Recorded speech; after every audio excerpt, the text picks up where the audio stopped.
excellence event. I'm sorry I could not be there in person, but this is a message on behalf of the invitation from Seafund's Deep Tech Confluence Day. First, congratulations to all of you and for Seafund to organize this event. These sorts of gatherings are very important to have diverse parts of the community come together and deliberate on the opportunities ahead. From the point of view of the government, I want to assure you that this government is really emphasizing and investing significantly, putting our money where our mouth is in terms of moving the ball forward on innovation, research, development, and innovation, driven things. So I just want to give you an idea of how the Anusandhan National Research Foundation and RDI come together, and these are complementary pieces within the overall ANRF umbrella. ANRF, or Anusandhan National Research Foundation, is a institutional innovation of the Government of India. We are a statutory body, which means we are formed by Act of Parliament, but we are also a special statutory body because we are presided by the Honorable Prime Minister of India himself. This gives us a special place in the executive, where we are neutral. We work closely with all parts of government and as an apex institutions across all of government and all of society. So our mission is to catalyze the rise of India as a research and innovation powerhouse. Okay, and it's high time that India does that, and especially on our journey to Viksit Bharat, as we want to ensure that India continues both firing up new engines of growth, whether it is domestic led or globally led growth, or for transitioning the chasms or other things such as the middle income traps and so on, and also the long-term emergence of India as a technology powerhouse as well, right? So for all these matters, all these reasons, the development of India's human infrastructure and the innovation infrastructure is extremely important. So just like we think of road infrastructure and all the physical infrastructure like airports, ports, railways, bullet trains, and all those sorts of things are important for physical infrastructure. And once you put a road, just like we have the road from Delhi to Lucknow and beyond, it immediately drives a lot of economic development around. Similarly, when we have the digital infrastructure like Aadhaar, Jandan, and then account aggregators and UPI and beyond, that drives a lot of innovation ecosystem around that. Now, what we are doing with ANRF and RDIF is to do the same for the innovation infrastructure of India and the human capacity or human infrastructure of India and the social infrastructure surrounding innovation. Human capital is the most important form of capital, and especially on the long run, the ingenuity of humans and the wonderful base of demographics and the creativity. This is the golden age of entrepreneurship that is emerging out of India. So as India grows and the financial markets deepen, and there is good return on capital that the market affords, we have to continue reforming and transforming India to support a wide range of innovation activities.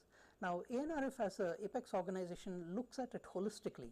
So we have ANRF Core that is looking at the grassroots of how innovation happens in our university ecosystem, broadening and deepening the distribution of excellence in our institutions, and we have specific programs targeted at that, like the PAIR program, the Prime Minister's early Prime Minister professorships, and so on.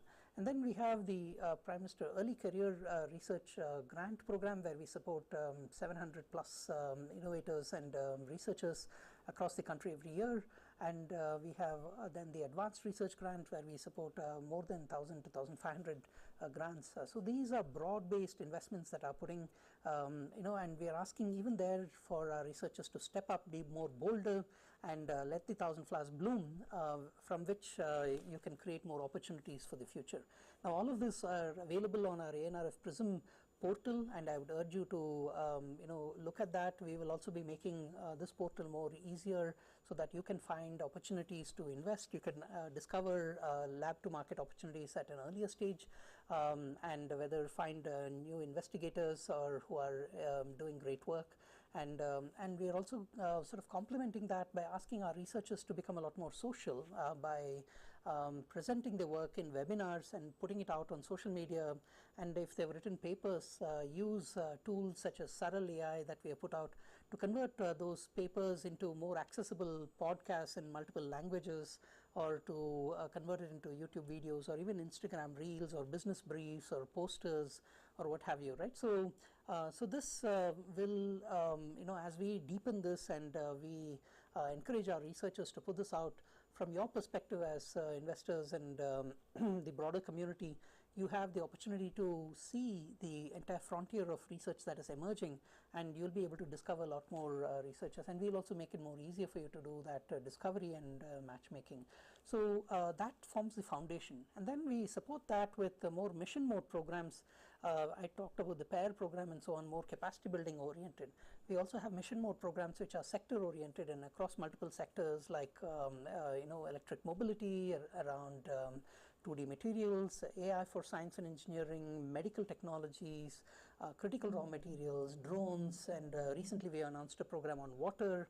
And then we have a broad-based program on what we call leapfrog demonstrators for societal innovation. Think of that as a translational platform for driving change and having societal impact. So these are all multiple programs. In addition, we have a translational research and innovation program called ATRI, which is meant to drive industry academic collaboration, and also a catalytic partnerships program, which is meant to drive more new private sector or non-governmental institutes and really bold centers that behave very differently to emerge. So these are multiple initiatives we are doing at the moment, and there are many more things that are going to come. So this is the core ANRF activity. And then all of this, you can think of this as a funnel or a feeder towards the larger RDI investments, which are focused on commercialization, scale up, and and really enabling an ecosystem of or an asset class to emerge for deep tech and more patient capital to emerge in India.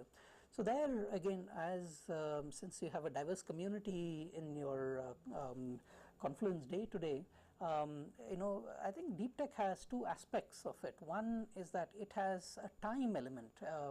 The returns take more time, and it sometimes may not be capital intensive, but it may be time intensive. There are other aspects of deep tech which are both capital intensive and time intensive. So obviously each of you will have to make a bet on some of those, and to enable such an asset class to emerge, where we have alternate investment funds of longer duration and so on, the government has put together the RDI fund program, a 1 lakh crore program, where we welcome proposals from alternate investment funds, FROs, focused research organizations, and some other classes. So this we'll be doing in multiple cohorts. The first cohort is under evaluation at the moment. So and it will be announced in some time. But I think it's important for institutions to note that there will be multiple cohorts, and please continue to consider the program, because we will be doing more cohorts going forward. So the important thing there is, we would like to see more capital or capital formation and capital going towards more of these research, development, and innovation, patient capital oriented opportunities. You can look at this as broadly deep tech, and its various applications. There are a set of sectors and subsectors that we support, but we're also looking at coherent formation of these ecosystems. There is going to be roles in part of the RDI's professional management team that is being formed right now to look at partnerships and market making activities, such as liaison with procurement or regulation and other aspects which are important for demand generation and demand aggregation, etc. as well. So we are aware that there are other things that can be done to help lower the frictions. Similarly, in the areas like AI, we are working with different parts of the government to see how we can free up data and liberate data in specific sectors such as health and agriculture and so on, to make some of these areas come alive. So the overall goal, again, we are also looking at enabling new exit options, and in partnership with the financial industry and the regulators there like SEBI and so on. So overall, ANRF as a catalytic organization intends to help both the grassroots through broad-based investments, changing the culture, and soon we are going to be coming up with an impact framework and impact scorecard for all our programs and projects. And then with more mission mode programs, think of them as accelerators. Just like you have an incubator and an accelerator, we have accelerator programs that sort of are sector oriented in various sectors, and we'll continue to launch more of them. Then translational programs, both for societal impact as well as translational program for economic impact. We'll be doing more of those.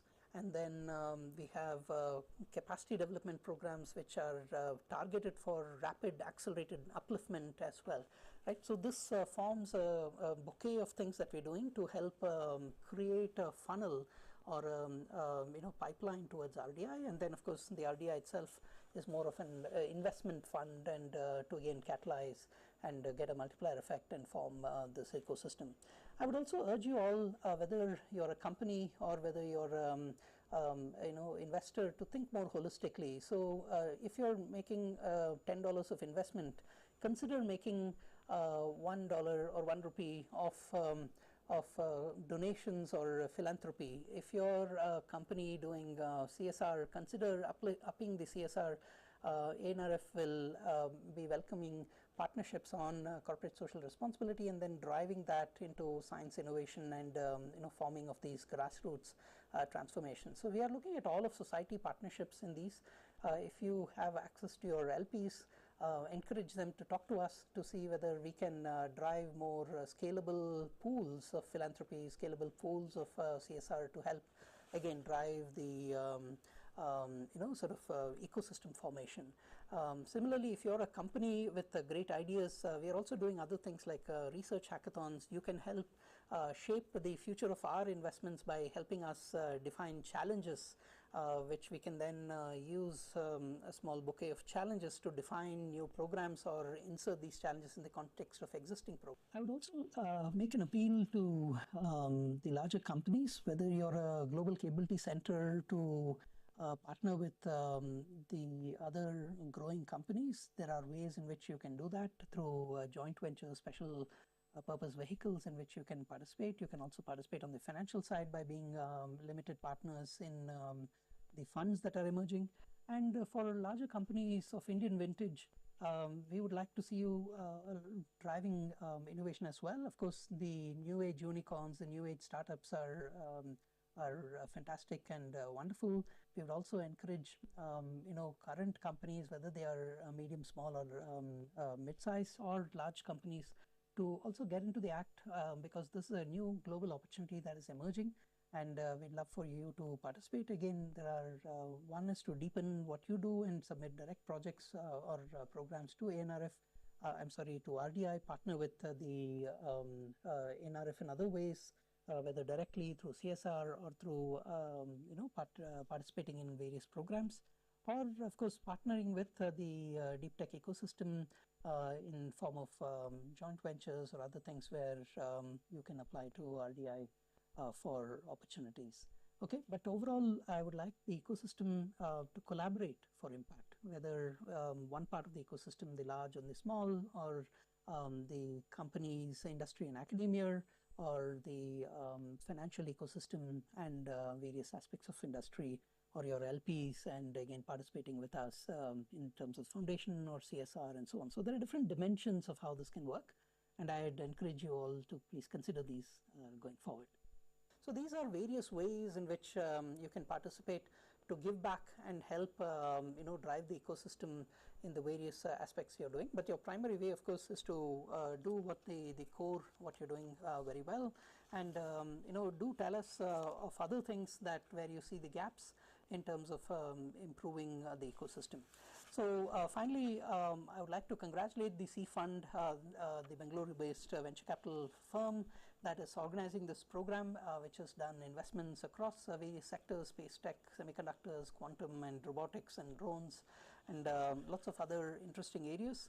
I think it is very important for such funds to deepen and diversify into other areas of deep tech, but at the same time we don't want everybody chasing the same set of opportunities. We'd like you to broaden and deepen the ecosystem and go discover new pockets of opportunity, so that together we are able to drive the ecosystem of India forward. I look forward to keeping the conversation open.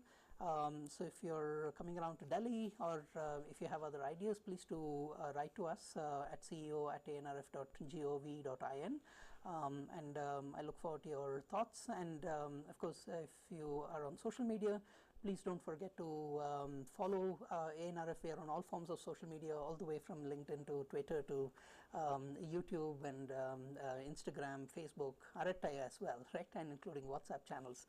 So again, India has a long way to go, but we are going to be persistent, we are determined, and we will succeed. Thank you very much.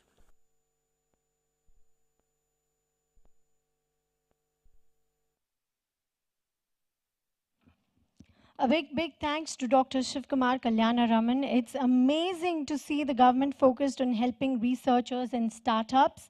And now let us begin the proceedings with an auspicious ritual of lamp lighting.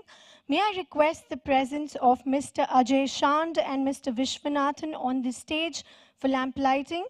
Both of them are an integral part of Seafund.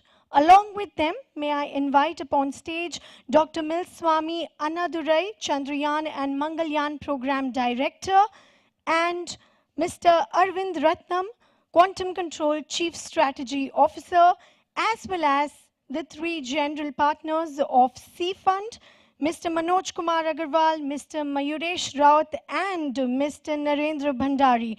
Ladies and gentlemen, please give it up for all the dignitaries coming forward and facilitating the auspicious ritual of lamp lighting. A big thanks to all of you for your presence and for helping us with this beautiful ritual. Lamp lighting is a symbol of knowledge, guidance, and growth. May I request all the dignitaries to please come forward for a photograph before we light the lamp? Please.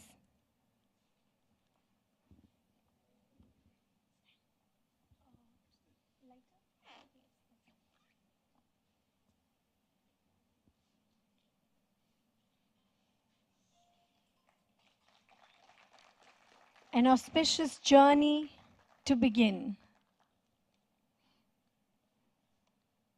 All the goodness for Deep Tech Confluence and everyone associated with it.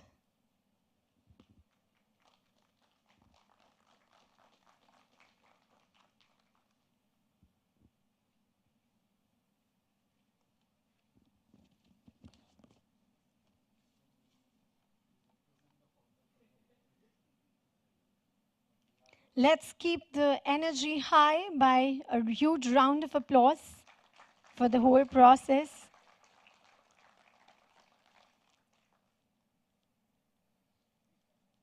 May I request all the dignitaries to please come forward for a photograph?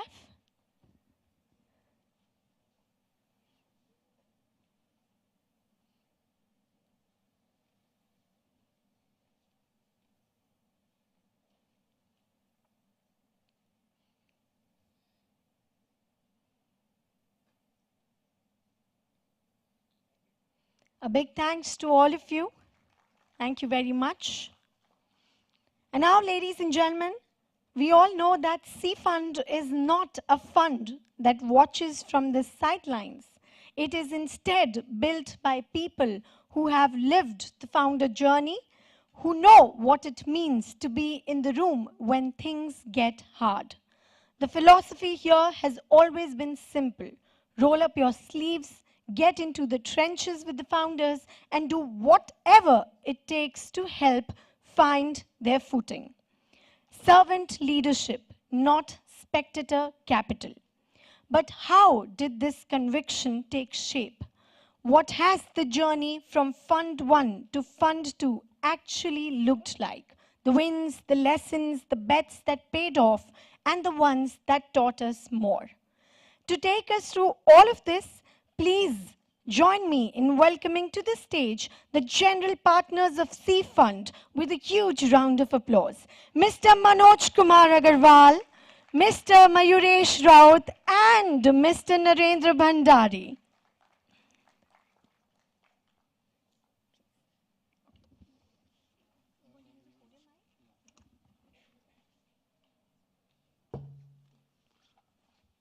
Hi everyone.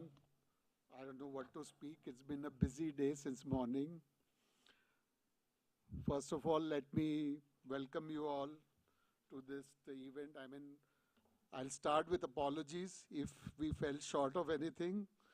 I know this is, I think, the first time we are trying something of this scale, and I hope you guys had some of you, got a good glimpse of the deep tech ecosystem in India, in this city, with the lab visits. And then I'm sure a lot of you went to the stalls of our portfolio companies on both sides of the hall. Some of you I know could not, were not aware there were stalls on the other side, but I guess, there will be a gap in the tea break where you'll find some time to visit the stalls. So I'll just keep it short. Let me formally welcome you all to this Deep Tech Conference, as we called it. The whole idea of deep tech is something which we started off way back in 2018 when we started investing. But then this is something which took shape in the country, in India, most strongly in the last, I would say 2-3 years. So let me start with the Seafund story. Why Seafund? Why we are here? And what is the journey till now? And how? And my partners probably will follow on and tell you what is the journey we are looking at as we go ahead.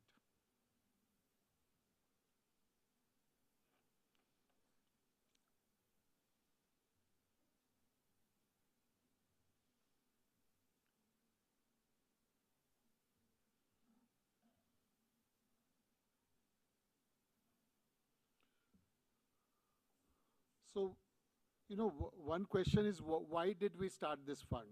None of us, have been iBankers or, wealth managers or fund managers in the past. None of, we have largely been operating businesses. We have either done our own businesses or we have been part of large corporates, conglomerates, where we have built businesses. So, the thought, I've been part of the startup world personally in the 2000 era, when we had a quick dot-com boom and bust in 99, 2000. And then it was back to the corporate world. And then I went to INSEAD in 2011-12 for an executive program. And that is where I met my partner, Mayuresh. And post that, we started looking at the boom, the initial ecosystem, startup ecosystem growing in this phase of the startup journey. Like the 2000 era was very short, and this was something we started with 2008 in the US when we saw the Googles of the world, the Facebooks of the world, and then in India we saw the Flipkarts, the Snapdeals of the world, largely focused consumer. Then came the taxis and the Ubers and the Olas of the world. And that is, and then we saw, a lot of work happening around fintech, right? Fintech was the next growth engine. So while all this was happening, and some of us who had worked in the industry across different sectors were very keen, having been part of the ecosystem earlier, to understand what was happening. And then when we started engaging with the startups, we saw that there was a gap, right? We saw that IITians were coming and building companies, trying to do things, trying to solve local problems. But, they did not really understand the 360-degree view of businesses. They were probably good at technology, they were good at certain areas, and many of these things, if you see, areas like, services, like home services, there were a number of startups which came up and failed, and we still have somebody like Urban Company, which has been successful, came through all this. So while this was happening, a lot of tech was also starting to happen, right? SaaS and stuff like that. So the idea was to see if we can add value. And how could you add value? I mean, startups certainly don't have a way to give money to you. So idea was to, can we pull in capital and start investing and see if we can provide value to them. So our journey started with the idea of not just giving them money, but also adding value, where we can provide a 360-degree, view to them, where we can help them manage their businesses better without getting into their shoes. And then certainly there were, enablers, like there was angel networks, there was money, starting to flow in. There were policies which were encouraging. Like 2016, we had the first Startup India fund of fund and stuff like that. Government had started a lot of initiatives, early grants and stuff like that. So that was the thought with which we started. This is the team. You will hear from others as we go along. I will not get into the details of each one, as you can see, and many of you have known us, so you know that each one of us have worked in the industry across years. Some of us have built businesses, scaled businesses, and Agam, who's the youngest member of the team, joined us some time back, so probably he will also talk to you later in the day. So this was the Fund 1 journey, where we invested in 14 startups.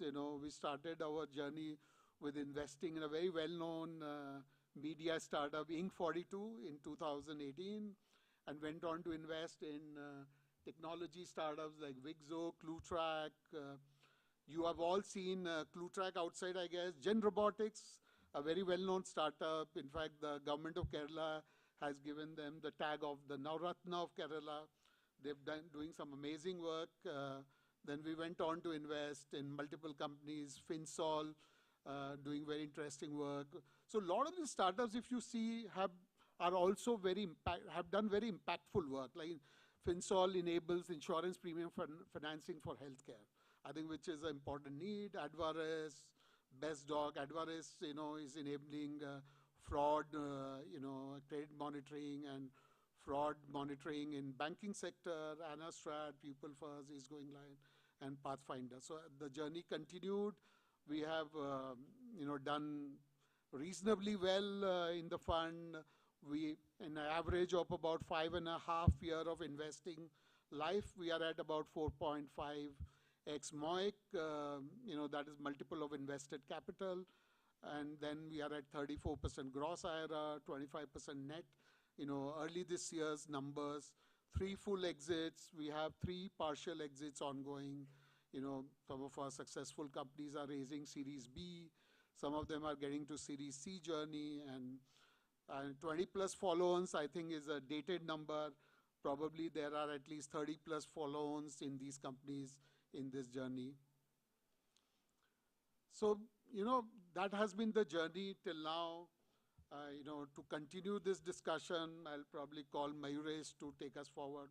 Thank you all for listening.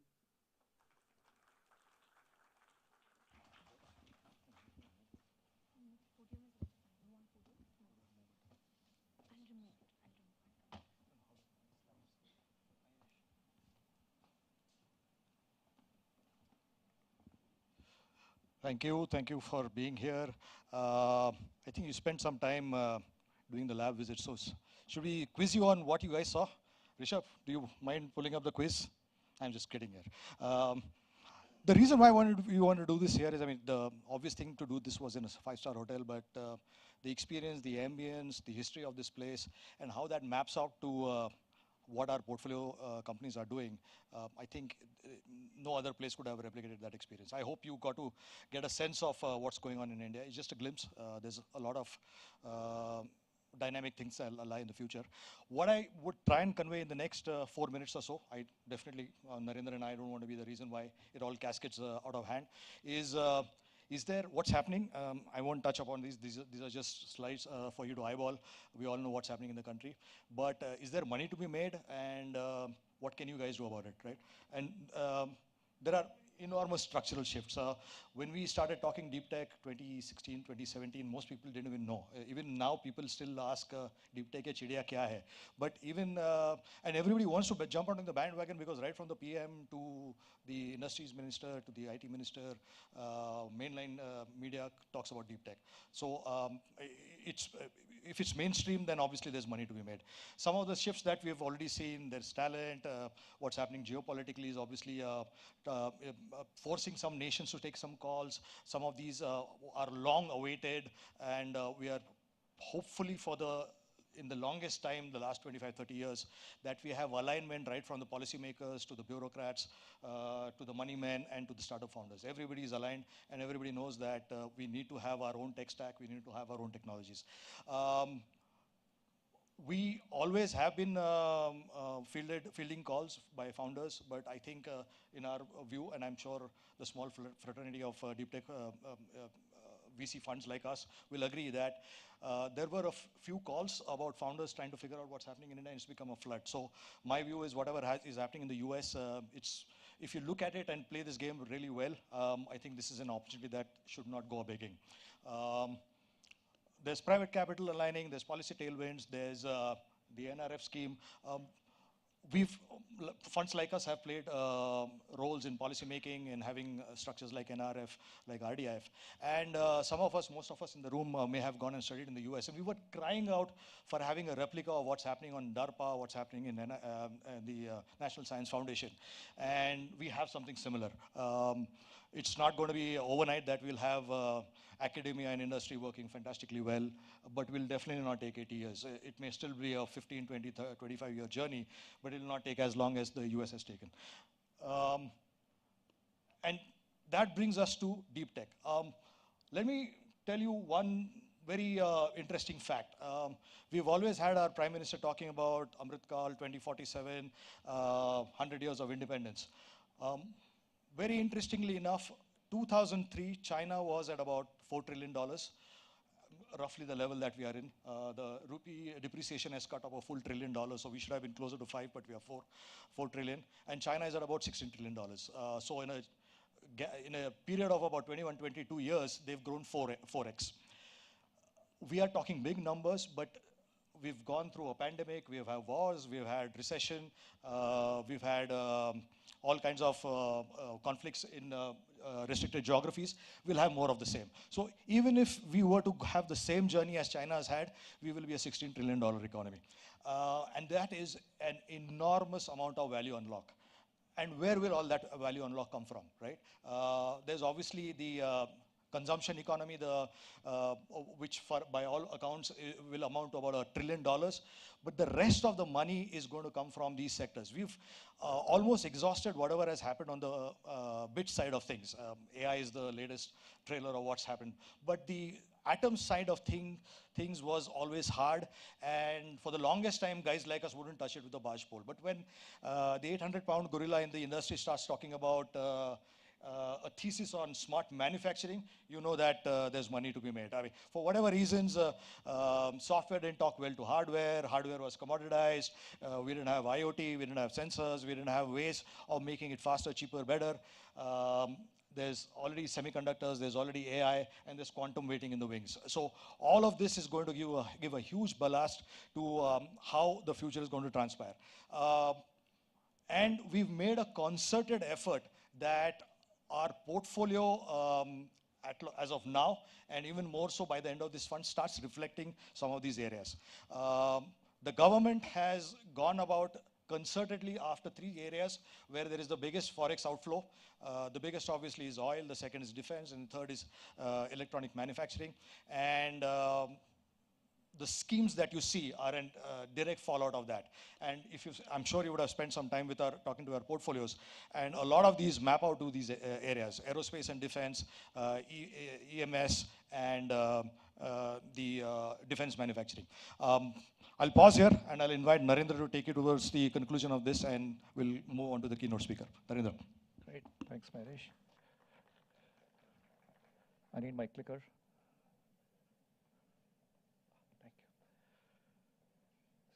Anybody here not heard of NVIDIA? I hope everybody's heard of NVIDIA, right?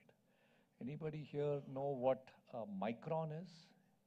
Some people may not have heard of Micron, right? Where we are going, right? Very simple. Last year, the profit, or sorry, last quarter, the profit of Samsung is about $250 billion. Profit, right? Somewhere in that range, is the number.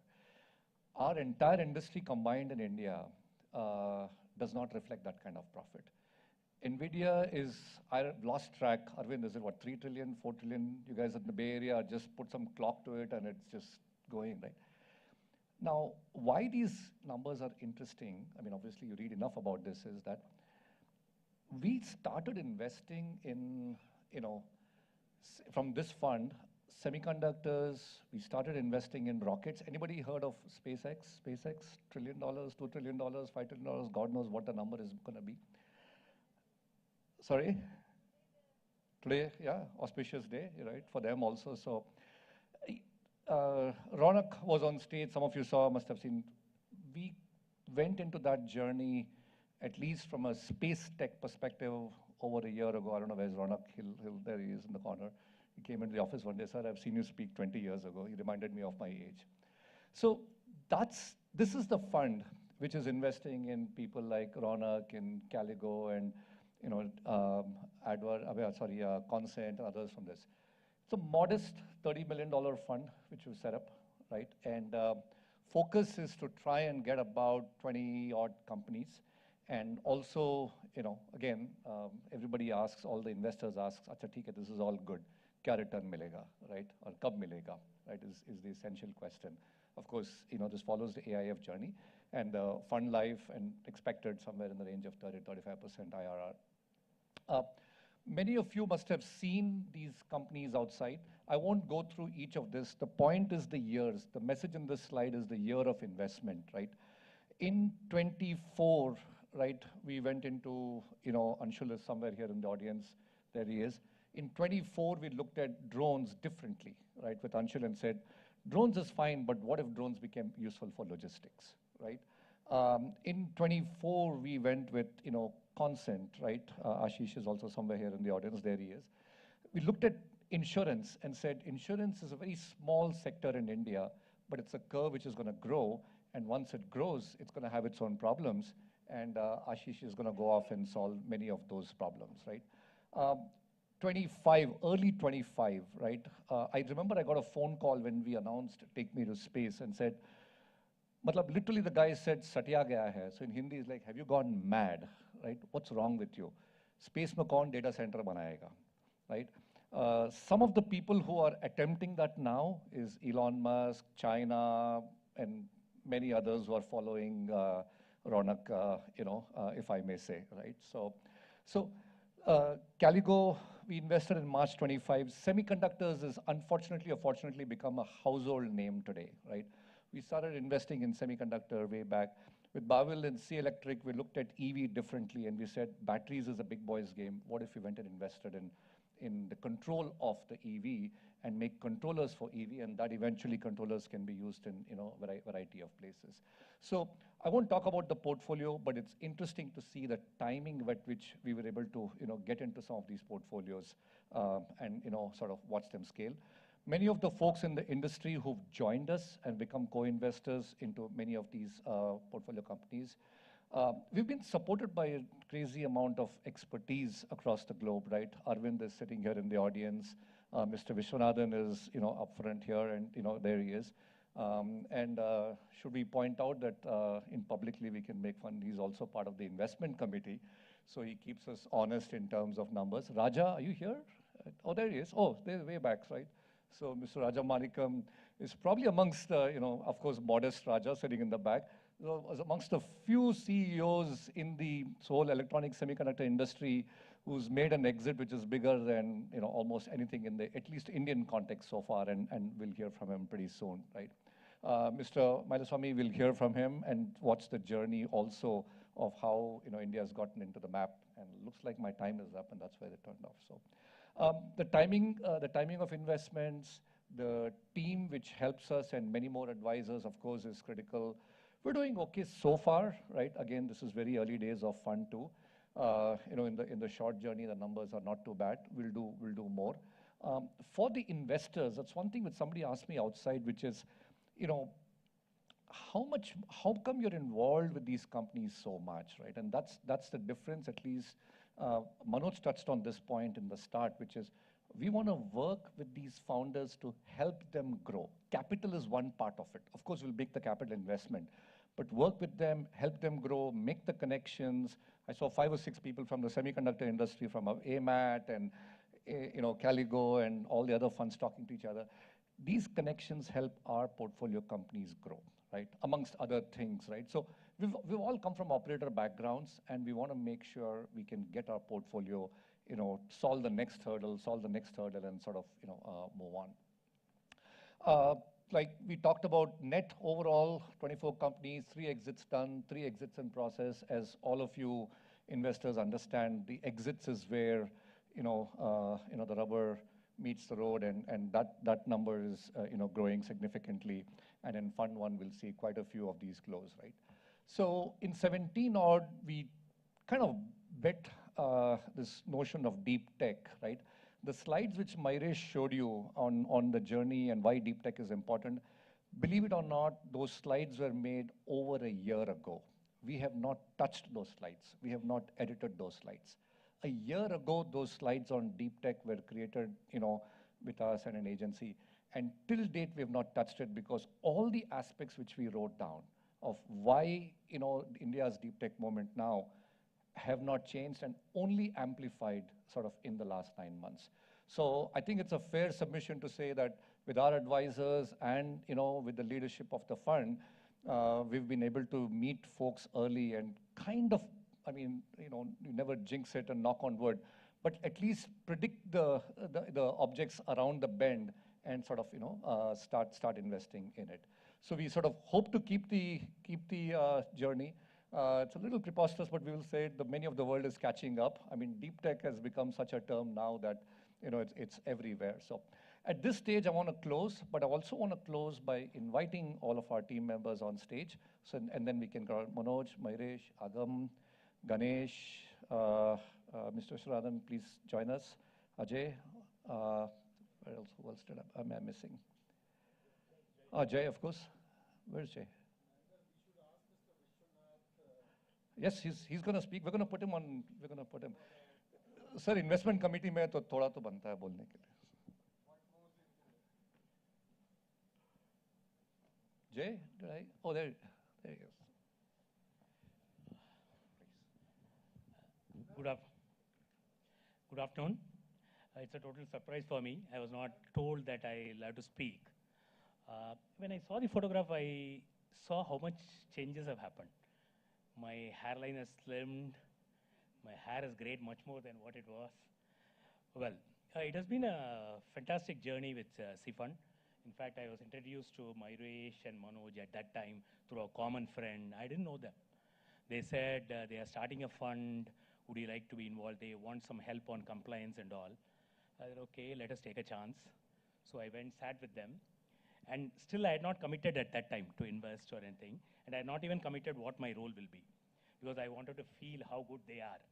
But let me tell you, after 6 months, I went to Manoj and Myresh and told, can I invest in this fund also? Will there be a conflict, or can I invest also? So that is how it started. I'll tell you, of course, Narendra joined us much later, but it is a fantastic team of Myresh, Manoj, Narendra, and Agam, of course, the baby of the team. And of course, people like Ajay and all have been with the fund right from the beginning. So at the investment committee, I see these are the sort of investment which they said, about 25 investments. We would have seen at least 2,000 companies, 2,000 opportunities we would have seen. So, and there is very heated discussions on each of these investments. It's not a consensus always. It's always a debate as to whether we should go for it or whether we should, whether we'll make money for our investors and all. Thankfully, God has been with us and the investments have come out well. In the Fund 2, it has been doing even better. And thanks to the induction of the newer people, it has been doing fantastically well. So I thank all the investors for reposing faith in them, in us, and I'm sure we'll do much better in the coming years. Thank you. Come, everybody on stage, please. Oh, Jay's. Oh, acha, acha. Come. Oh, quickly get the picture out of them.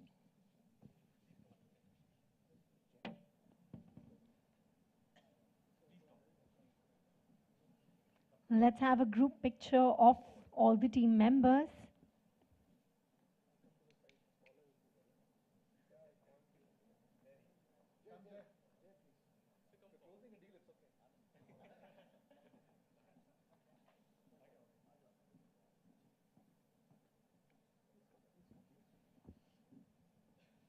Let's give it up for the strong foundation of Seafund that we see right here on the stage.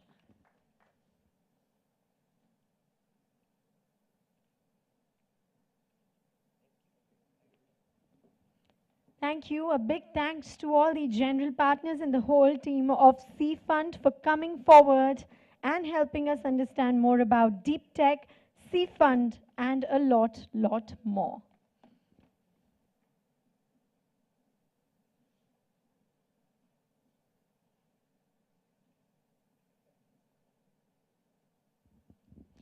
Ladies and gentlemen, there are achievements that belong to a generation, moments that stop a nation in its tracks, that make every child look up at the sky and dream differently. Chandrayaan putting India on the moon, Mangalyaan making India the first country to reach Mars on its maiden attempt. These were not just scientific milestones, they were moments of collective pride that reminded us of what this country is truly capable of. The man who led both the missions, who carried the weight of 1 billion dreams on his shoulders and delivered, is with us in this room today. Dr. Milswamy Annadurai, Chandrayaan and Mangalyaan Program Director. So please give the warmest welcome that you have to the Moon Man of India, everybody, Padma Shri Awardee, Program Director of Chandrayaan and Mangalyaan, Dr. Milswamy Annadurai, everyone.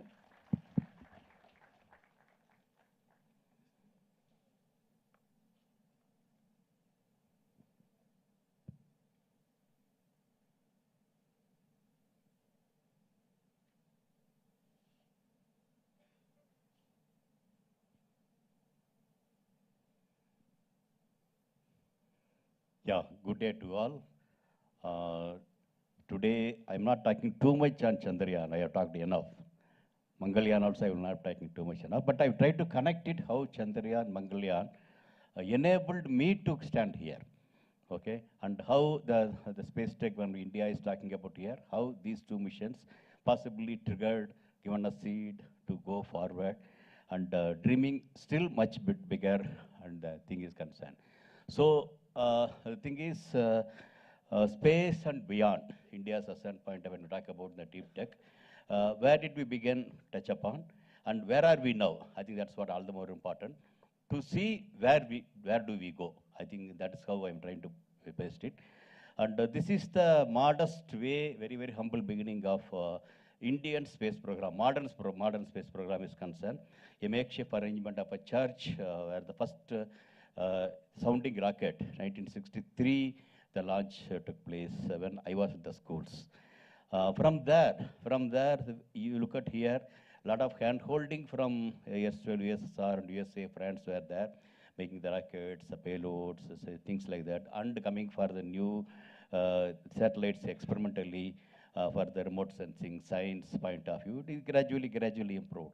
And there, then beyond that, that means beyond the experimental to operation, when India is inching towards that, this journey was looking like a really very slow, but steadily it is going. But there are something else is called for to make this really a kickstart to happen there. Okay, that in nearly 30 years it was almost tracking some form or other, mostly relying on erstwhile hardware and being done here. That's how it's happened there. You look at here, the launches taking place elsewhere, the hardware came from elsewhere. This is many things happened there. So beyond that 90s, something is happened there. And that made the whole Indian space program to become really, really an exponential. So that if you really look at here, what really happened, one is the Chandrayaan mission with the 6 foreign instruments when we launched. We not only we launched, it was nearly 90th plus mission to go to the moon. Because we did not become also a RAN case. But this made a remarkable, I think in the lunar missions concern, discovering water on the moon. And that, beyond that, the international cooperation, India taking a lead. I think that's what happened there. Beyond, that has happened in 2008. And that has triggered, that has given an impetus to the then PSLV. That's only few launches were taking place, but that gave the brand value of PSLV, and ISRO's brand also came. Then afterwards, you look at here, good number of the foreign satellites came here, and PSLV started launching. And that another impetus came from Mangalyaan is concerned. So beyond that, you look at here now, to start with, the hand-holding came from elsewhere.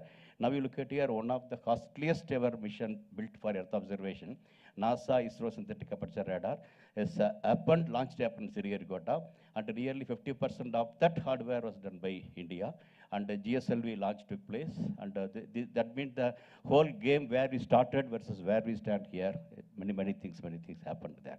The exponential growth, whatever I told, it justifies that. But that means you're putting the things together. Now, if I put a caricature, time versus progress, Indian space program progress, you look at here. To start with, it is space for societal application. It is not for competing for anything else. I think very clearly it was told for fathers of Indian space program, for the how space can be used as a vantage point for the societal applications. That means that technically taking it as a remote sensing and communication navigation mission that will enable the India, which missed its first two industrial revolution, how the space is coming, it can help there. I think that's how it started there. But this exponential growth, whatever I showed, it gone beyond. That means mission to moon, Mars, even we're talking about the moon missions and the navigation mission like that. Beyond that, more and more applications also came. When this happened, then why not into commercial? I think that question came back into ISRO itself. So that is the one which gave birth to the thing. So to start with, ISRO was enabling PSLVs go with a commercial launch. Now you look at here, these numbers talk about from 2014. 2013 was the our Mars launch, and 2008 was our Chandrayaan. Beyond that, you look at here, this indicates in the global scenario, how many satellites were launched from India. Indian soil is concerned. 3% in 2014 become 9 and 11 and 35. 35% is a very, very good number. Then more than 1/3 is happening, launch happening from India. I think this is, look at here, that exponential growth, whatever I told, it was almost coming that way is concerned. But now, how would it happen? And looking back, this is concerned. The launch economics have made this to happen. That means the cost per ton launch would happen during the Apollo time frame versus now with what we're talking about the PSLV. This is a drastic reduction in the cost per kg, cost per ton to the space is concerned, it came down. Beyond that, miniaturization of the systems, enabling even, that means even the smaller launch vehicle can put this also, and smaller satellites also can be made. All these things putting together, many spin-offs happened in a way. Feasibility of reaching to the space in a modest way also possible, but really making a good impact on the remote sensing communication. I think that's how it happened there. So when this is happening, then we thought not only looking for the customers coming, is it possible to create a new customer? I think that's the way by design, ISRO provided an offer through United Nations Forum of Space for the peaceful use of outer space. We offered every year from 15 to 20 countries who are not spacefaring as on that day, bringing them and giving some sort of hands-on to know them what ISRO is doing and how it can be economical, how it can be used even for the developing countries also for their own thing like that put forward. This is bringing another virgin market for the space arena is concerned. I think this is how it started there. So now you look at the things, how it happened, the start of the space program in 1959, 1957 from Sputnik, all the way when you're talking about time frame of 2000 plus 2015, 16, you look at here, almost it's taken all the way. When we are marking the Chandrayaan mission and Mangalyaan mission, and beyond that, you look at here, there is an exponential growth. Globally, the satellites point out what has happened there. We have shown ours, and this we are showing about globally. As it stands today, where it happened here, it is a 19x increase, nearly 20 times increase of the year-on-year satellite launch. It is not the cumulative launch. It is basically year-on-year how many satellites being launched is putting it there. So now you look at our scenario. I don't know, there is something wrong, the graph has not come. Basically, it talks about here, we have gone out like that, but after that, some time, you look at here, we have come and we are starting somewhere here. Okay, that means the percentage of launch contribution, whatever India was doing, that number has come down. Though the cumulative numbers year on year has gone up. Okay, that's how it's happened. Meaning is what? Meaning is what? This lion's share is being taken up beyond the time frame 2019. SpaceX. SpaceX is now it is talking about nearly 70% of the launches coming from them. I think that's how the whole thing it got changed. SpaceX to start with it for the launch vehicle. Now slowly they are also coming with their own Starlink program. All put together has happened. So this is bottom line is reusability led to a drastic cutting launch cost from billions to millions. Now again you look at here, India is the first country, rather PSLV is the first launch vehicle. We shown to the world, given time, multiple satellites, more than 100 satellites can be launched. We have shown the way. But that is being followed down the line. That's what we are, that is the basic message is something like that. Now you try to, the things, what is happening here at this point of time, how it has happened is all along at this point of time happening is, this is a state-driven program. Space program is given the state funded, but this is now akin to the any other commercial. That's what happened to that. Now that way, look at here, 2016 to 2024, during this period, good number of, that means more than nearly 80% of the turnover sector is coming for the commercial.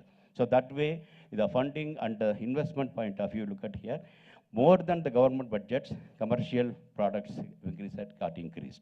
And that you look at here, that is across the globe when we're talking about here. Now you look at here, the leading countries in the space program is concerned, USA, China, Japan, Russia, and India.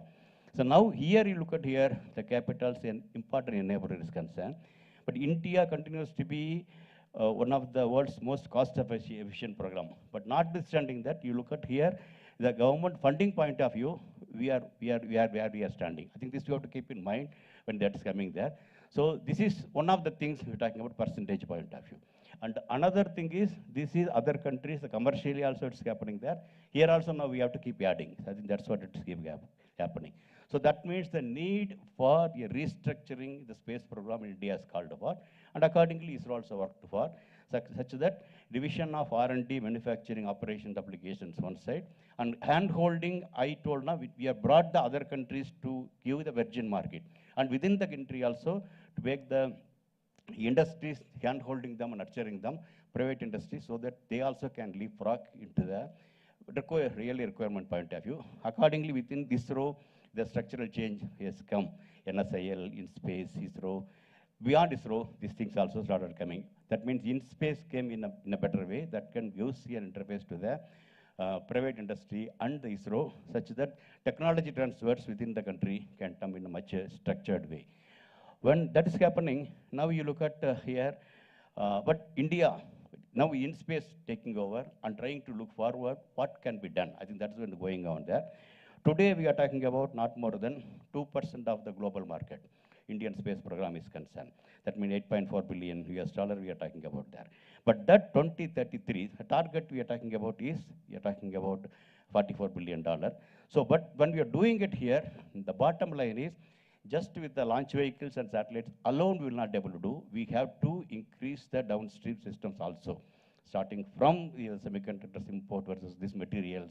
And beyond that applications also, we have to go such that the value capture is deeper and more scalable. I think that's how it should do. Then only this sort of a thing, we are talking about 5 times more this 5x is concerned.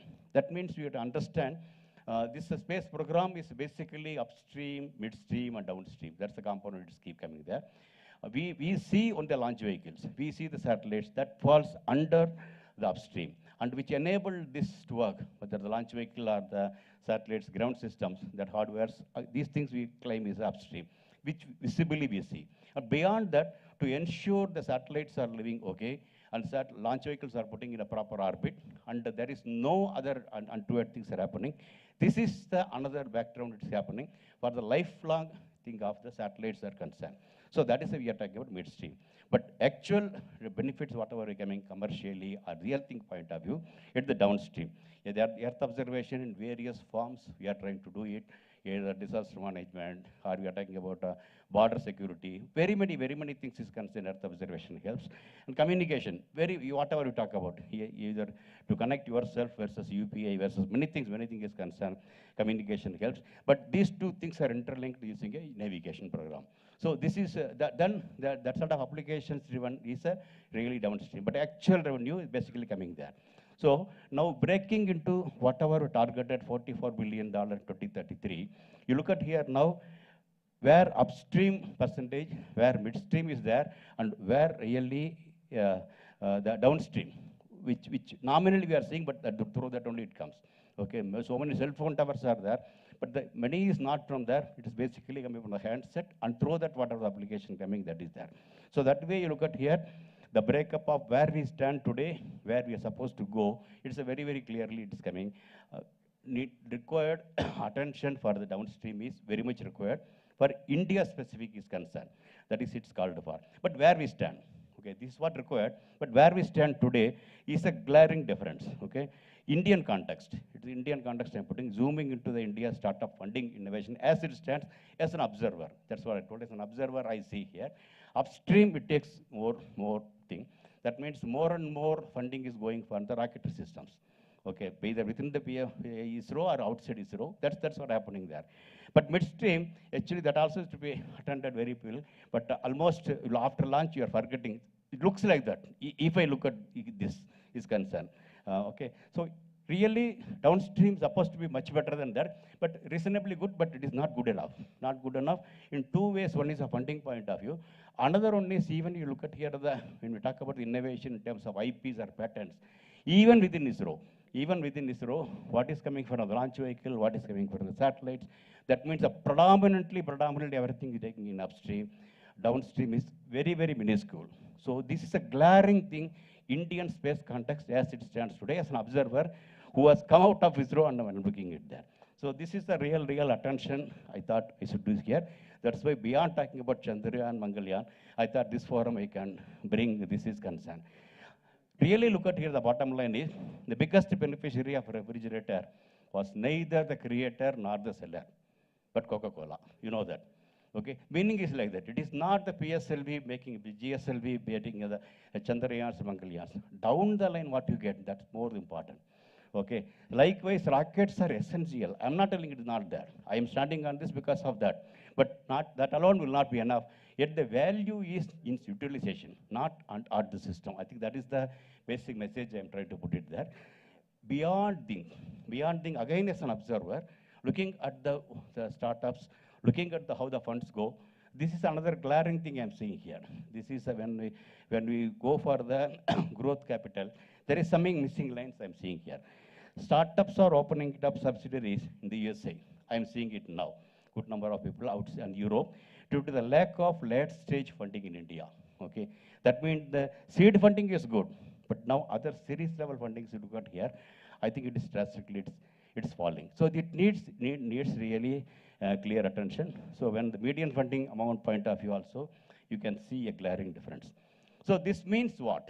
This means what? Instead of telling these are all things, probably what can be addressed is, definitely we need to have the downstream to be explored in a much better way, to have the micro level verticals, such that as Earth observation, India specific, many things can be done. I know I am working with some of the startups now, and what can be done is really it's coming up big way. Like what UPI has done a thing, something more better than that Earth observation can do. And while doing it here, we brought other countries, UPI is helping. Similarly, we can do this for other developing countries also. Earth observation, lot more can be done. A similar navigation, position navigation and timing is concerned. There, lot of things, including industrial automation, things can be done there in the downstream point of view. Communication point of view also, lot more can be done. That means you must build this is very, very cautiously, something different, not exactly what's happening in US.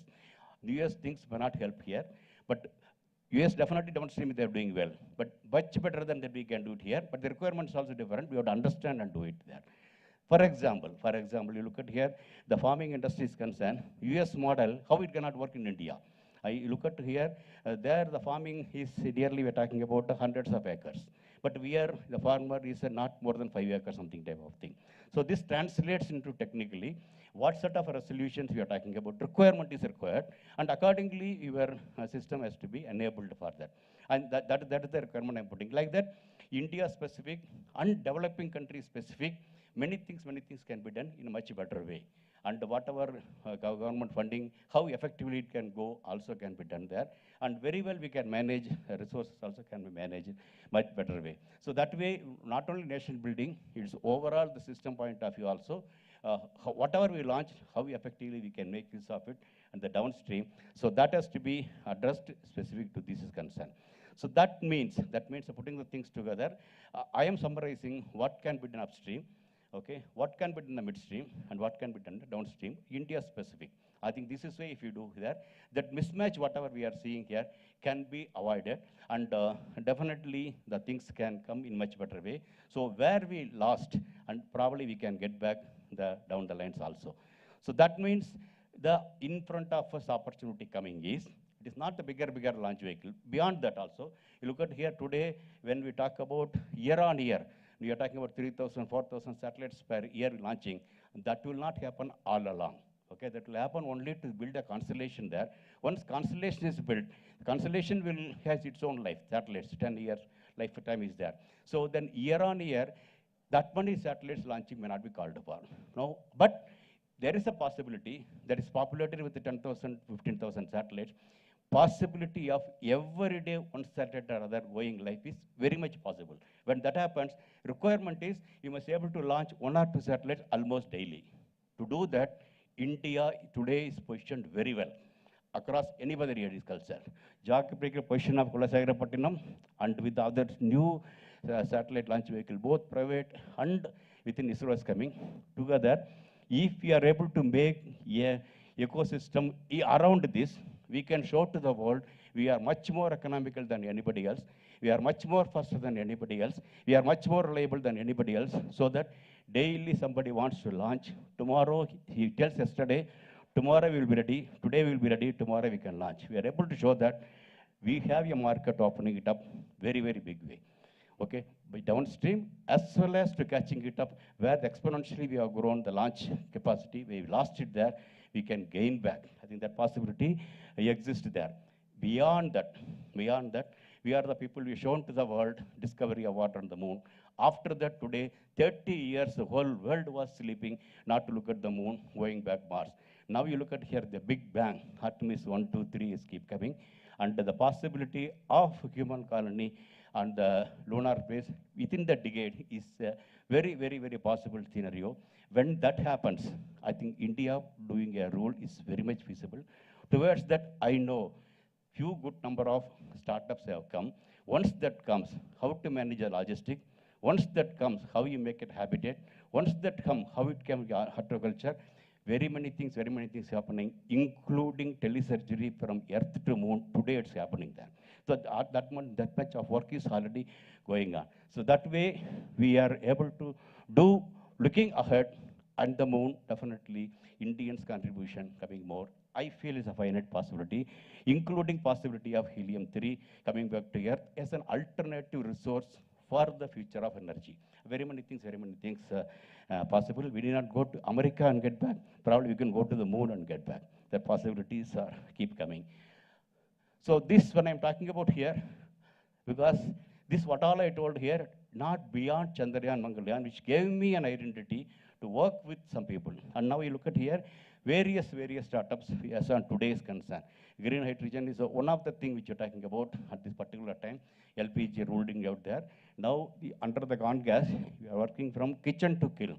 That means wherever the fire is called for, using a green hydrogen, in situ green hydrogen. Okay, there is no storage, There is no transportation, there is no redistribution. Then and there we generate, like a solar panel power, we generate and use it there.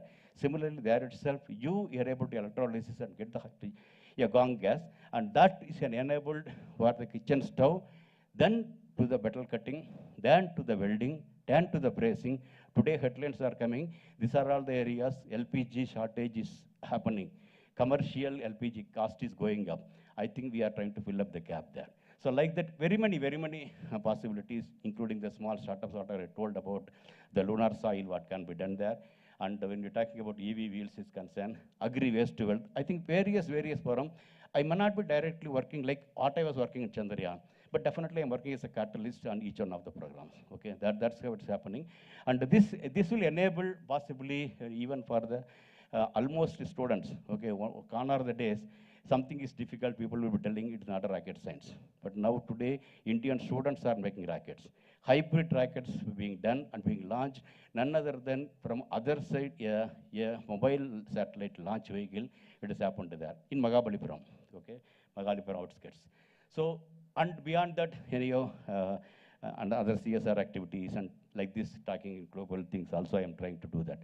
So that basically what is happening is, space program enables you to see something better, something wider.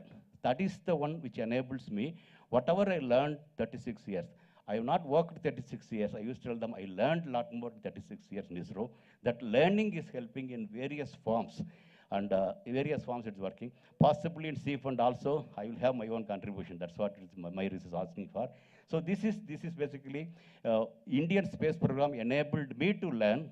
That learning is possibly going back to, again, once again, not only Indian space program, Indian deep techs in various forms possible.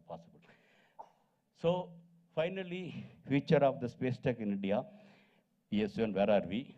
And where probably we can go. But who will do? Definitely we only have to do. We cannot show the hands for somebody else. Thank you very much.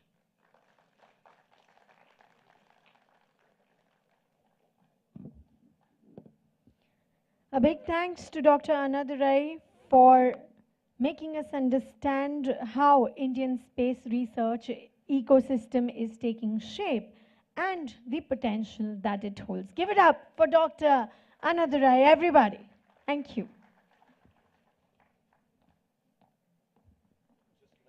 We have a wonderful souvenir, a token of gratitude from the team of Seafund for you, sir. Please, let's take a photograph.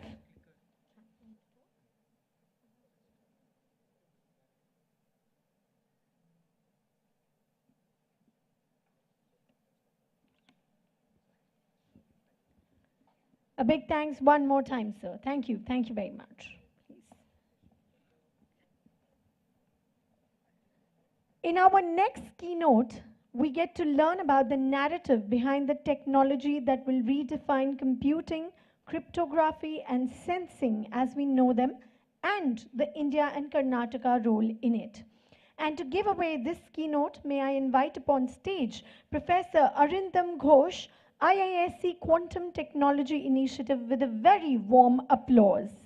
He's among the finest physicists of his generation, a winner of Shanti Swarup Bhatnagar Prize and the Infosys Prize for Physical Sciences, well known for his pioneering work in quantum materials and two-dimensional semiconductors. Please give it up one more time to the scientist building India's quantum future from the inside, Professor Arindam Ghosh. Thank you. First of all, I apologize that probably I have to squeeze down the whole thing in 5 minutes. And, I've been learning a lot about ISRO, but what I'm going to talk about next very quickly is how the quantum technologies are picking up speed, not just globally, but also in India and specifically to our states in Karnataka.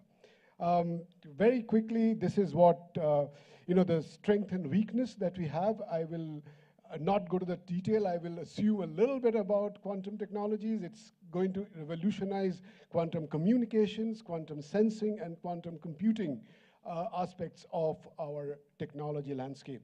We hope that many of these, particularly in quantum sensing, as well as quantum communications, will be immediately useful to the kind of technology that we heard just now from ISRO and other sectors. So what we have as a technology, building up or an emerging technology is we have to find out where the gaps are and how to fill those gaps are. So we have some of the best institutions in the country or in the world here in Bangalore. And how we build a quantum ecosystem from here, we know all that already. We know the R&D and outreach and education system is in place. We have the technologies. Basically, we know how to operate cryogenic technologies, semiconductors, advanced materials, nanofabrication. All those facilities are there here. We also know how to get the management of these technologies coming up. For example, standardization incubators, and we have you here. And that's going to make a very large difference in building a technology and making a real societal impact on it. The problem is that there are huge gap between the final stakeholders, which are now in the life sciences, healthcare, defense, as well as space and energy. Each and every aspect of social life is going to get affected by the quantum technologies. And this gap is something that the Karnataka Quantum Mission, started by the National Quantum Mission in 2019, and eventually launched in 2023, that aims to bridge. For example, in Indian Institute of Science, we have got a fantastic ecosystem built here. We started the first course in quantum technologies, and then from there, we have started building up. For example, the state has given us now the resource to completely fill, to infiltrate through the social fabric, the education, the colleges, the universities, give funding to them to get started with the quantum innovation ecosystem. Okay. And recently, the state itself has, that is through the Quantum Research Park, has given us 60 crores to just get the quantum into quantum education and entrepreneurial activities to take off. We have the National Quantum Mission. Indian Institute of Science is the hub for quantum computing with over a budget of 900 crores. And we are going to build India's quantum processors with superconductors, with photonics, with various other platforms. And then looking at all these, the private philanthropic agencies are not falling behind. For example, we have started collaborating or becoming a hub for the Vadhvani Innovation Network. The goal of Vadhvani Innovation Network, as well as Quantum Research Park, is to take the projects, the ideas, the science, the research that is at the level of translation, or nearly a TRL level of 6 or 7, and then essentially give them that extra push in order to make them real startups or a commercializable commodity. So this is where we are. Given all these developments, the Karnataka Quantum Mission has started just about a few days ago. Today is actually the first meeting. They have given the land, and they also have invested for government seed funding of nearly $115 million. We'll see how things go. What we would like to see, and this is what I'm not going to talk about at all because I really don't have time, we will build the quantum data center and services. We will build the quantum R&D under the same roof, and this is something unique in India's ecosystem, where services and research come under the same roof. And this is what we believe will be game-changing, a paradigm shift in entrepreneurial ecosystem as well. We would like to have quantum business developments under this. We would like to have quantum skilling and outreach, global partnerships. This is not just, quantum cannot be developed alone. It needs to be developed economically along the globe. So we need to find out how to collaborate. And finally, how we maintain IPs and liaise with other agencies, et cetera. These are all coming under what you call a quantum research, quantum city. And that's what has been funded by the Karnataka government. I'll shift all these. So what we would hope in the next few years, nearly $20 billion of, and this is what the government is aiming for by 2035. So that's where I would end. This whole thing is coming up, and I will be very happy to let you know more about this. Please do get in touch with me. I'm leading the quantum task force of the Karnataka Quantum Mission. I will be in a position to address any questions that you have. And this is what we would like to see about 40 kilometers from here in Hesarghata to be making the first quantum city in India. Thank you very much. Thank you very much, Professor. May I request? Thank you much. Thank you much. I know you have to run for the government meeting, but I'll request Arvind, oh, there he is, so to hand over the momentum. Thanks. May I request Mr. Arvind Ratnam to please hand over a token, a memento, a gratitude token from our side to Professor Arindam Ghosh.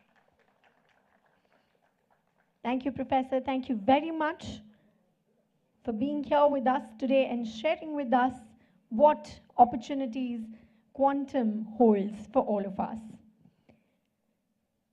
And now, ladies and gentlemen, there is no more important industrial conversation in India right now than the one around semiconductors. And we are going to invite exactly the right people on the stage to have that conversation today. Please welcome two of the most battle-hardened voices in the business. Decades of Intel leadership meets the foundation of TESOLVE and IVP Semiconductor, Mr. Prakash Malia and Mr. Raja Manikam. Ladies and gentlemen, Mr. Prakash Malia, host of Chai and Chips podcast, as we know him very well, a 2-decade veteran of Intel who rose to lead the company across India and Southeast Asia. He served as Vice President and Managing Director of Intel India's Sales, Marketing and Communications. He now hosts the Chai and Chips show, writing and speaking on tech and leadership shaped by experiences across 79 plus countries, making him the perfect moderator to cut through the noise on what India's semiconductor ambition will actually take to execute. And we have with us Mr. Raja Manikam, founder, IVP Semiconductor, an IIT Kharagpur graduate who built his career across Texas Instruments, Fairchild, National Semiconductor, and Stats Chip Pack. He's one of the most consequential figures in India's semiconductor story. He's founded TESOLVE in 2003, scaled it past the 1,000 crore revenue mark, went on to become the first CEO of Tata Electronics OSAT unit, and has since founded IVP Semiconductor to localize chip production and give Indian companies genuine technological autonomy. Few people in the room will have actually built what he has built. And with a huge round of applause, over to the learned gentleman. Thank you. Good afternoon. Good afternoon. Good afternoon. Okay. Here we go again, Raja. So there is a bit more I can add to the warm intros that were made. I interviewed Raja in the first season of Chai and Chips podcast, and one of the things that struck me beyond what was mentioned was, despite having a very successful career, very successful entrepreneurial exit, he decided to start yet another company in one of the world's most toughest industries, chips, and that too a little shade under 65. Just think about it. IVP Semi got founded just under 65. No? More. Look at that. Look at that. So no better person to talk about chips and semiconductors and deep tech than Raja, because not only does his decision bring the conviction that he has on the industry and India's future in it, and more importantly, the importance of chips, semiconductors, and deep techs as an industry. So welcome, Raja. It is an honor to do this session. So let me start with a big picture question for you, right? Fast forward 20 years. Semiconductors becoming such an important segment of the industry, right? What makes you think at that point in time, or what would be true to say that semiconductors were one of the most consequential industries to invest in at this point in time? I mean, there's no question about this, right? It's a very foundational thing, right? It's an infrastructure.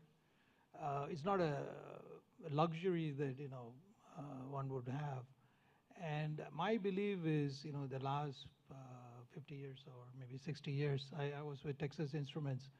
I would say that this is my 46th year. I think Sir said he was 36 years. I'm 46 years in the industry, only in semiconductor.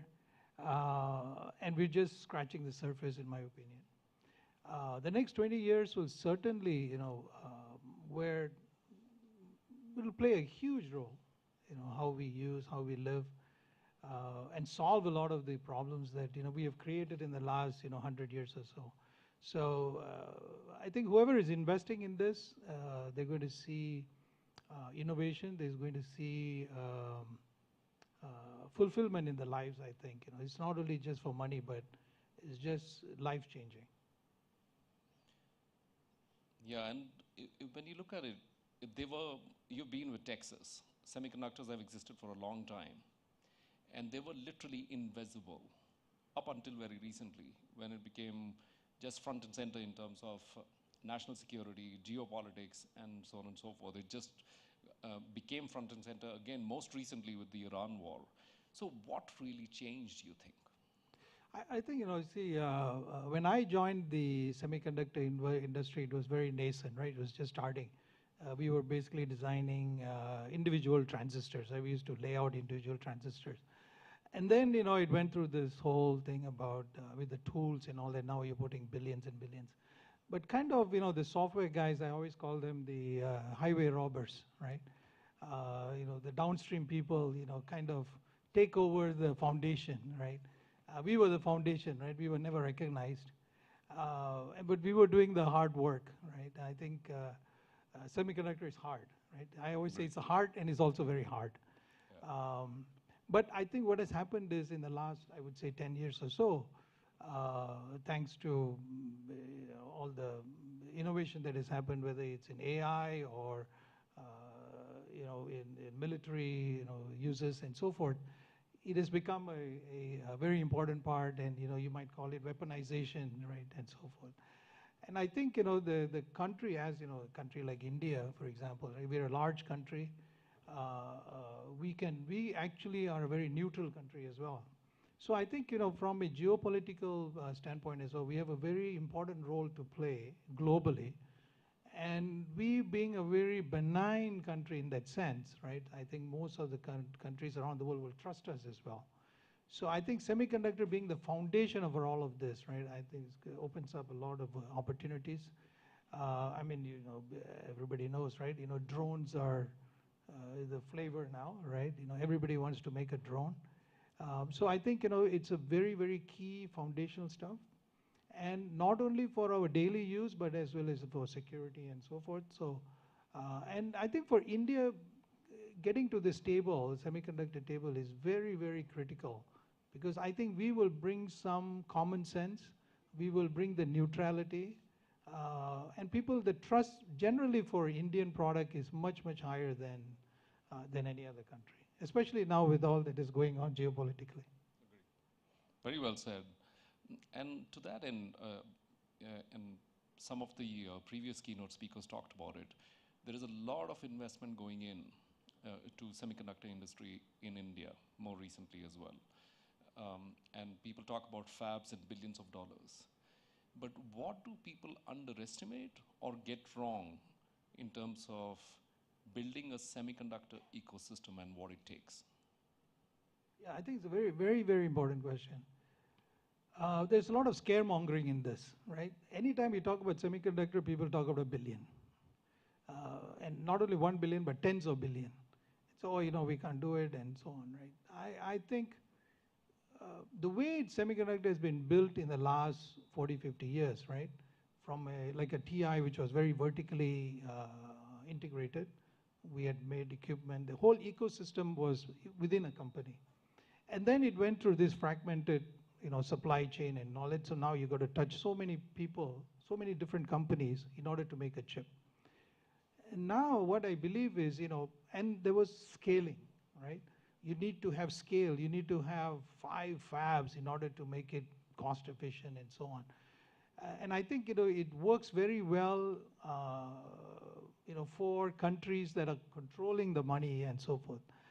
I think we are going through a phase where there is going to be distributed everything, right? Distributed production of power, how we transmit and how we store, just from a power standpoint. Everything else will also go through this distributed way of doing things. So, I mean, I've done some economic, analysis of this. You don't need a multi-billion. The idea is, how do you utilize a multi-billion-dollar fab? That is the toughest thing to do. Whereas, if you have a fab that is, producing much lesser wafers or maybe even 8-inch wafers, so you could, build a lot less with the and India is very well known, for our frugality in how we manage, new projects. I think ISRO is a classic example. We can repeat that same thing in the semiconductor. So we did not follow the same thing that was done by the US or the European countries. We will have our own way of doing it. And that is where I think, we're talking to the governments as well, did not follow what was done in the last 40, 50 years. We have a clean slate. We can start our own journey. And you want to highlight some of the segments that you are focused on towards that cause to prove that?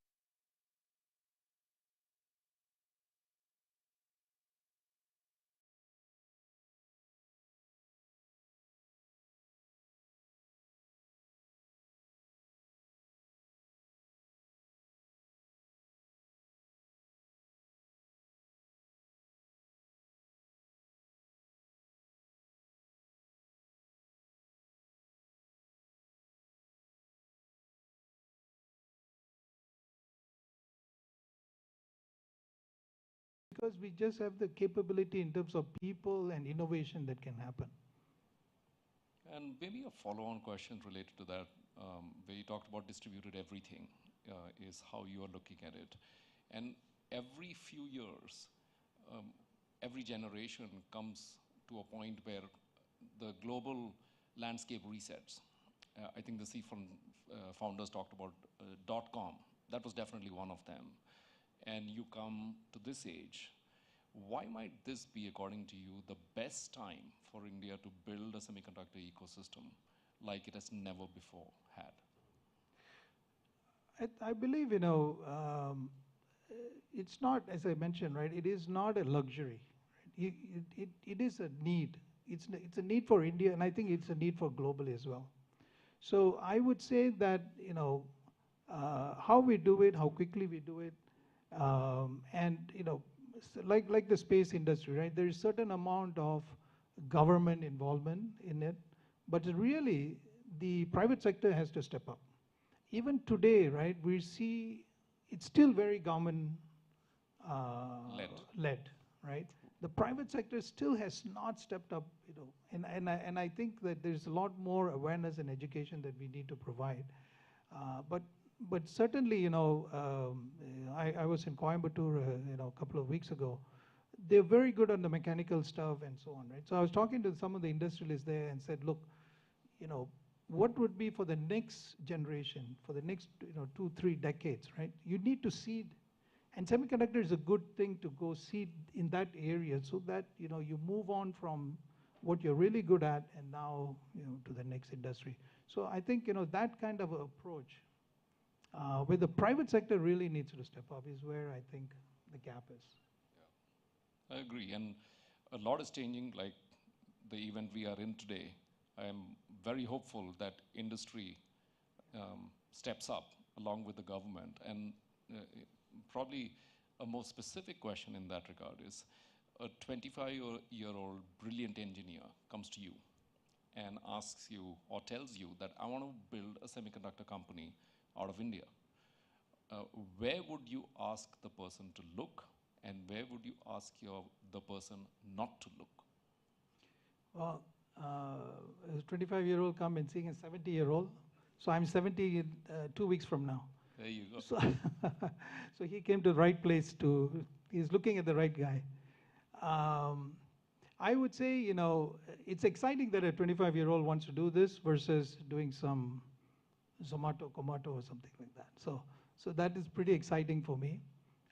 It is a very hard thing to do, but it's your very fundamental, it's about physics, it's about mathematics, it is about, a lot of exciting things, right? So I would say that, just like I was encouraged when I joined TI, I think there's lots and lots of opportunities, with the, even within India, right? I would say, focus on working with, institutions like, Indian Institute of Science and IITs and so forth. But also, there are, startups like us. We are also looking for not just be a follower, but also pick up a few things and lead, right? So that could be one area that, they want to be excited about. And, unlike software, right? And by the way, I'm very biased to hardware, okay? Unlike software, you need a lot of tinkering mind. A little bit of hands-on tinkering mind. It's not like, just coding and stuff like this. So I would encourage, that there's a lot of excitement in this tinkering type of thinking. And there's a lot of money to be made, if you're a 25-year-old, you also want to think about how to make money. And this is a good place to make money as well. Yeah. Agree. And a large part of building semiconductor industries is talent, and India is not short on talent. We are sitting in one of country's most premier and maybe one of the world's most premier research institutions. So what you believe has to change for such research to become or convert itself into globally relevant semiconductor and deep tech company? Because that's one of the reasons why I started this podcast also, because despite spending time in large organizations, MNCs as included, I saw a big gap for the talent of 20% chip designers in the world versus globally relevant semiconductor and deep tech companies built out of India. I always have this argument about talent. If India, if you question the talent in India, right, forget about all the other countries. So, I mean, we have massive talent. There is no question. And the more I explore, whether it's IIT Madras or all these big institutions, and even some private sector, right? They are doing some really good research. The problem I see is the industry is not coming and visiting these research.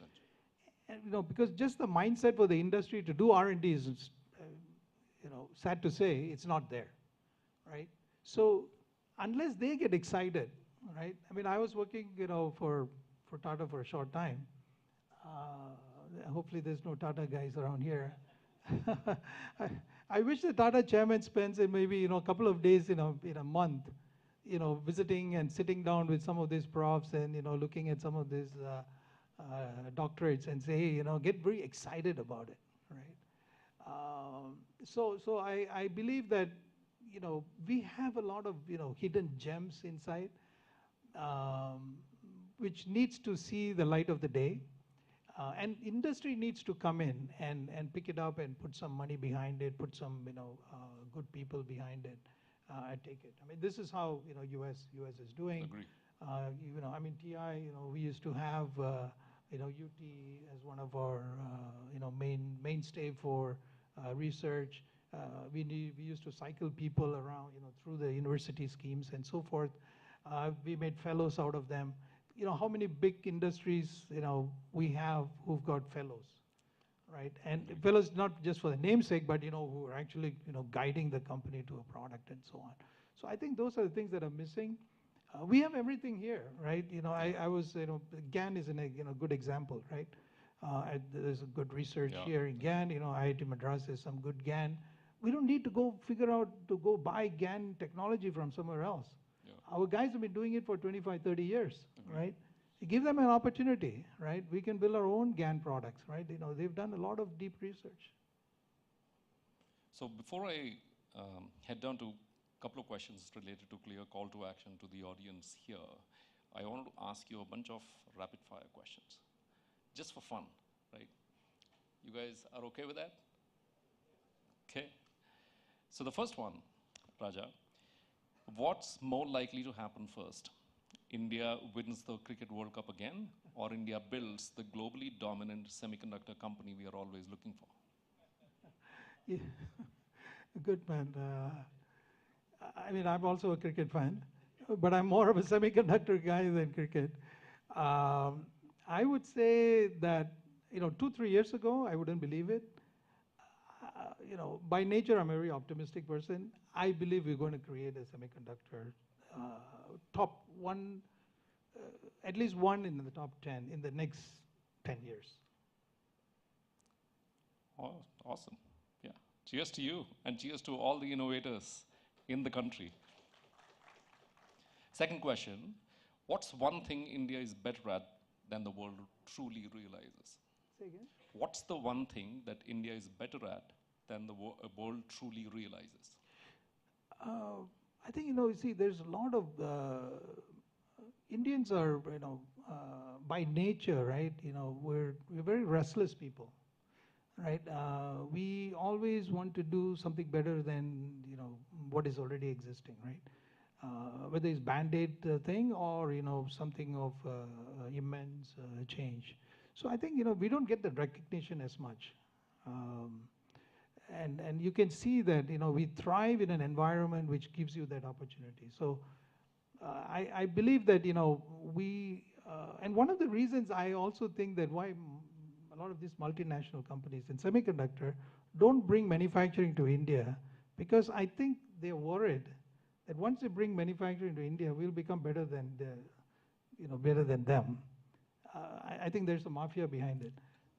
But so I think this is something that the world doesn't realize, but I think we are very good at it. Okay. If semiconductors were a Bollywood movie, what genre would it be? It'll be in the Godfather kind of, and I'll tell you why. I'll tell you why. Okay, if you see all the top 10, very successful, highly profitable semiconductor companies, right? They ask for government money, right? They have enough money, right? Do you need to give Micron money to build your factory? They're very, very wealthy company, but they ask for land, right? So mafia always asks for land. They ask for money, right? They extort, right? They say, okay, I'll only sell to you. I won't sell to you, right? So every aspect of mafia is there in semiconductor. So you can make a Godfather movie out of these guys. One overused phrase in semiconductors. Last question.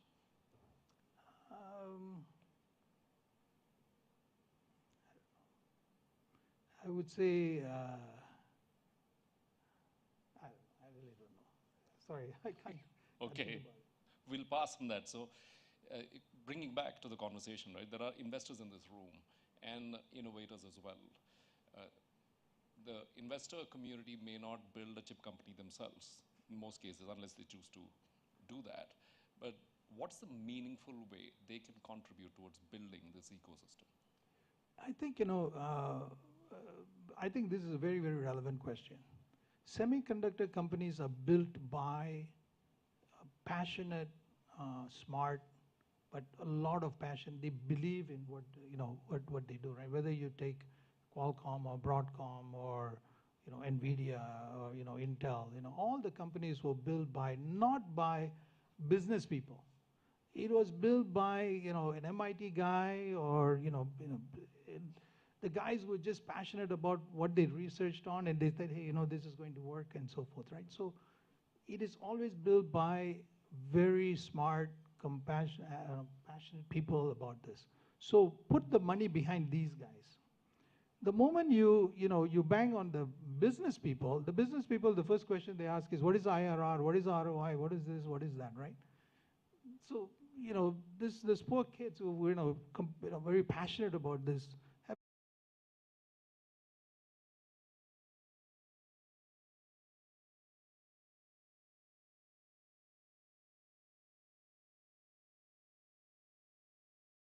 point, but they are the guys who will build the business. So if you see, the success of US is they built a Jensen Huang, right? They believed in him, they put money behind it. He went almost bankrupt, right? If you look at NVIDIA, right? They went almost bankrupt. And then, they was fortunate that, the GPU became the engine for AI, right? So now, that's, he has taken flight on that.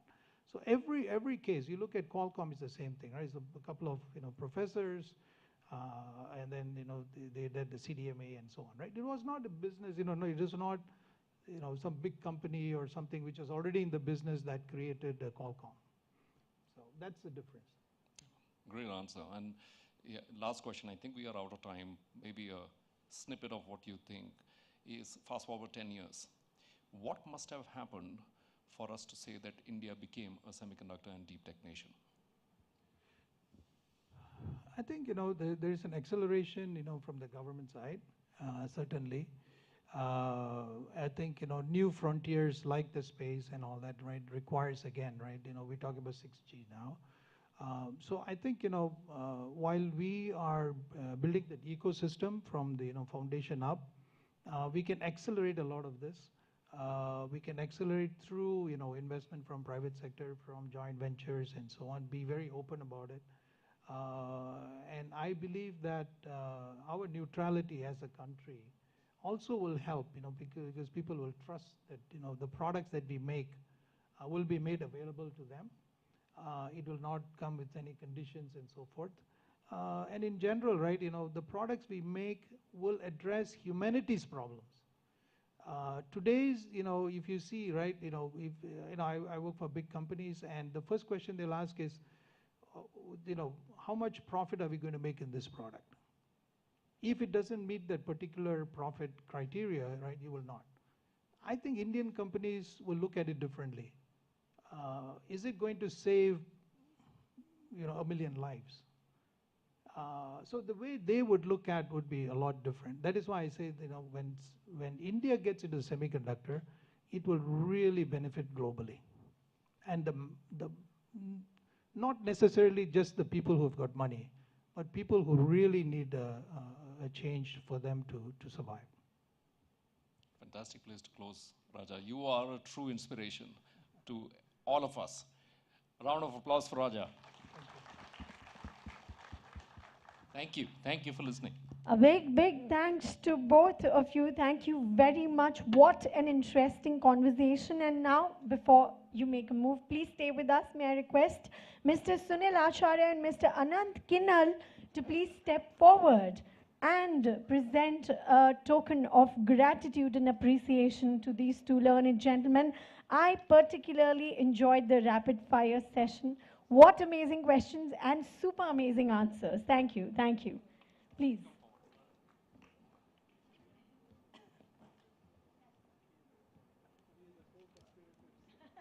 Yes, absolutely. You are the co-conspirators.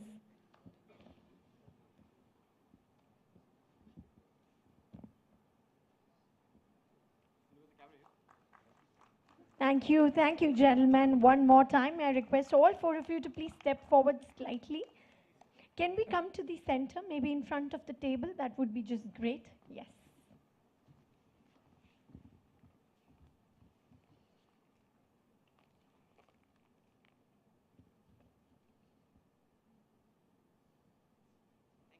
Thank you, gentlemen. Thank you very much. Thanks a lot.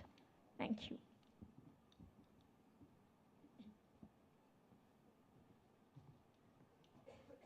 To all the delegates present here today, we all know that capital follows conviction.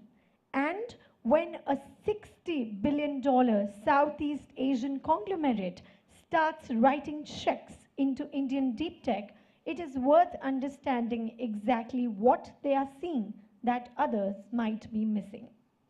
Please welcome to the stage the man deploying that conviction from the front lines, Head of Global Investments at Sinermas Technology and a passionate believer in India's deep tech moment, Mr. Ishan Kaul, everyone.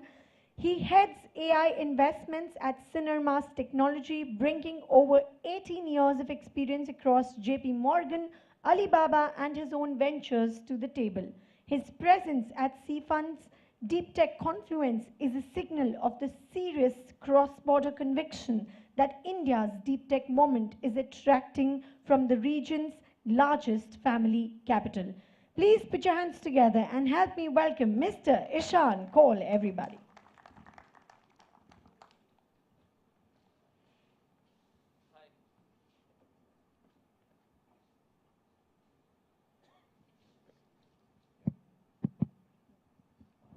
Hi. First of all, a very warm good afternoon to everyone here.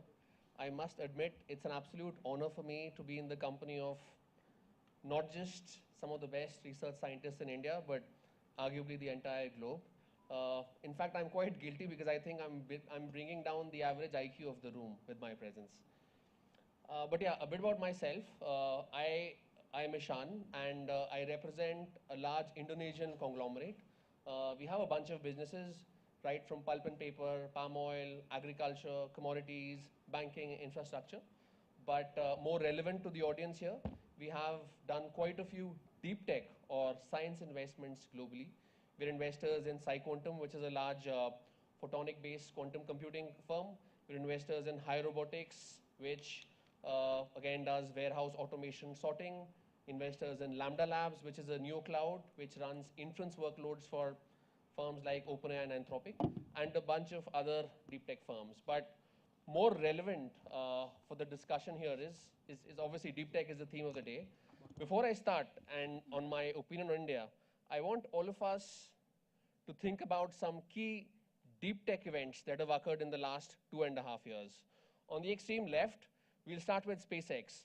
And I'm sure many of you would remember what happened in 2024, where SpaceX not just launched a rocket into satellite, but was also able to recapture it using the chopstick approach, which proves to us that in the long run, we could have a day where the cost of space launches can potentially come down by 50x, 100x. And just like many of us potentially traveled from Delhi to Bangalore today or from Mumbai to Bangalore, we could have days 15, 20 years from now where our vacations could be to Mars and to other planets. I'm sure some of you may have also heard of the work China did with the Toku reactors, where what the media described as their ability to bring the sun to the earth, where they were able to hold a plasma reaction for 16 to 17 minutes. Now, what this means is if this kind of a fusion reaction is scaled even further, we could potentially have a day 10, 15 years from now where energy becomes as ubiquitous as oxygen is, and we can think of the downstream consequences of that. We also saw what DeepSeek did, where a model trained on $5 million, again, that number is debatable, but it wiped off $1 trillion of US market cap. And not to mention London, US, and their work with AlphaFold, where for the first time we were able to solve or model the protein folding problem. And the consequences of that is that in the next 10, 15 years, we could potentially analyze the impact of drugs on different kinds of RNAs, DNAs, cure most kinds of cancers, and potentially have a way towards immortality. Now, one key question that comes to our mind, as Indians, as investors, is while all of this was happening, where was India? We are a nation that takes a lot of pride in having some of the best talent in the world. We've got the best IITs, the best IIMs, arguably some of the best institutes in the world, right? Some of the best research scientists in the world, which we just heard a while back, right? Even some of the advancements in science that I spoke of in the last slide, many of them were done by organizations which are headed by Indians, right? So where is the missing link? And more importantly, how do we think of India's role going forward? I want to take a step back and look at different events globally in terms of platform shifts, in terms of different macroeconomic events in the world, wherever wherever there were high hopes from India, that India would leverage the advantage of its high-tech talent. Now, it started with 1991 when the USSR split, and the world suddenly realized India is going to open up its market to the global world. But yes, there were some advancements made, but probably not to the extent the world anticipated. When the world hit the internet revolution, it was assumed that India, with its very large population, would create significant science breakthroughs, but we didn't hear too much.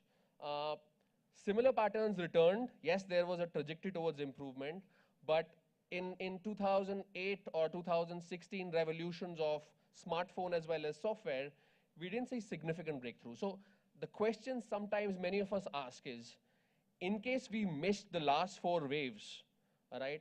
Are we now potentially a little bit behind the rest of the world when the world is arguably witnessing one of the biggest transformational moments humanity has seen, which is AI? To understand this further, I thought, okay, let's possibly look at the history of deep tech evolution in every country that has done well. If you look at global patents filed, I compared India, and again, it's a very broad average, which files 50 to 80,000 patents a year. China does about 1.5 million to 1.8. The US is 300K, 400K. And I also looked at Israel and Taiwan, which for their population are punching way above their weight in terms of number of patents per person. Interestingly, US's journey, the inflection point was 1958, where the US started DARPA. And DARPA was started in response to the Soviet Union launching Sputnik in 1957. And the US believed that if it doesn't act fast enough, it could potentially go into geographical irrelevance because China was catching up really well. And incidentally, it was this DARPA that led to the foundation of what all of us use as the modern internet, the GPS that we all use to come to work today, and also autonomous driving. China's journey was even more interesting. In 1978, Premier Deng Xiaoping said that he's going to open up the country to more manufacturing, to the rest of the world. But in 1986, 4 Chinese researchers wrote to Deng Xiaoping saying that if we don't act fast enough on lasers, on space, on IT, on semiconductors, then slowly China is going to be replaced by the US, by Europe, and the rest of the world, and we're going to be irrelevant. That's where China started in 1986 with the top-down policy that said, hey, we're going to have a state control over the industrial, the policies, the government is going to be the biggest buyer, and that's going to drive the nation, the vision of the nation. Israel in 1960s, 70s, 80s, of course, was facing war with some of its neighbors. It already had some very high quality R&D programs. They had the 8200 program where the top 1% of the talent would help the military. But the inflection point was 1993 with the YOSMA program, where the nation realized that it's not just R&D, not just science that helps a nation grow, but you also need to marry that with long-term capital. And the YOSMA program said that, hey, let's find the 10 best VCs in the country. Let's give them a lot of money. Let's not expect DPI early enough. And the world has now seen what Israel has achieved with alumni from the 8200 programs like the Palo Alto networks, like Wiz, which are world-class companies. And similar was Taiwan, where Morris Chang was hired in 1986, where they kind of broke what was perceived to be the semiconductor supply chain and said, Taiwan is not going to compete with its competitors who are the designers, but we will focus more on high precision semiconductor manufacturing, and that's where TSMC was born. Now, the very interesting trend, and I want to carry this on what this means for India, is that none of these nations that excelled in deep science, they did this out of a desire to make profits or to have a commercial benefit. A large proportion of this drive was actually factored in because the nation believed either they are staring at a military defeat, or they are staring at economic irrelevance, or they are staring at potentially a geographical isolation. When you look back at the data, we try to analyze that what are the key factors that actually lead a nation towards this inflection point, as you call it in deep tech, right? Now, some of the factors we identified, of course, high-class talent, high-grade universities, the ability of a domestic market and demand, founder density and having a high quality of entrepreneurs, and most importantly, having risk capital available, having the government as a strategic buyer, and having a large manufacturing base. Now, I want to go back to India's journey in the last 25 years and look at what were the key elements that we had at different points and where do we stand now, right? So interestingly, India opened up in 1991, as we discussed. Now, although we had aspirations, but the problem was at that point of time, neither did we have that entrepreneurial mindset. The market in terms of disposable income, GDP per capita just wasn't high enough for us to really create those massive high quality deep tech startups. Then we went to the 1995, 2000, the internet wave. That's where you started to see the first offshoots of high quality global companies being built out of India. But that again was primarily related to more IT services, the Wipros, the Infosys, which because of lack of local demand catered more to the global market. Now 2006, 2010, when the smartphones became ubiquitous, the average Indian had access to internet, is where things started getting more interesting. Because there was domestic demand, you could actually build apps like the Flipkart, the Ola, the Zomatos, and so on and so forth. But unfortunately, at that point of time, the founder density just wasn't strong enough for us to build those kind of high quality science startups, right? Now going to the last revolution, which is the 2016 to 2020, the cloud and the SaaS revolution. This is where Indian founders suddenly found a lot of steam. Because the first generation of founders who, what we call as the Flipkart mafia, the Paytm mafia, suddenly they had broken up from their companies. Suddenly there were so many mentors, so many advisors, and that's where I think in 2021 we reached 100 unicorns. So this was actually a fallout of some excellent founder density being created. But there as well, there were three essential parts of the wheel which were missing in 2016 to 2020. The first was high quality deep tech startups need the availability of long-term capital, right? If we all talk great about OpenAI, but OpenAI was funded in 2014. Second, as we saw in the case of Taiwan, as we saw in the case of China's 863 program, none of those deep tech initiatives can work if you don't have a highly concentrated buyer who is able to take care of your revenue and commercialization in the first few days. And third, it is having access to a large manufacturing base, as we saw in the case of Taiwan, where even if you're able to reverse engineer a technology and build it really well bottoms up, you need the ability to have a large manufacturing base to scale that. So how does it look for India? We are extremely bullish now that finally, in the last 4 or 5 years, due to a combination of multiple factors, India seems to finally now have all of the ingredients that were missing earlier. Due to some initiatives that many of which have already been spoken about, and some I'm going to cover later, we will now be able to potentially create high quality deep tech startups at hyperscale, right? First and foremost is the availability of risk capital. Now, I know this is where the government has done a phenomenal job with institutes like SIDBI, SRI, RDI Fund, where the amount of risk, long-term patient capital available to Indian startups has significantly shot up, right?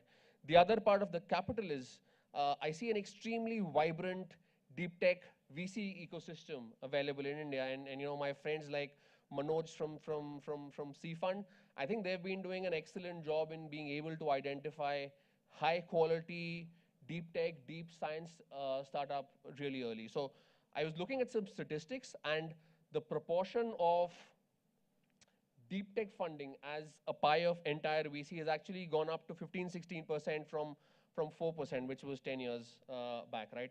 Incidentally, China is at 40% right now of total funding. The second is government as a customer, right? We saw multiple examples of how the evolution was because the government told the startups, don't worry about commercialization, don't worry about revenue, we're gonna fund you, right? We feel we are seeing massive offshoots of the government helping early stage startups, helping early stage space companies, semiconductor companies, biotech companies, energy companies, giving them access to early contracts. So the founder is more focused purely on solving deep technical problems, deep science problems, and is not worried about commercialization, right? Third, as we saw the case with Taiwan, even if you're able to build a high quality deep tech startup, you still need a good manufacturing base so that once you hit that science market fit or the technology market fit, you can then go broad.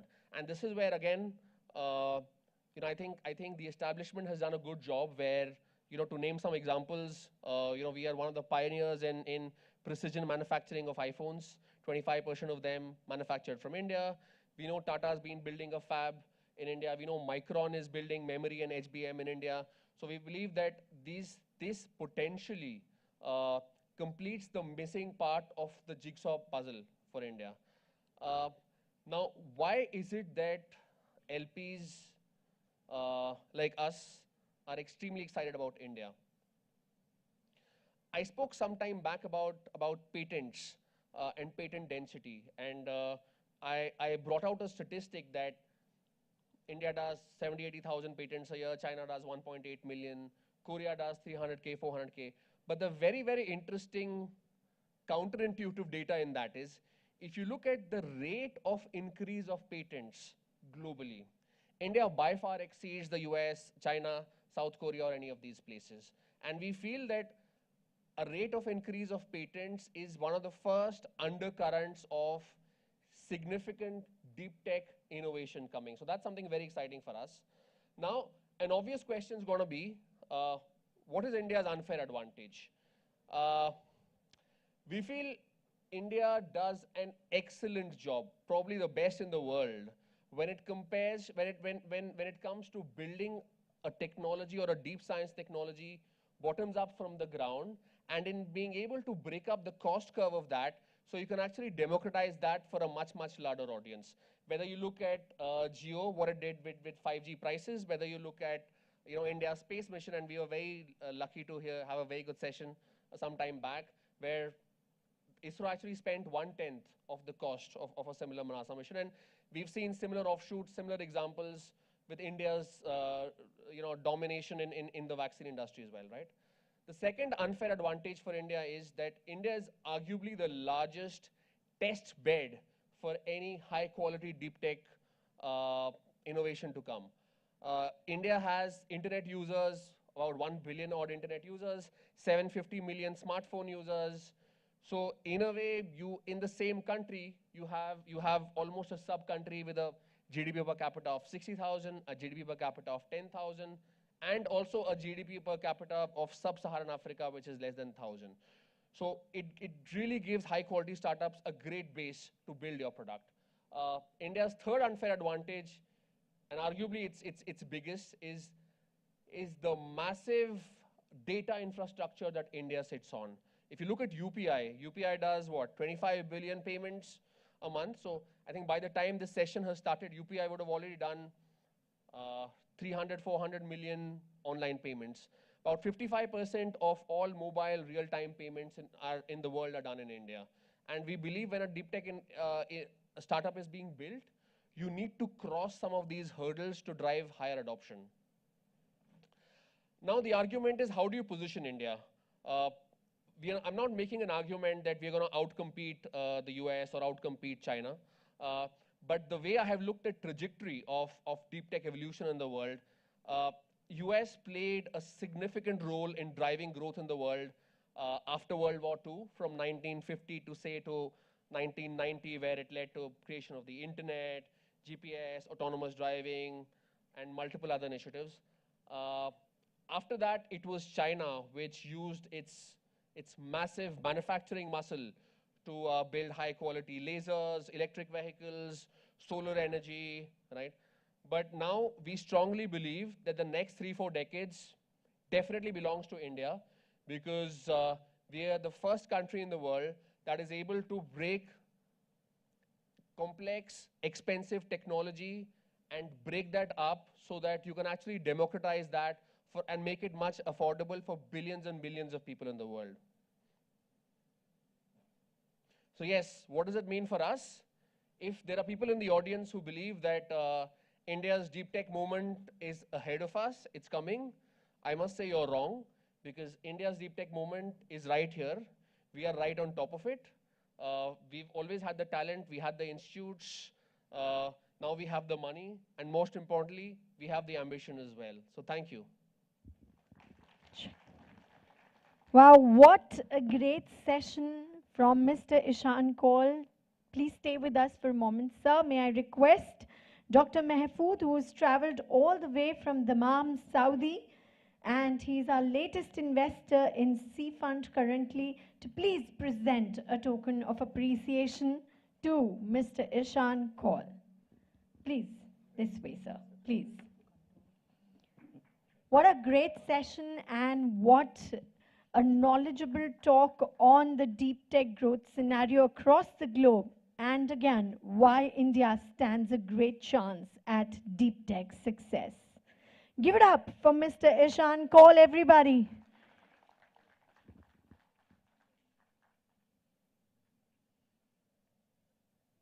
Thank you, gentlemen. Thank you very much. Thanks a lot.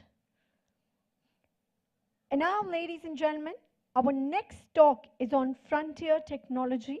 And under that, we will look at why the next generation of compute infrastructure may orbit the Earth and how startups are building it now.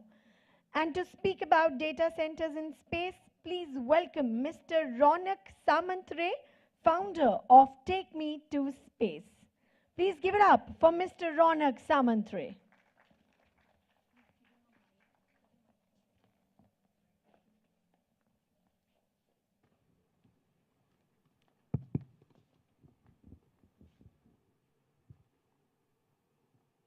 Okay, while it gets up. Hi, everyone. My name is Ronak, and I represent a company called Take Me to Space.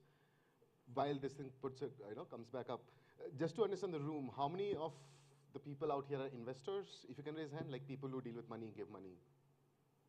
Very few. Okay. How many of you are entrepreneurs? People that tend to solve stuff, build stuff, or aiming to build stuff? Oh, a lot of. It's very fairly balanced room. Fair. Because, when you talk to the investor community, you say a different story. When you talk to entrepreneurs, you say a different story. I'll be honest, right? Can I get a clicker? Thank you so much. Okay. As Take Me to Space, we are trying to do something very simple. Data centers have been existing, I don't know, since last 20 years. We're just trying to do the same in orbit, in space, right? And as a company, as an individual, I have been working on this since 2022. Of course, now everybody's talking about it because thanks to our Western world, when Mr. Musk or China or Google or cowboy space, for that sake, when people start talking about it, we suddenly start believing, okay, if they're saying there's some truth to the pudding, right? Now everybody's talking about it. Now, if I may ask, how many of you have heard about the word orbital data centers off late? Oh wow, all of you. I come from a time when I had to fight with people, trying to say, bhaiya, data center na upar banega. And I had to defend against solar farms and what have we. Like the whole fact that computing is going to scale is, I'll give you some data points, right? India today produces, from an energy production point of view, it has 520 gigawatts of energy installed capacity. We plan for a capacity utilization of 400 gigawatts, out of which 40% goes to the tier 1 buildings. Because guess what, our buildings, which used to, from 10 years before, used to be 1 kilowatt, has gone to 5 kilowatt per flat. Each home today, because we have air conditionings and what have we, right? 40% goes to the buildings. The rest 40%, okay, the rest, is it dead? Am I audible? Yeah, perfect. So the rest 40% goes to the industries. And here's the lay of the land. How many of, in industries today, there's something, a concept called power holidays. Industries have to mandatorily shut down on a Friday or something so that they can do load shedding and they can give power to the homes. Of course, if you're a Micron or if you're a very big industry or a Foxconn, you don't get power holidays. You don't get power holidays. It's usually the MSME that get impacted. Rest 20% energy is used for everything else. Data center today in India is somewhere between 3 to 4 gigawatts. Right? That was never planned for. What our Prime Minister says that India is going to be at 15 to 20 gigawatt by 2033, but our power generation capacity is only going to triple, so it is going to be 1,000 gigawatts. So how do you support a 20 gigawatt data center, which, if you look at data center workload, it's not nahi hota ki summer mein zyada consume hota hai, winters mein kam hota hai. Data center compute is not seasonal.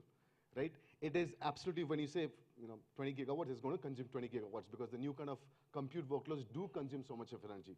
So the way the humans are consuming compute, like all the interfaces that we interact with, let's say today is ChatGPT, before that it was Bitcoin, before that it was big data, and what have you. If you look at the words I talked about, they were all powered by a large amount of energy given to a back-end compute.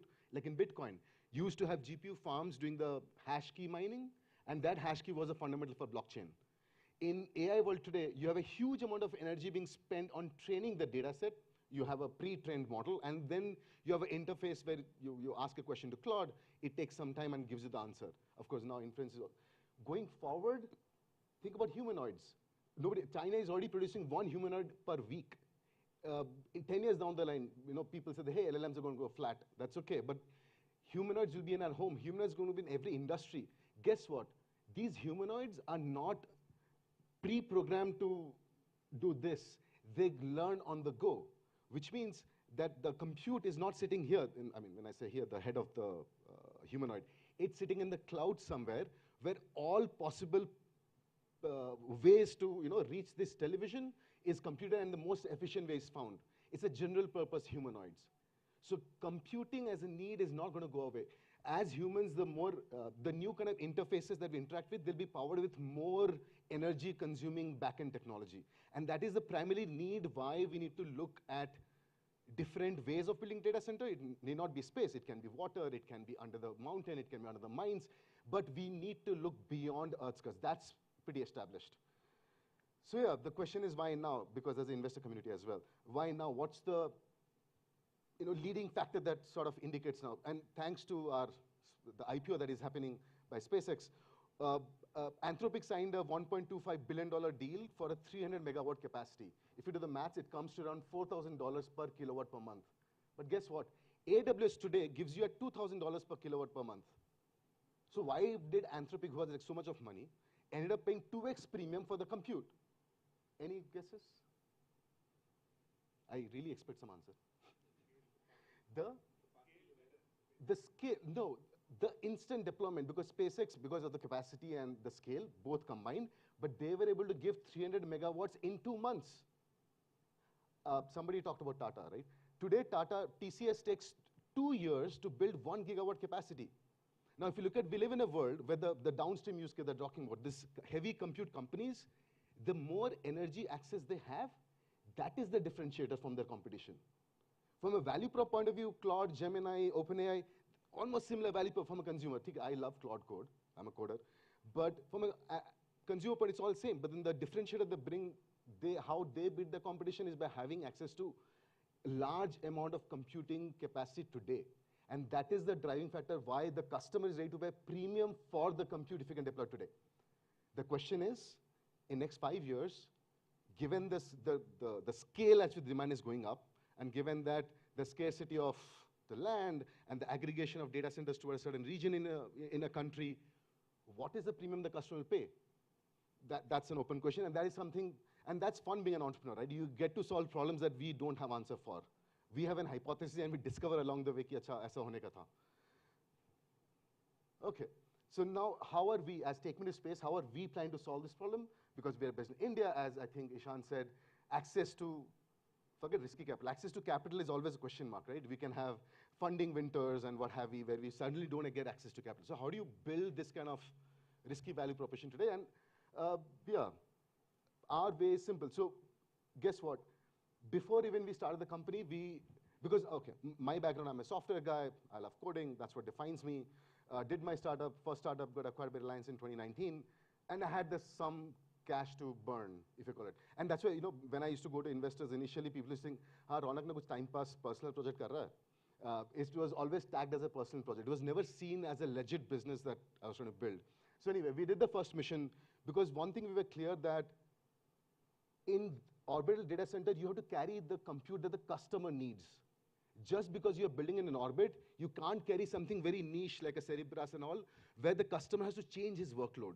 If today 90% of the AI workloads are in CUDA, you got to be CUDA compliant even in orbit. And guess what? NVIDIA does, in 2022 or 2023, they were not talking about space. None of these chips are radiation hardened. You talk to anybody in ISRO, they will run away if you say, hey, I'm going to put a chip which is not radiation hardened. Europe follows radiation tolerant, right? Our country follows radiation hardened. But then we thought, hey, if I were to carry data center grade chip, how do I protect it from the radiation? So we came up with this new material which sort of reduces the total radiation getting into a satellite. The second, and that is when we actually launched the company in June 2024. After we did that, the second one we sent to orbit, and these were back-to-back 2 successful missions. By the way, our company is just 2 years old, and we have 2 successful missions already. This was India's first AI lab in space. We are very clear. We don't position today ourselves as an orbital data center company. We say we are building AI lab because our capacity is not megawatt or gigawatt scale yet, right? And my first set of customers came from Reddit, not somewhere else. So because Reddit's are where the geeks are. So if you are building a niche technology, please be on Reddit, right, as entrepreneurs. So yeah, first set of customers came from Reddit, from Malaysia and stuff, where people were interested to upload their AI model for a Earth observation use case. And that's when the aha moment was, hey, today if you're building compute and storage, you really can't go after the terrestrial data set, which is the LLM, which is the training and what have we.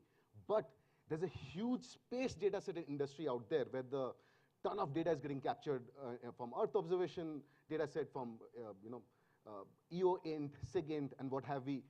If you process that data in orbit, number one, it helps customer reduce cost because he's not paying for downloading terabytes of data onto the ground.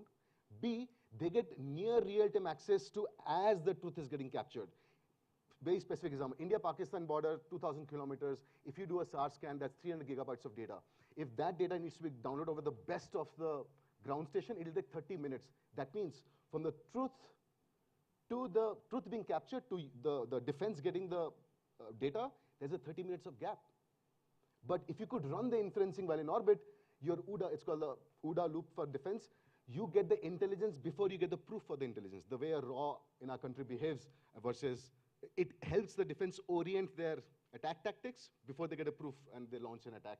So yeah, our first satellite, the third satellite, was launched on January in PSL. We lost the satellite because PSL blew up. Now it's going on Falcon 9.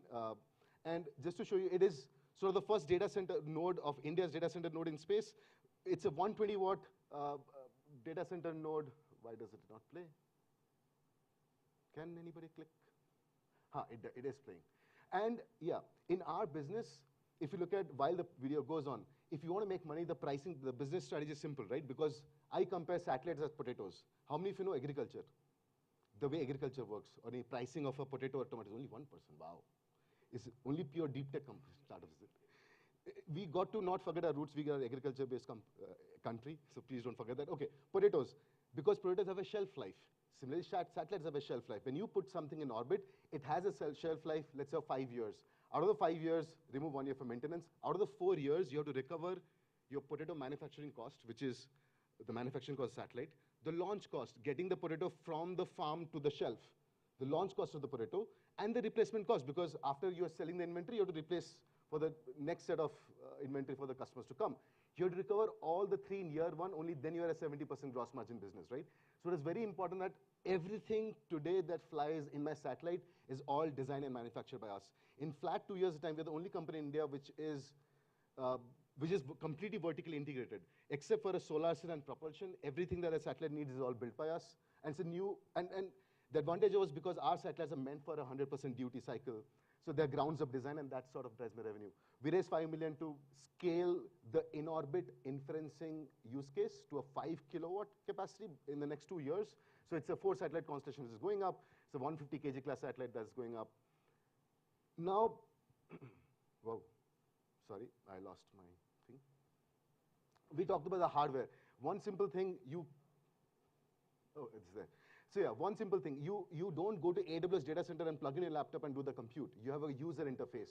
The AWS console, which every GCP portal copied it, Azure portal copied it. AWS console was a forefront, right? And that's Orbit Lab. You have to think about how do you simplify access to a space compute, right? It has to be easy for the customers to deploy, access the orbital compute and the storage. By the way, storage was never a use case. Our satellites had like a few terabytes of storage. Because of the Iran war, I should not say thanks, I appear like a sadist. But yeah, now data centers are established military targets, right? Your digital data is actually tagged to a physical lat long. All it takes for the adversary is to figure out how to reach the lat long and disrupt it, right? Where a satellite becomes a good disaster recovery layer, which is in orbit. So yeah, Orbit Lab is interface for that. Where we are heading towards is that by our aim as Techno Space, by 2029, we got to have the first 50 kilowatt node in orbit. My competition, which is SpaceX, their hypothesis is that each satellite should be 100 kilowatts, but our design, if you look at this is a 50 kilowatt node, we have a very unique design which ensures that it's inspired from a beehive, right? Biomimicry. It's inspired from a beehive. So we don't make systems for a 50 kilowatt. Each hex is actually 1.3 kilowatt, which all our subsystems are currently optimized for.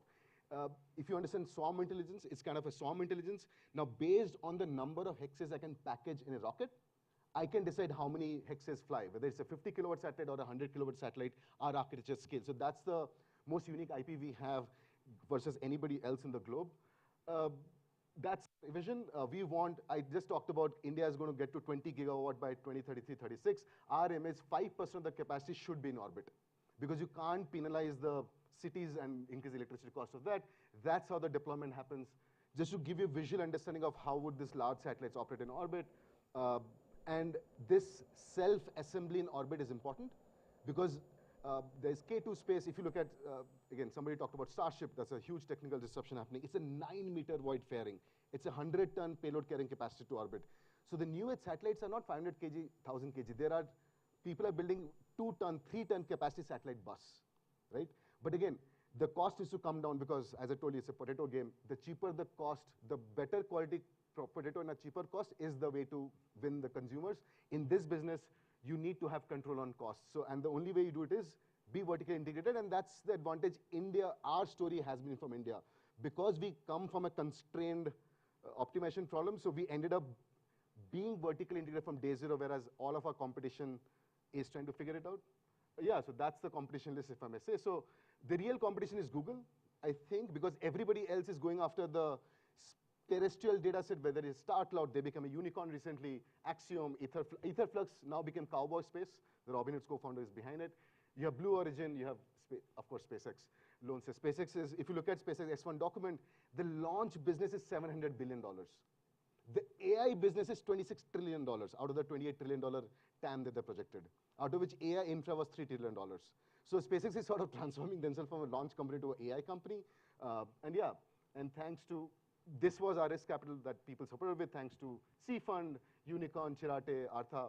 They sort of supported right in the beginning when literally people did not understand what an orbital data center means. Forget about what we are doing, paise kaise banayenge, kaun paisa dega. That was never the use case.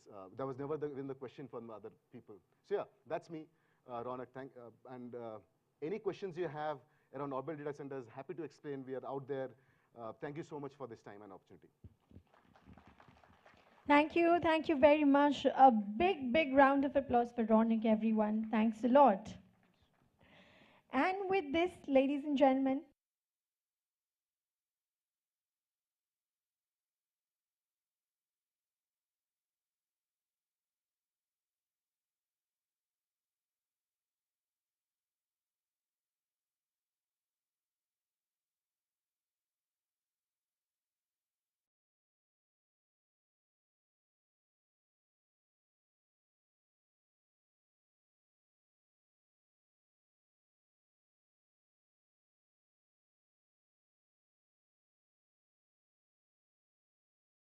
dear hardware needs to deliver. Dr. Nikhil Vijay Shende. Dr. Nikhil Vijay Shende is an IISc Aerospace Engineering PhD and founder director of SNI Engineering Solutions, an IISc incubated company whose research formed the basis of Seafund, a high-performance CFD flow solver used for industrial aerospace simulations. His work gives him a practitioner's view on what frontier compute actually demands that few researchers can match. Please give it up for Dr. Nikhil Shende. Right. Thank you very much for the kind introduction. So it's nice to be back to the Institute after a long time. And what I'm going to talk about is, as you know by now, a practitioner's view of what a high-performance computing demands. So I'm from SNI Engineering Solutions, a technology company incubated from IISc, we are the developers of a computational fluid dynamics tool called Hyphen, which is used in a big way in the Indian aerospace and defense industries. So just to give a background, what's computational fluid dynamics? So it is an integral part of an industrial design. So if you look at a slide from Boeing in 2005, you will see a Boeing 787, which is practically designed by the simulations, in particular using the CFD tools. So it has become an integral part of the industrial design. The advantage of using CFD over, say, the experiments is that it reduces the cost of model or prototype testing. So you have a wind tunnel which can span over several acres and would require billions of dollars to build, but the same kind of analysis, you can do it numerically with the help of large-scale, massively parallel supercomputers, which are considerably cheaper compared to these experimental facilities. Another advantage is the CFD codes provide greater physical insight to the designers. So there was a time with the help of experiments, the designers would get some raw data, some basic data, as you see on the left-hand side figure.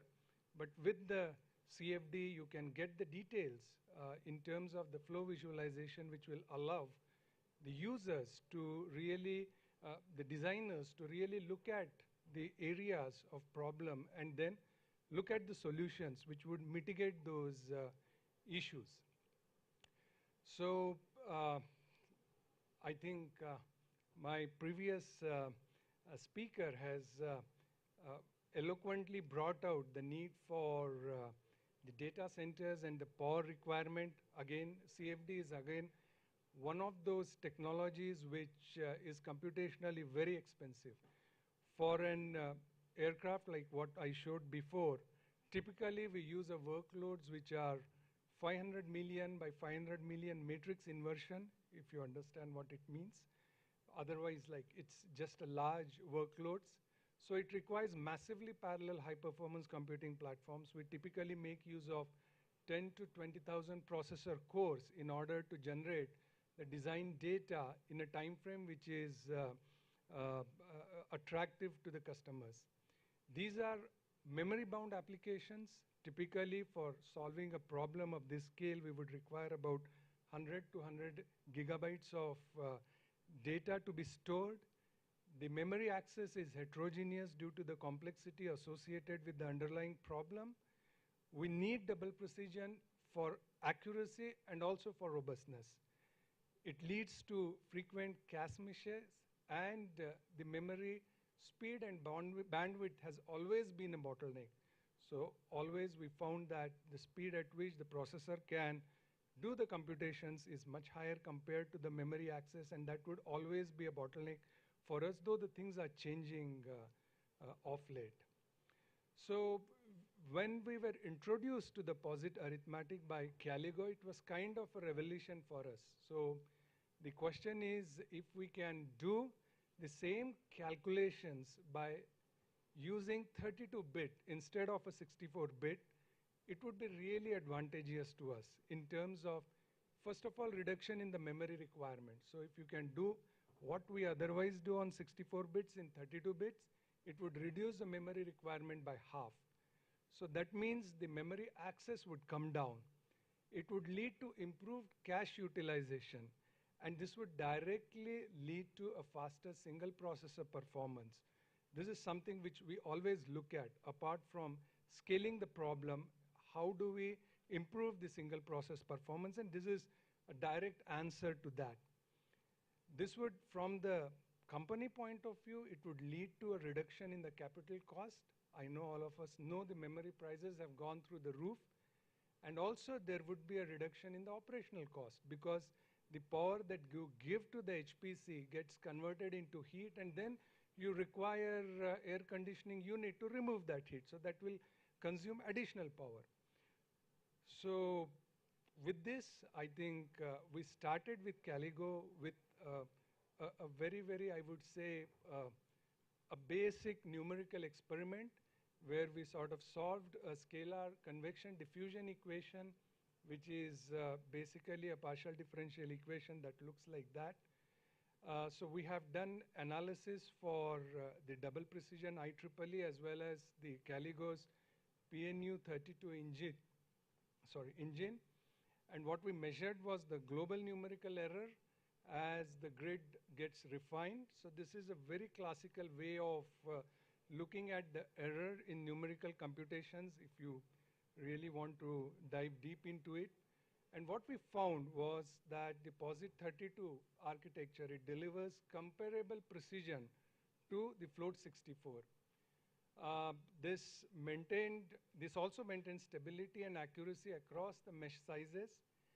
And this would definitely enable us to power the engineering simulations with a lower hardware demand. And this also kind of enables us to validate POSIT for R&D sectors.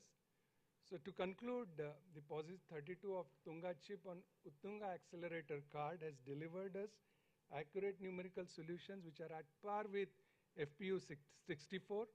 And we see potential advantages in terms of enhancement in the single process performance of our software, reduction in the HPC capital cost, and reduction in the operational cost. So with that, I would stop. Thank you very much. Thank you, Doctor. May I request Mr. Anup Ambika to please step forward and present a token of gratitude to Dr. Nikhil V. Shende.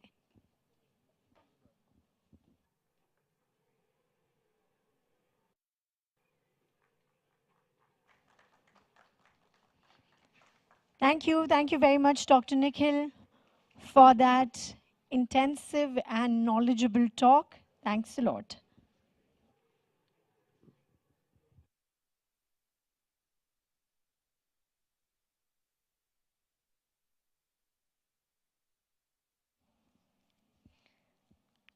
Ladies and gentlemen, in our next segment, we would like to share with you all as to how a 10-year partnership between a fund and a state built one of India's most active deep tech ecosystems and the promising future it holds ahead. Please put your hands together and help me welcome Mr. Anup Ambika, CEO, Kerala Startup Mission, to share with us about the coming together of Kerala State and Seafund. A serial entrepreneur who has built and led technology companies across GE, Lucent, and multiple ventures of his own, Mr. Anup Ambika now serves as CEO of Kerala Startup Mission, bringing over 26 years of experience spanning international sales, AI, ML, life sciences, and policy making. Under his leadership, KSUM has taken the lead in strengthening Kerala's startup ecosystem by creating essential infrastructure, enabling access to funding, and building robust partnerships across government and corporate sectors, making Kerala one of the most intentional deep tech states in the country. Please put your hands together and give a huge round of applause to Mr. Anup Ambika.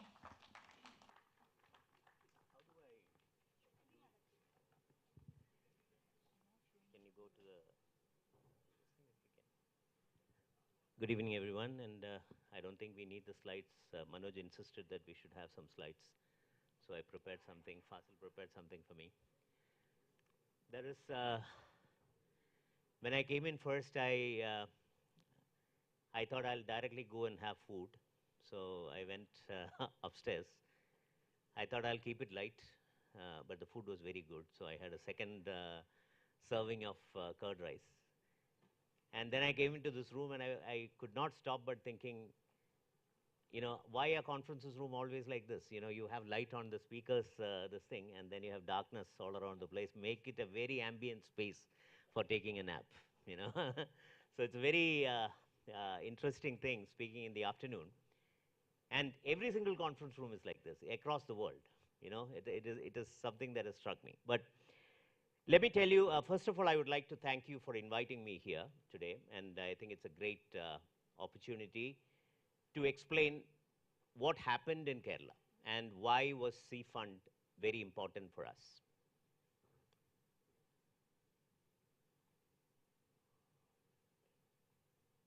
by hook or by crook, you know, there was no capital available in Kerala for a very long time.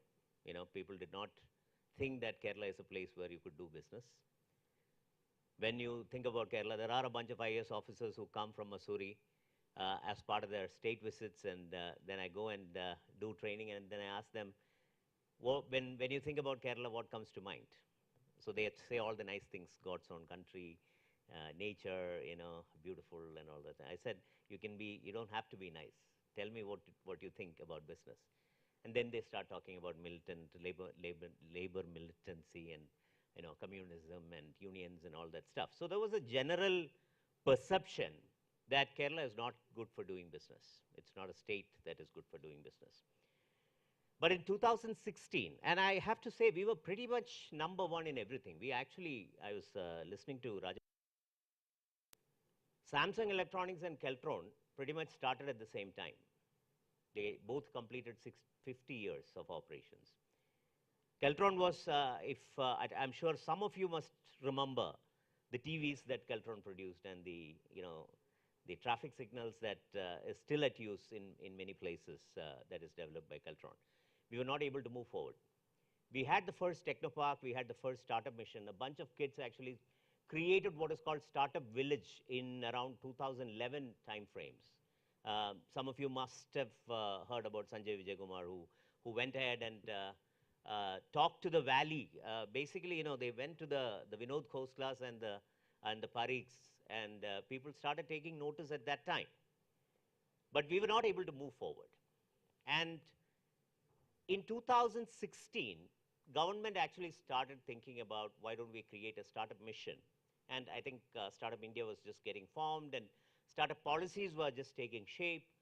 And one of the major problems that came out in a program called Seeding Kerala was that there is not enough venture capital that is coming to Kerala. Frankly speaking, you know, yesterday I was reading a book, I forgot the name of the author, but it was called Adventure Capital, it looks like, which then turned into Venture Capital by Cleaner Perkins. And so venture capital was not a term that was very familiar. In 2004, when I came back from US, I went to one of the most leading venture management firms in Kerala. I said that I would like to get some venture capital. And he asked me, what does that mean? Does that mean I give you money for free? In 2004, okay?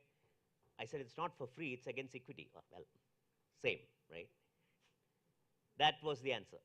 Okay, from then, you had to actually move into a space where people will acknowledge the term venture capital. And Kerala, it was very difficult, very difficult. It's not like Bangalore or, I don't think there's any other place like Gurgaon or, you know, the NCR region or Bangalore.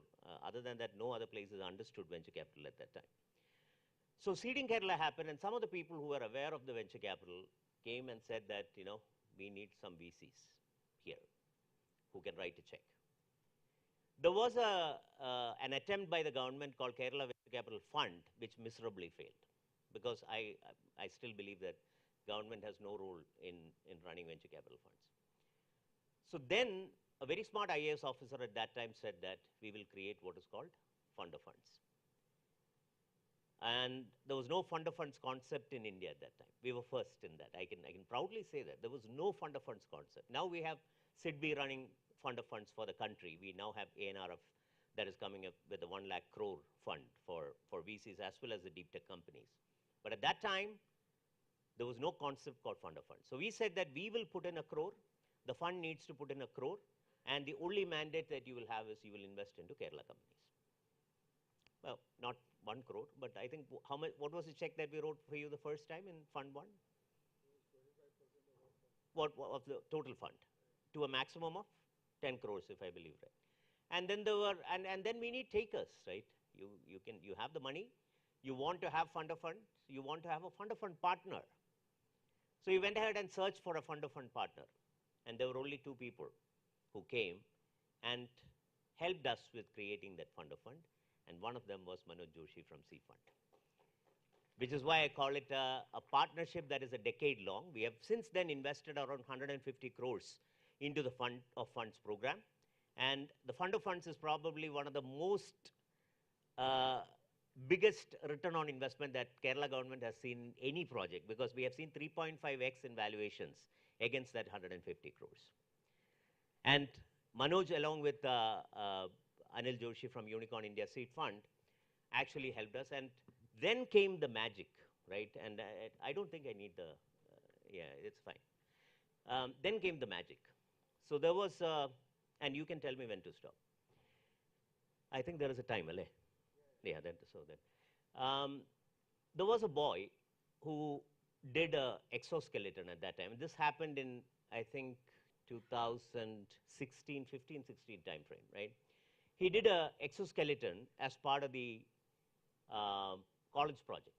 And as part of a presentation, we somehow took that picture of the boy wearing that exoskeleton and a bunch of boys, you know, clapping and having a good time in the college. That picture was shown in a meeting.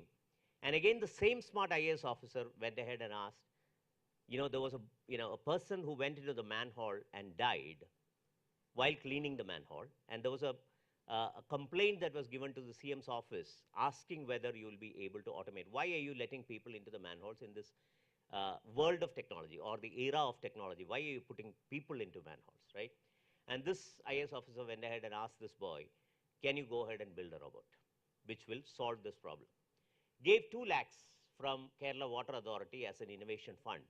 And this boy since then went ahead and created what is called Gen Robotics, which is now making, I think, around 70 crores in revenue, right now. And very soon they are going to hit the 100 crores. Did you invest into Gen Robotics? You did. So both Anil and Manoj were kind enough. At that time, it was not, you know, many of the institutional investors, Malayalis, wealthy Malayalis, which we went to and said that, why don't you fund this because it's a robotics project, did not see what is the potential of robotics at that time, right? Since then, they have gone ahead and created a gator, which will help rehabilitate paraplegic patients. And that G-gator is also doing extremely well.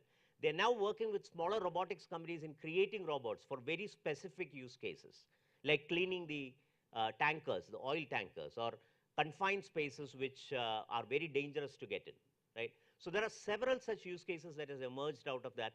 And you know, all this would not have happened without the help of you. And today, when I look around the stalls, I'm glad to see that there are around 8 companies that are part of your portfolio. Yeah. And we have Gen Robotics, we have ClueTrack, we have Sea Electric, we have Finsol. Is Tim is here somewhere? Or is hi? Okay. So they're all, you know, doing extremely well. And I'm waiting for the good news, Tim, to close the round and, you know, see that happening. But our objective is to work very closely with Seed Fund.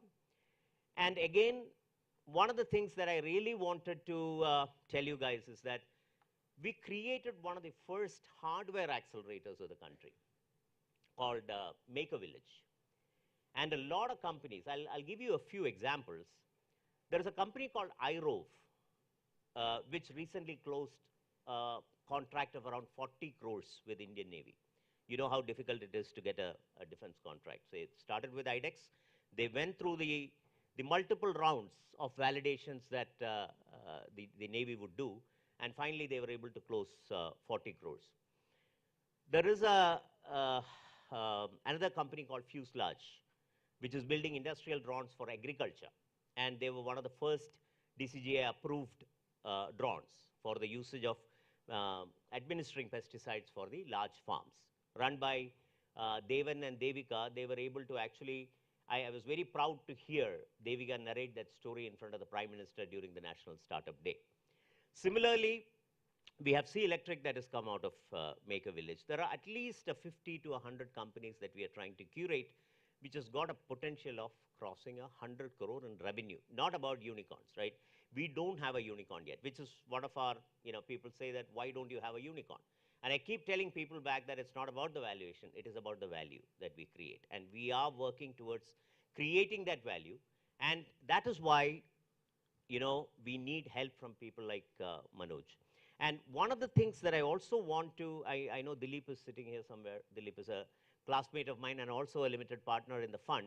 But I want you to spread the word that we have a lot of wealthy people in Kerala, starting from Yusuf Ali to Ravi Pillai to, you know, a lot of people.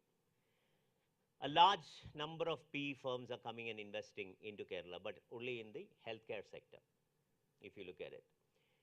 you see a lot of investment that is coming into the infrastructure. But seeing startups as an asset class is one of the biggest challenges that we are facing as part of the working with the Malu diaspora, right? I went to the home of a person named Rajiv Madhavan. He actually sold 2 companies, and the latest unicorn that he has built is called Froor Systems, which is into the cooling technology for data centers, based out of San Francisco, based out of a city called Arthurton, which is one of the largest or probably the wealthiest pin codes in the United States. I went to his home. I could see large statues of Shiva and Lakshmi and all, all like 15 feet tall statues, all transferred from Matangeri, Fort Kochi to California, right? He has not put in a single penny into the Kerala ecosystem. We need to change that. I think if we can actually consolidate the amount of money that is out there in the world, not only with Malayalis, but with the rest of the Indians, and have the right checks for the growth of the ecosystem, I think that is going to be a great step forward. And people like you, Manoj, has shown us the path. And I think we will try and help you by bringing in more capital and also try to nurture more companies. And being in IASC, I was talking to Fasil today, and somebody rightly made that point that industry is not visiting the research in the right fashion, right? There is a lot of research happening. I can tell you because the term translational research came to fruition some 30 years back in Kerala. There is an institute called Sri Chitra Tirunal Institute of Medical Sciences and Technology, which actually created heart valves for, I think, less than 1,000 rupees, which costed 1 lakh. There is a company called Peninsula Polymers, which actually acquired material science technology from that institute and converted that into blood bags. And Terumo since then came and acquired Peninsula Polymers and became Terumo Penpol, which is the largest blood bank manufacturing facility in the entire world for Terumo. So these kind of translational researches has happened. It is out there. But we are not visiting it enough. We are not pumping capital into it. Industry is not contributing enough capital into the R&D, I would say. Industry is not even visiting and understanding what is happening. And for me, IASC even was a black hole. I was actually today sitting with somebody who's working with a professor here and amazed to hear the kind of technology. I just heard about the CFD technology that you talked about. And it's like amazing scientific discoveries that are happening here which can be translated into multiple use cases. And I hope that this deep tech focus that you guys are having in the days to come and the new fund that is coming from the central government of India is going to be a great step forward. And I'm sure we will see more and more portfolios that, portfolio companies that will come into Seafund, and we will also make a lot of money in that process. Thank you so much, and thanks for having me here. A big thanks. A big thanks to Mr. Anu.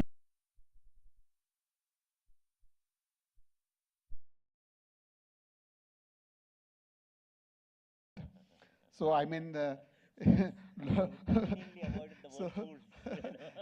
so they came in as part of the family, and me and Anil Joshi, who's a good friend of Unicorn Ventures.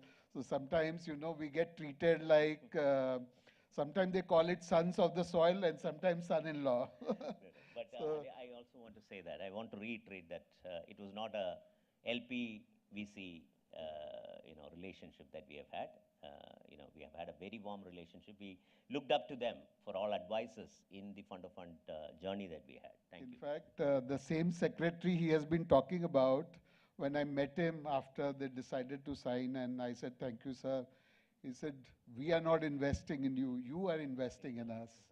We are just giving you money so that you can invest back 2x. I mean, so that is the kind of attitude we need from multiple states. And I have gone and visited many states who are trying this program, but none of them, as of now, has that thinking. So I hope that happens, and it will happen. Thank you, Anup, for coming.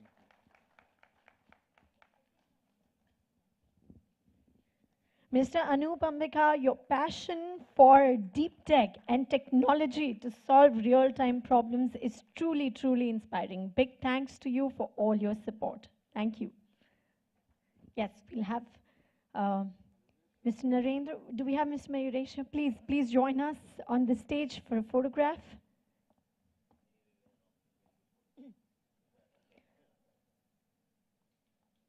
Lovely. 10-year-long partnership, everyone. That's truly commendable and inspiring at the same time. Thank you, gentlemen. Thank you very much. Now, we are definitely getting more food for thought after each session here at Deep Tech Confluence, powered by Seafund. Before we move forward, let us take a 45 minutes long high tea break where we get a chance to attend live portfolio demos and network with founders and speakers. Let's come back into the hall after 45 minutes because we have a lineup of very interesting sessions by the founders. The high tea served in pre-function area. Also, post the sessions, we all will move together to the dinner area, which is at a nearby brewery. So looking forward to seeing you all after 45 minutes. By my watch, it is 5:02. So I think we gather back by 5:47.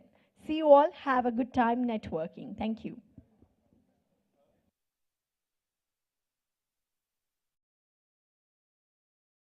I am sure you all enjoyed the refreshments and the networking. Now, our current segment is an array of interesting portfolio showcases, and the first one is a portfolio showcase on Finzol, insurance for everyone, paid for by no one upfront. India's first insurance-first BNPL platform, making premium financing accessible across 8,000 locations and 500 plus cities. And to share about the same, please help me invite Mr. Tim Matthews, co-founder and CEO Finsol, with a huge round of applause, everyone.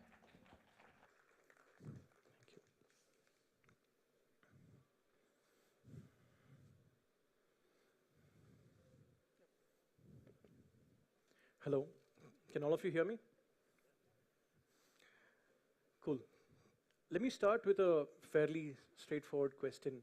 I don't see many people in their 20s.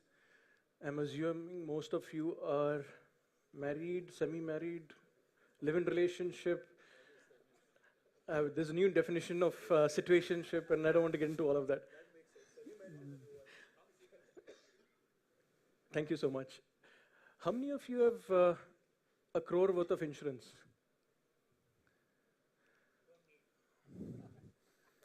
How many of you have 50 lakhs worth of insurance? How many of you have no insurance? Well, the reason that we started Finsol was to help the 99% of India who are not covered by insurance, and many of you who can upgrade your life to a life where you have enough insurance to cover yourself. So Finsol stands for Financing Insurance for All. It's an acronym for the entire sentence. And we met with the team at Seafund. I remember the first day when we met with Manoj sir and Mayuresh sir. We just done about 20 lakhs worth of business in the entire year. Now we do approximately about 1.5 crores a day. So that's the journey that Seafund has entrusted us with. So if you look at the problem statement in India, individuals like all of us sitting in this room, whether it is a life insurance, car insurance, health insurance, any type of insurance that you want to protect your assets with, you cannot afford to pay for that because all of it has to be paid upfront in a lump sum. The similar situation is faced by a lot of SMEs where they have to protect their employees, they have to protect their assets, and this was the statement that we worked with. So if you look at India, have you ever wondered why cops on the Bangalore street only stops bikes and trucks? Because 1 out of every 2 truck is probably uninsured, and 66% of the two-wheelers are uninsured. Right? It's a good return on investment for the cops. But it paints a very dismal picture for our country. If you look at the penetration of insurance is less than 1%. On the life side, we are almost matching the global numbers, but on the general insurance side, we are way below, almost 1/4 of the global coverage of insurance. So the solution that all of us at Finsol decided was to create a platform to convert these large premiums into smaller affordable payments. And I remember Vishwas sir talking about you don't have an NBFC, how are you even going to start financing? So what we did is work with other NBFCs and start with that. In fact, one of the first NBFCs to even start business was introduced by Manoj sir. It was a NBFC based out of Kolkata, and even today, we work with that NBFC. That NBFC had given us about 1 crore for the entire year. Today, we finished that NBFC's target in just 1 day. So that's where we have reached. In terms of the TAM, I think earlier we had sir talking about Moon and Mars. So this is our Moon and that's a Mars. The non-life segment today was 2.5 lakh crore. That is the general segment, general insurance segment. And the life insurance in India is roughly about 8 lakh crore, right? That's our Mars. So we right now work in the non-life segment and we're looking at going into the life segment soon. In terms of how we do it, so today if you're a customer, you can go to any of the insurance companies. We have roughly 60% of the insurance companies. You can go through our app or through the website. It takes about 0.6 seconds for us to analyze the customer. And we then go ahead and pay the money directly to the insurance company. So that's how we work. In terms of traction, we have done close to about 1,000 odd crores till date. In terms of finance amount, it's about 900 crores. We have roughly about 200,000 customers. And we do all of this with roughly about 95 odd people based in Bangalore. So these are our insurance customers. If you can see these logos, and on the right side, we work with a lot of the large lenders in India. With this, I think I'd like to introduce the team. Kanaji, who has spent close to about 3 odd decades selling insurance. Prabal, who's again got an insurance background. And me, I take care of the finance side of things.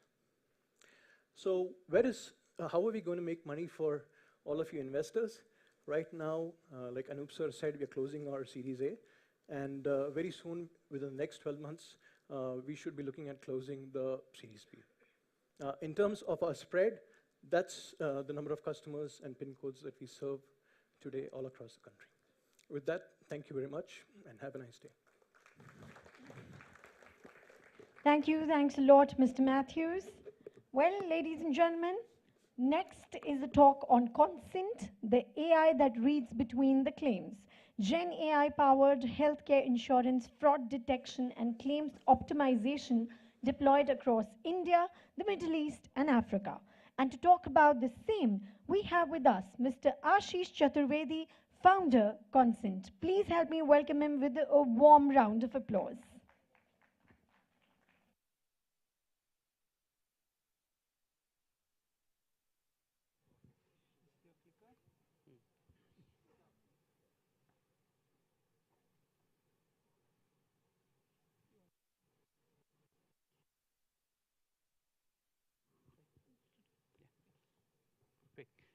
Good evening, and I'll not take a lot of time. Just be very precise and kind of focused. But before that, I want to thank you, Seafund. This has been a wonderful journey, and I really appreciate support from all the partners and Principal Agam. I mean, this has been a totally different experience than what I was expecting from a fund. A complete family and support which I have received is amazing. I mean, and I really want to call that out first. It's not a typical fund, it's more like we working together to build a company. All right, so what we do, we target fraud detection and prevention. It's a global problem across industries. This is a kind of market currently stands at around 55 billion. It is slated to go up to 180 billion. There is a CAGR of 70 to 21%. Two big segments, healthcare and BFSI, which has been impacted, which kind of have more than 50% of the frauds. This is what we target. Now, how do we do that? We built out 8 AI engines. So there is a rule to ML engine, which is where we have built out millions of rules, very industry specific, which are also part of the ML engine. Then we have 2 dedicated ML engines, which is anomaly engine, detecting all the out of the patterns or the outliers, geospatial engine, which is where we focus on who is where, what transactions, how much they are traveling, how they are traveling. So basically looking at locational geospatial intelligence and understanding patterns behind that. We have a network engine, which is where we connect all entities, understand their relationships, understand the patterns in which they are transacting, and identify which are the outlier patterns which should be called out. Then we have a document forensics engine, which is where we analyze each document which come in. We look at from tampering, physical tampering, digital tampering. We look at the objects within the document, the seals, stamps, markers, QRs, all of kind of objects within the document. We analyze inter-document analysis. So we do a variety of 100+ kind of parameters-based analysis on the documents. We analyze images. So there is another AI engine, which is where we are looking at industry-specific images. So for example, in health, we are looking at radiology images. In motor, we are looking at vehicle images. So we do a complete image analytics engine. And then we have a video analytics engine, so where we look at the video liveliness. I mean, there are 60+ different features on which we analyze videos. So if someone is taking a life insurance, we can tell if the person is in hospital, if the person is live, if person is dead, if the person's kind of, a variety of features to underwrite the risk. So we have a complete video analytics engine. And we have a beneficiary risk, so the insured entity, insured person, their risk, understanding their past behaviors, understanding their history, understanding how they have been transacting, what are the impact of that. Now with these 8 engines, these engines are more generic in nature. So we have for each engine industry-specific knowledge base. We built out the racks, we built out the clinical knowledge bases, we built out the vehicle knowledge bases. So there are multiple knowledge bases associated. And we cater to the industries like health insurance. So health insurance we'll talk about, we are doing it at a very large scale across India, Middle East, Africa. We are doing motor insurance, we are doing life insurance. These insurance side, we have been much stronger. We started moving into financial institutions. We found a use case in primary source verification. So when someone's kind of data is being checked, we analyze that. We are kind of working with banks. We are working with the legal side. So when someone's bar license, someone's deeds, someone's kind of contracts, when they are getting first, they are getting analyzed by us. And we are also finding legal field where transcripts, education, degrees, etc. being validated on our platform. So 8+ industries which we are catering today. Of course, in last 4 years or so, we have generated more than 1,000 crore of savings, verified and kind of stamp savings which we have generated. Moving further, the team is a little over 100 people, primarily based in Noida, and then a small presence in Jaipur, couple of people in Mumbai, Hyderabad, and outside India as well. So we are slowly working on a hub and spoke model with a core team based in Noida. Lot of credentials, I'll not go into that. More than 500 machine learning AI models, clinical protocols, AI agents, LLM, VLM tuning, and our proposal for building India-specific foundational LLM that is under consideration with the Office of Principal Scientific Advisor. We have, in last 5 years, built 80% CAGR. We are dealing with kind of some of the very large, like entire state of Rajasthan, their health claims fraud detection we do. Largest insurance company like New India, we do. Large TPAs we do in India, and we have multiple clients in pipeline. In Middle East, we are like working with likes of Dataflow, Dubai Health Authority, DIFC. We are kind of doing Kenya's national health, their fraud detection. Then we started moving to US.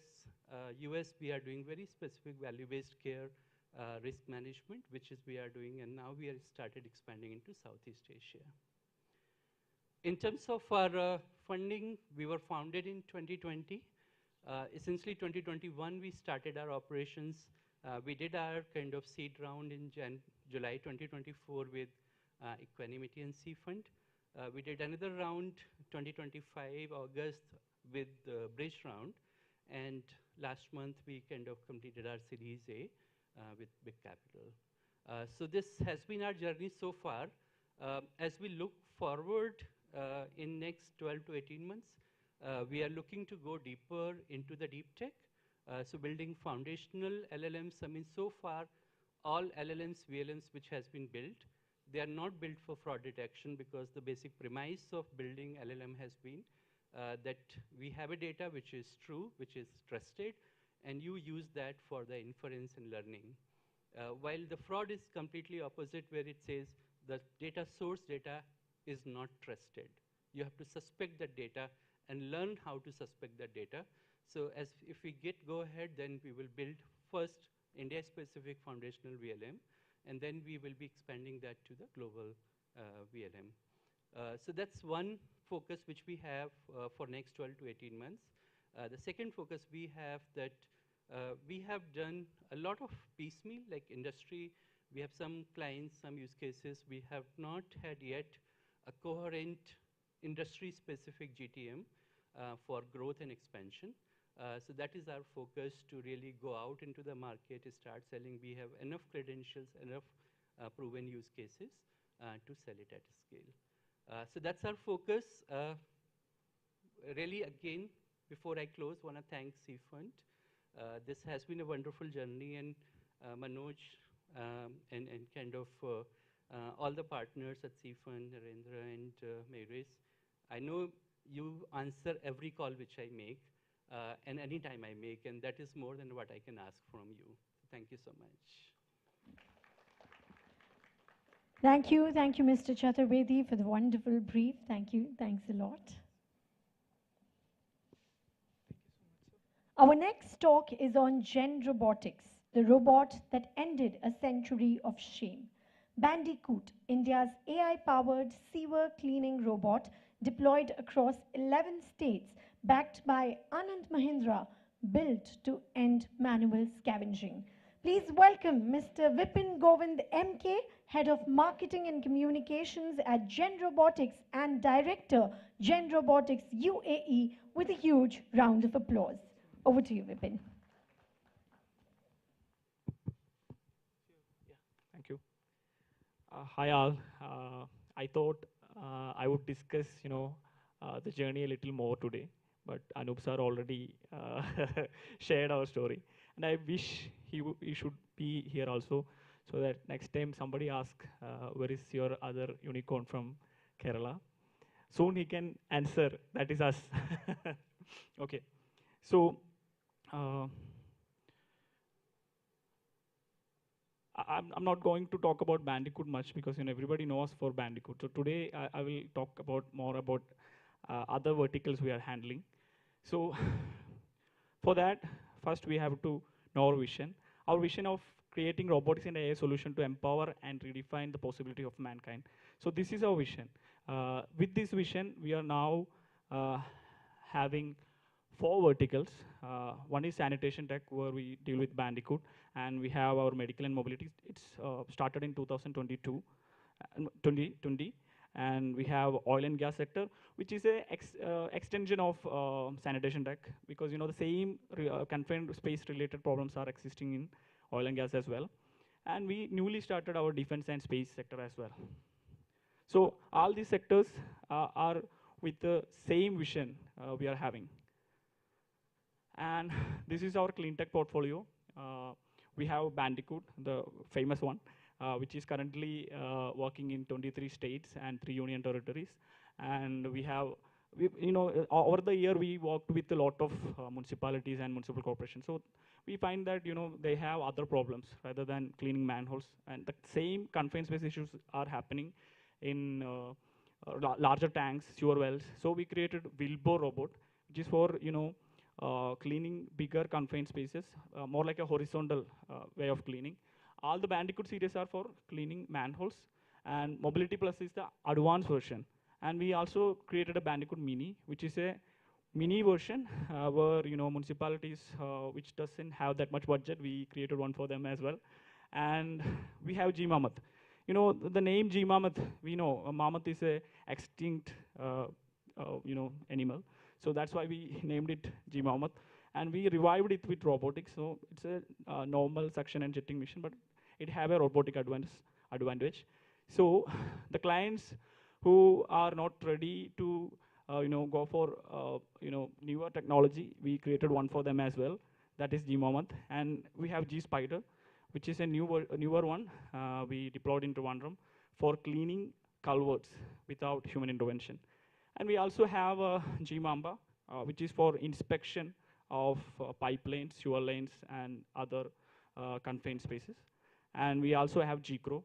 G-Crow is a software where, where municipalities deploy all these robots, they have to somehow manage and see all the things. So for that, we created a G-Crow software as well. And we also have, our medical sector. It is more related to physical medicine and rehabilitation. It's a comparatively new in medical, which is dealing with the rehabilitation of spinal cord injuries patients and paraplegic conditions. So normally, people manually do it while providing gait training. They make them walk manually with support of other people. But what our G-Gator do is that he can put the exoskeleton on his body, and this will make them walk. Even working with hospitals, we came to know that only not adults having this issue, pediatric as well having this issue. So we created a version for pediatric as well. And some hospitals hospitals have pediatric as well as adult patients. So we created an advanced version where they can use it for pediatric as well as adult patients. And we have GK, it's a new one. It is for the upper body rehabilitation, where some spinal cord injuries or any stroke happens, upper body also lost their control. So for that, we created GK. And this is the extension version of the sanitation tech, which is the oil and gas sector, where we created a Draco. It is a newer robot. We co-developed it with IOCL. IOCL actually invested for this project. So what it does is that in oil and refineries, there are tanks, which is, in order to clean it, they have to shut down. So shutting down create a lot of cost. So what Draco does is, when the tank is working, it can still be cleaned using Draco. We tested it in Ahmedabad last month. Now we are going to implement it in IOCL's refineries. And Wilbur and Bandicoot, you already know, we make them ATEX certified, and we use that in oil and gas as well. And this is our newer portfolio, the defense portfolio. Recently, we developed a robot called GenBot, which is a semi-humanoid robot. It can access all the infrastructures human can access. And we are also working with G-Bot. G-Bot is a bipedal robotic technology. As you know, we are working in G-Gator. We already solved how people walk. Now we just wanted to use that tech and put it in G-Bot. So we have also developing a robotic rover, which is in the same platform of GenBot for space and defense portfolios. And we are also developing an orbital arm, which is for self-repairing and as well as junk collection in the space.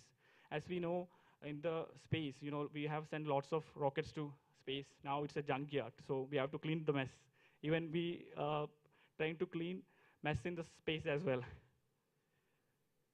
And currently we have 200 plus clients across the world. Recently we won a contract in PUB. It's a Singapore agency. And we have oil and gas sector. All of India's oil and gas sectors are our clients. And we have 2 airports in our portfolio, as well as lots of hospitals as well in our portfolio. And 9 years ago, we started with 8 people. Now we are 350 plus in that office, and most of them in research and service. Because Bandicoot robots we deploy, and we also get revenue as a operation and maintenance model as well. So we need lots of people for that. And these are our founders. Vimal Govind is my brother, and Arun Jor, and Rashid, and Nikhil. These are our founders. And yes, so far we have raised 10 million capital, and we are raising another 10 million. It is in the pipeline, and we have good names in our investor list. Anand Mahindra, Sridhar from Soho, Rajan Anandan, and Manojji, and Nupur from Tali, as well as Anilji, Bhaskarji, and Tony from Soho as well. So that's it. Thank you. A big thanks to Mr. Vipin. Thank you. Thank you very much. Really grateful for your presence here. Thank you. Please grace your seat. Thank you. The next portfolio showcase is on Adva Risk, catching fraud before it catches you.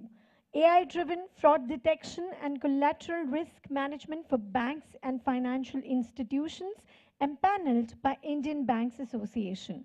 And the showcase is facilitated by Mr. Vishal Sharma, co-founder Adva Risk. Please put your hands together and help me welcome Mr. Vishal Sharma.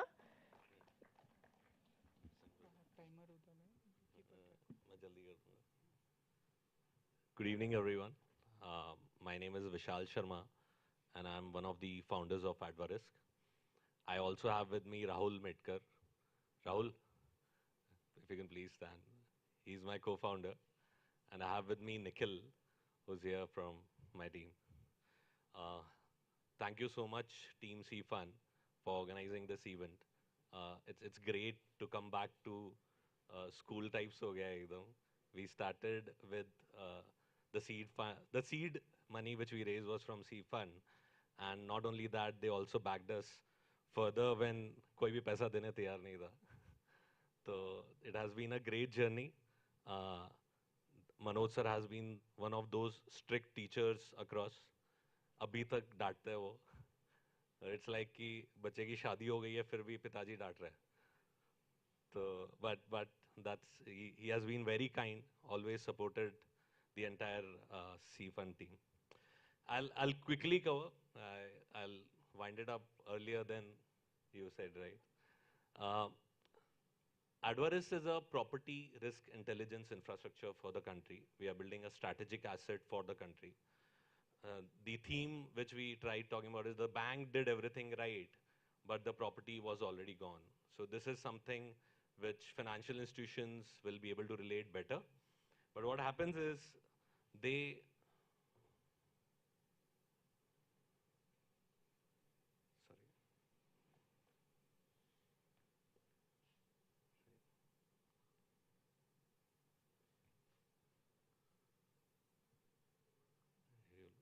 It's not okay? It's okay. Sorry, thanks. So what happens is the financial institutions verify a property once at the time of lending, right? And then they forget because there is no way to actually verify or monitor a property post-lending. It's a costly activity. They engage with lawyers to verify the properties, underwrite the properties. And that's where the challenge is. The database in India is spread across. There's no single source of truth to check or verify a property, to underwrite a property. It's spread across revenue records, SI, transaction records, property tax, etc. All in different languages, different terminologies, different formats, different measurement units altogether, right? So it's super complex. So nobody is able to validate, verify a property during the journey digitally. And that's exactly what Advaris is trying to solve. We have created multiple solutions, multiple use cases for the financial institution, a single property risk infrastructure, which they can refer to digitally as a single source of truth at the time of, say, an origination or an onboarding, due diligence, monitoring, or lending, or collections, and improve the overall automation, TAT, and fraud risk in their portfolio. Different product types. You want to instantly verify a property owner, you can do that. You want to verify who has given loan on the property, you can do that. You want to monitor the property, that whether someone has compromised the title of the property. As a financial institutions, they can now do that. Last year, This is the total database which we have. We have close to 70 crore property transaction records, 350 different data sources, 15 state registries, 22 revenue land records across different languages, and legally valid to be submitted in court of law. We have processed close to 1.8 crore properties last year, serving close to 100 financial institutions. वो revenue growth थोड़ा सा गलत लिख दिया. एक साल में 2.5x हुआ है. Yeah. So overall, what we are doing now, we are now building or shaped up like a property bureau in the country, and have started giving a credit score to every property, so that instead of doing a detailed deep dive, engaging a lawyer, a financial institution can simply refer to a property ID and its score and take a decision. I already introduced you to Rahul. We also have product technology. Pranav manages the technology and data science. Tehseen the product. ये product वाले ने PPT बनाया था तो उसने sales वालों को नहीं डाला. But yeah, overall 150 member team, and that's it. Thank you everyone. Thank you, Mr. Vishal, for the showcase. And now our upcoming portfolio showcase is on Red Wing, blood, vaccines, and 30 kilometers in 30 minutes. Autonomous drone logistics delivering life-saving medical supplies to remote areas of Arunachal Pradesh, Odisha, and beyond.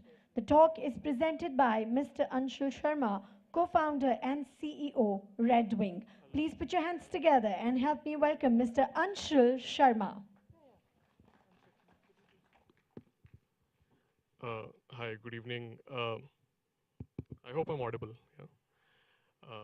So I think the big drone that you see outside. Sorry. Yeah, okay. I hope I'm audible now. Yeah. So I think the big drone that you see outside is by us. We're Red Wing, we're a drone company based in Bangalore, and this is the first time actually attending an event like this in which there is so much support being shown basically to deep tech. I remember when we started around 2020, we went to a state government. I won't name them, but it's towards the western part of India, and recently had election. And we told them that we wanted to use drones to actually deliver vaccines and diagnostics. And the health secretary told us that that you guys are mad and you should basically look at something else. So from there to where the ecosystem has basically come, it's really to show that how progressive the government has also come around this. So what we've been trying to do is basically build out a real drone delivery network, which delivers products to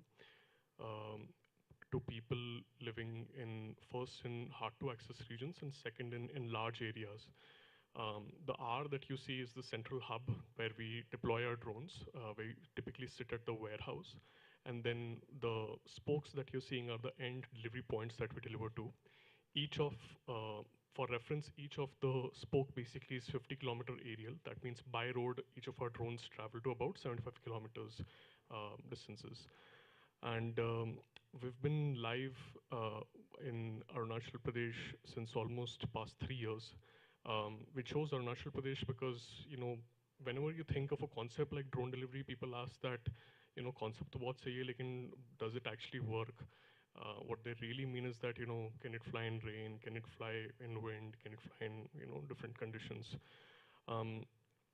And what we've been able to show basically to governments and customers across the world is that once you deploy a drone, and if you're able to generate very high quality data, it is actually possible to fly in very challenging areas. This space has a very important technical challenge because it falls under BVLOS. So whenever you look at drones, you can segment out the entire drone category into 2 buckets, VLOS and BVLOS. VLOS stands for visual line of sight. That means a drone that you're always able to see with your visual line of sight is a drone in VLOS. So 99% of all applications basically like inspection, mapping, some extent surveillance and other applications fall under VLOS. BVLOS means that the drone is flying beyond the visual line of sight. So you're going to fly beyond, 5 kilometers. And that means that the pilot can't see it. So which means that the drone needs to figure out on its own if there is going to be a power line, if there is going to be a tall building, if there's going to be any, obstruction. And that is why data plays a very important role in this.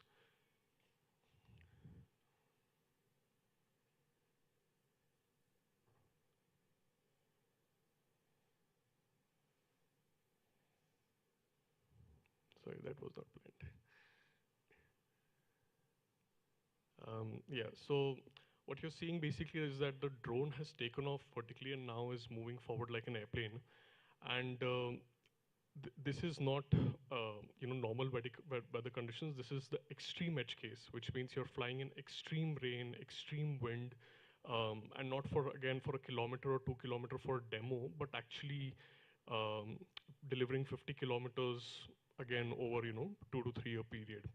So this has been one of the hardest problem statements essentially when you look at the drone space, that because it requires a ton of redundancy to be built on the aircraft, which means that since you're flying in areas where there is no cellular network, if one cellular network goes out, which is Geo, the system automatically switches to Airtel. If we have a bird strike, then the system is redundancy in terms of motors, and it can still carry on, so on and so forth. So it's been a long cycle to actually deploy these drones and continue to keep improving these systems over a period of time till it actually became usable basically for the end customer.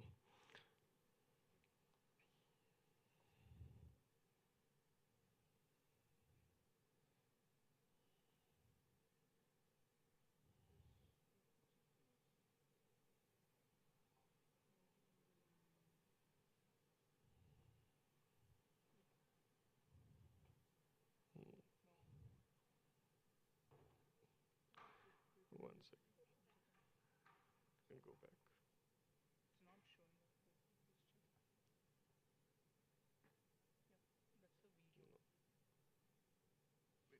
I think my presentation got lost, but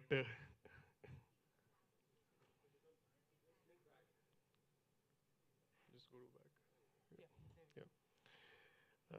Okay. Yeah. So. In this process, what we ended up doing was that we also ended up building the core subsystems basically which are required, which means we had to build out our own LRU boards, our own weather sensors, computer vision landing boards, and other technologies that we didn't think in day one that was required to actually do this use case. And that turned out to be not just a design in terms of the drone, but also in the making of the subsystems as well.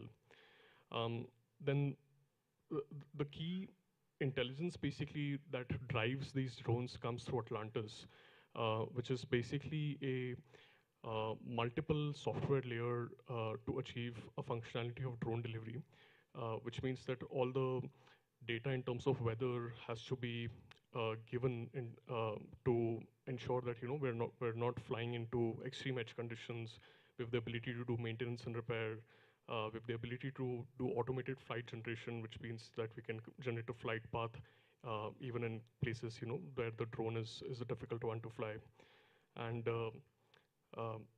in case of just to give a visual sense on why these conditions are so difficult, is that what you're seeing over here is a drone flying between two hills.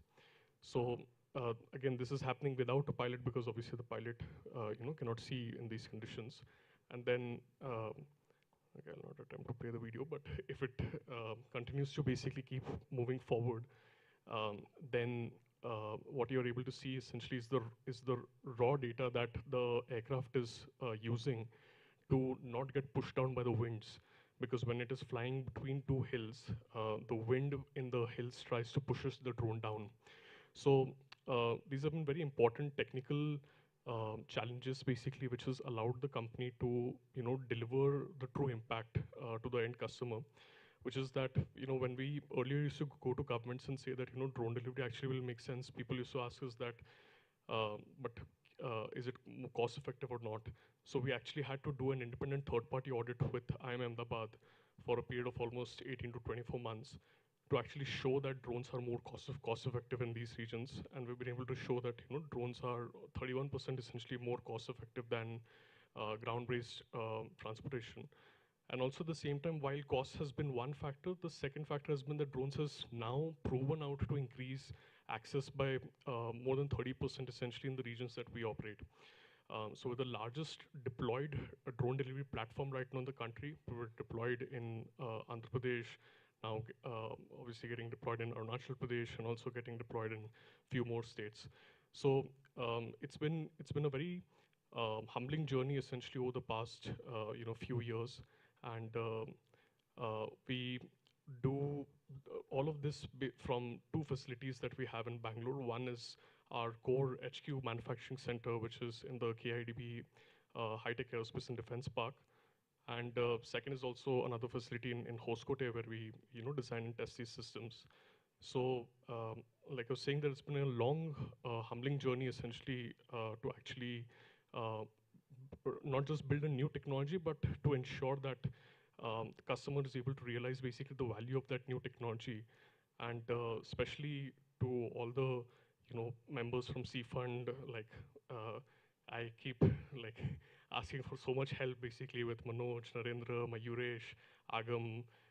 It's been really grateful to get all the support that you guys have given us, and really grateful for nurturing us. Thank you. A big round of applause for Mr. Anshul Sharma. Thank you very much. Upcoming is the portfolio showcase on ClueTrack, not just what customers say, why they mean it. And to speak about this, may I request Mr. Subhakrishna Rao, co-founder and CTO ClueTrack, to adorn the stage. Please give a huge round of applause for Mr. Subhakrishna Rao.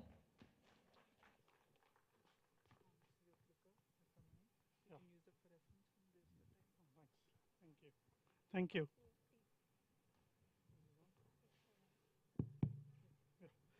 Good evening. First of all, thanks Manoj, Mayuresh. I don't know whether you remember, we made a pitch in a bakery. We didn't have a place to even meet. We didn't have a deck. We just had an idea, and they said, do you believe this? And we were talking AI in 2016-17 when people had not even heard of what AI was. Been a long journey. They're still supporting us. I'd love to be, we hope to grow much more than what we have grown to now. But what's happened is that what you're seeing ClueTrack today is the 5th or the 6th avatar. And I keep teasing, my wife keep teasing that you guys will give up only when you reach 10. So it keeps happening like that. But basically, what's happened is that our journey is essentially the way in which AI itself has grown. We started with a small idea with IIT Madras. We were one of the few guys to get a patent on text classification before it was heard as text classification. We took that idea. We didn't start with this. We started helping companies to be more effective on social media. We had a product called ClueHawk, which if you gave an idea would tweet on your behalf and continuously do it with various ideas. That's how we started. It became quite a hit, took a turn. A lot of politicians started using it, but there was no money in it. Then we got a breakthrough. We presented what we could do, and we found one of the big four guys suddenly coming in and saying, guys, can you operationalize this for us? We didn't realize what the depth of the problem was, but over a period of time, since 2017, what we have found is that there's been truth in the word that says SaaS is dead. It is truly dead because it created a lot of different silos of information. There was huge amounts of information that actually landed on CXO desks without any intelligence in it. There was no insights. There was no, people would say, okay, this is happening. But most often, most companies would face the question, so what if my sentiment, or what if my Instagram views are so much? Where does it hit the bottom line or the top line? So essentially what's happened is that over the last 10 years, we have been recognized. We are a tier A partner with OpenAI. We are now partnering with quite a few other labs as well. loved and trusted by customers. We work with all 4 of the big 4 now. We also work with the top 20 of the 50 hedge and PE funds in the world. We are available across, I say. One of the things that we realized was that do not fight battles where you cannot compete with a Claude or with a OpenAI or with somebody else. So then what do? But companies are moving into this. Companies are using these tools. So what exactly can you bring in? The problem is that most enterprises go the IBM way. Basically, even today, a lot of the core systems still run COBOL, still run mainframes. The problem is that most of the data that they need is deterministic. It's like getting a bank balance. You would not go to a Claude and ask what your bank balance is, because each time you ask it, it's going to give you something else. And that's not how enterprises run. They need a changing environment. Every CEO today says, I have an AI budget, but down the line, nobody knows what to do with that AI budget. The low-hanging fruits have been caught, in sense like advertisements have been made with AI, cat images have been made with AI, customer calls are now robotic, there are robocallers, BPO is looking at the threat, but what next? Where do decisions come from? Do they really say which supply chain is under threat? Which product feature to build? How much do I invest or how much do I discount on any platform? These are things that are changing, but what people want is that there are some things that we heard over the last couple of months is there are many things. It's not just SaaS is dead. They said most interfaces are dead. Dashboards are dead, PowerPoints are dead, PDFs are dead, reports are dead. Then what's alive? What's alive is the things that all of us are using, a Claude interface, a Copilot interface, something like what people would call a specific harness. So one of the things that we are noticing is many companies, including very large banks, you will see announcements, XYZ company got 50,000 seats of Copilot or 100,000 seats of Claude. What are they doing with it? Actually, is that it's becoming the single work front, just like the browsers became the work front for the internet, like the Chrome became the work front for the internet or whatever. Most of these tools are becoming the interface. So you don't need to really invest in UI, you don't really need to invest in a lot of UX. Make sure that your data is believable, harnessable, and answerable, and allow these tools to work with it. That's the theory that's worked. What's happening is that we believe, and we do see this happening rapidly. One of the other camps, we feel 1, 2, maybe 3, maybe all 4 will survive going ahead. But essentially, they will be the browsers of the new age. They'll have intelligence. That's where they'll go. They do not want hundreds of competing products. They don't want hundreds of competing SaaS tools that are coming in, including people like Salesforce have said, let me open up my data to one of these and let Claude answer or let Copilot answer. I'm not interested in building an interface. The interface is there for legacy systems, but I don't need to do this anymore. So what do we actually do? What's ClueTrack done is that we have now become the piping or the plumbing. Not very sexy, not very glamorous, but it's there. You can't live without it. We are embedding ourselves into the walls of the enterprise. We pipe your data, internal data, external data. We build the enterprise knowledge on top of this data, and we open it up to your front ends. You want to create fancy PowerPoints, you want to create fancy presentations for CEO, you want to ask your ChatGPT to create that answer for you. We become the reliable data layer below this. So the reason why we did this is that if you go today and ask most enterprises, they will tell you a lot of their pilots. A big challenge is not competition. Many times in our board meetings, people ask, what's your challenge? Our challenge is the myth, or at least the belief, that a lot of companies feel that it's become so easy that we will build the solution ourselves. We have Claude, we have Copilot, we have Gemini, we can build this ourselves. That's been the challenge. But I don't know whether it's a coincidence or whatever, there are no large-scale successes that have actually come out with internal efforts. And we have known, including very conservative banks going out and buying AI companies saying that, okay, let's build all our apps on it. But it didn't work. The thing is that there are certain things that actually happen. None of these things have really gone off. They've been there. There's a reason, again, I'll go back to the COBOL example, why it still exists. Is that there is regulatory complexity, there are business outcomes that you need to be responsible for. Ultimately, you need to be responsible both your top line and your bottom line. And that cannot be generative. That has to be dollars and cents, and that's where we are. One of the things that happened is that we said we could do typically a lot of different use cases, but our strength is in CPG and retail, and that's where we are. We work with a lot of different brands, and what you see here are all the contexts and all the ways in which people have taught us, our customers have taught us, and have become fancily what we call as agents. Essentially, these are calls or tools that already know what's under your data, and the CEO or CXO can come back and say, how can I grow X million in the next 3 months? It will go through 20 different data sets, right from your CRM to your supply chain to manufacturing to everything, and come back with an answer saying, do these 5 things. And how do we give our output? This is how we do our output.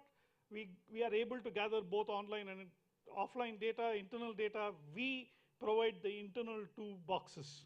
We create the data hygiene, we create the entity detections, we create the pipelines, we create your knowledge as an AI workflow, and give you decisions on this. This is not just fancy text. What it actually comes is that we are trying to own all 4 of this, and we are allowing the customer to own the 5th one, which is to build their own agents. If tomorrow somebody wants to say, how do I perform better on Amazon versus Walmart, they can build it using the platform. This is the only output that goes to the client. This is what they get. They actually get, do this, and we will impact your revenue by this much. Do this, and we'll increase your SKU count by this much. We actually say, we own the first column. We actually say, replace this, destroy this, withdraw this. That's what we do. And that's what we wanted to share with you. Thanks once again for this opportunity. Thank you so much. A big thank you to Mr. Rao. Thank you very much. Next, we hear about Mistio. Weather is the risk, we are the intelligence. Hyperlocal climate risk intelligence for aviation, insurance, agriculture, and finance, working with the Indian Air Force and NABARD. This showcase will be driven by Mr. Samuel John, co-founder, CEO, and CSO at Mistio. Please put your hands together and help me welcome Mr. Samuel John. Sure, thank you. Good evening. Thank you, Seafund, for having me here today. I'm Samuel John, the founder of Mistio. As the tagline goes, we want to cover climate change, basically de-risking the economic cost of what we are facing and living on a day-to-day basis. Back in 2018, my home state of Kerala was impacted by a very large climate event.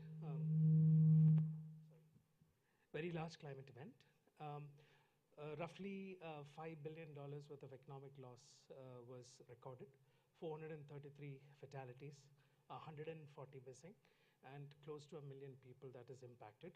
And that $5 billion, the state is even at this very moment, the state is trying to recover from that. And that is a very big challenge. So if a state like Kerala can happen, this could happen. Imagine what could really transpire in, let's say, Punjab, where 15,000 crores was just drowned because they simply did not have the adequate insurance cover. So the problem is of not knowing. The cost is of not knowing. And we all know that the climate data exists, but it is pretty much in the dark and in silos. And extreme weather risk is increasing.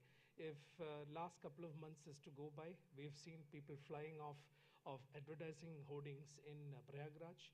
Last week we had heavy floods in Hyderabad. Bangalore, Bangalore, we've had multiple flooding events, and what you're going to see is this is going to compress. So what used to be a 10-year event is now a 5-year event. And what is a 5-year event is going to be a year-long event, and what is a year-long event is going to be a couple of months. Heat waves across the country. I mean, people from Delhi can ascertain to the fact that that is happening right now.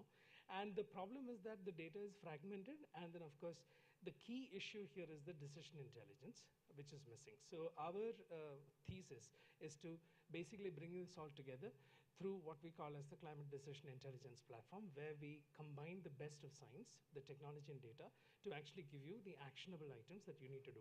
So we do that over 4 various steps. The first is basically the forecast, what's going to happen tomorrow. The foresight, what is going to happen because like the temperature is 38 degrees Celsius or whatever it is, and what is the the time cost that you have, which is inside, and if there is any actual science people who are sitting here, the time value of money in terms of what should be done in the event that we need to build resilience. And that resilience is then layered across our platforms, which are currently live with the National Bank of Agriculture and Rural Development, the UNDP, Meat and Livestock Australia, where we provide specific vertical risk management tool for these customers. Therefore, everything we do in Mistio is a function of weather, and every vertical that we work, there is a direct impact by weather. Whether that is marine, ports, defense, automotive, agriculture, livestock insurance, weather impacts all the sectors. And we've been building this journey from 2019 with core research. We've been working with various agencies, basically delivering what we had advocated. For example, one of the platforms, which is Data in Climate Resilient Agriculture, is the world's largest digital public good for climate resilient agriculture, both from a weather and geospatial perspective. Vayu is the world's largest open source stack for air quality monitoring.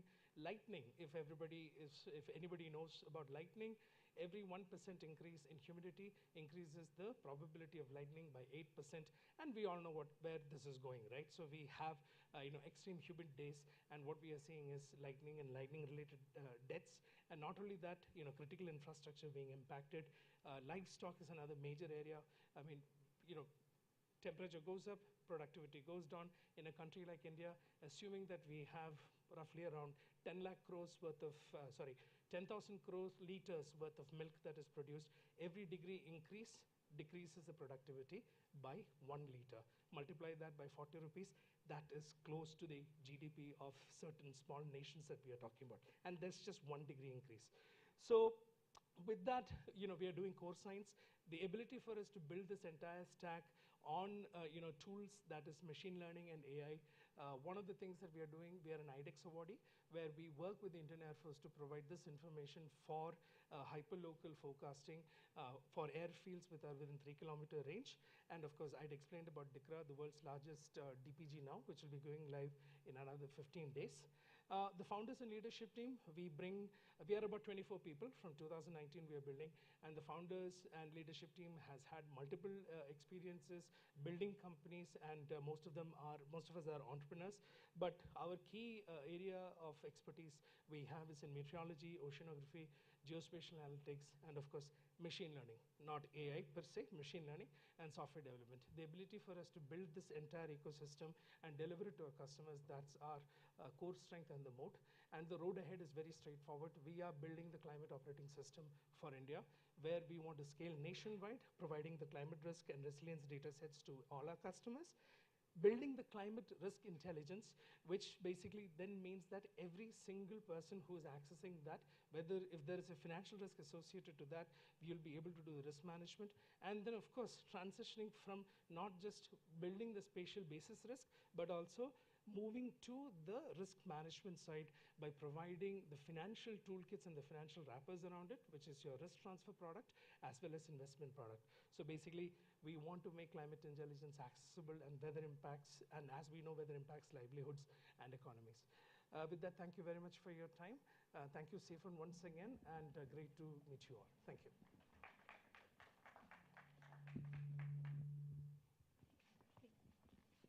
Thank you. Thanks a lot to Mr. John.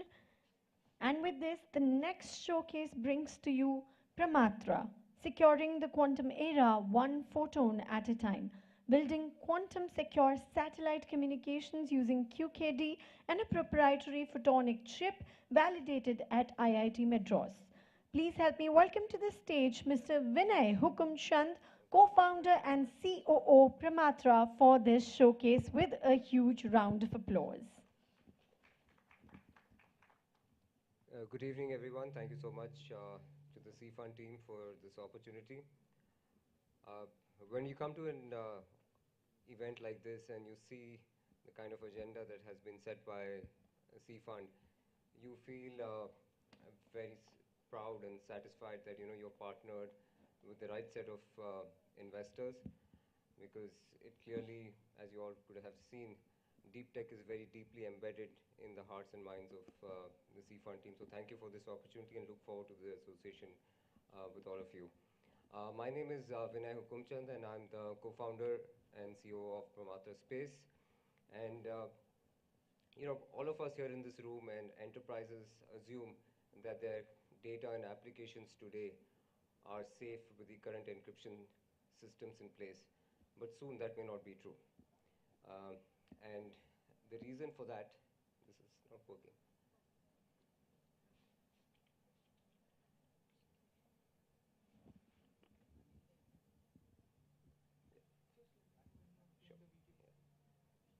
So that assumption could really be challenged in the coming days. And the reason for this is the work that is going on behind the scenes in the quantum technology space. In 2023, a group of researchers in China claimed that they could break the military-grade encryption using quantum computers. In 2024, again, this was further strengthened, and countries have been investing in quantum computing in big ways. D-Wave, a company who has also been building stronger and stronger systems. So we may argue whether this will happen, not happen. It's just a matter of time. The bigger issue is countries are investing in this capability, and we have to prepare and act right now. So cracks in the current encryption system will expose our way of life. The existing systems that we have will come falling flat on ground, and that will expose our power grids, defense infrastructure, data centers, and it can have a very heavy cost to the way of life that we have and to national security of every country. What we are doing, ladies and gentlemen, is to prepare for this. There is no doubt quantum computers are rising, and the current encryption that we have today will fail. So the future demands that we act now, and we have at Pramatra are building systems to defeat quantum hacking at the very foundation. And I have a short video which I would like to just share to visualize, to help you visualize that what we are building. Yep.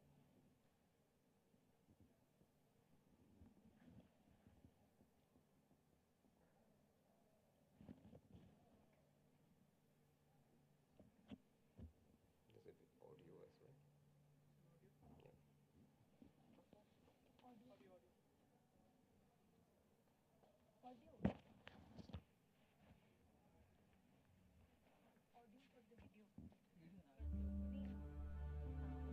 Threat actors are hell-bent on stealing our secrets and sensitive data.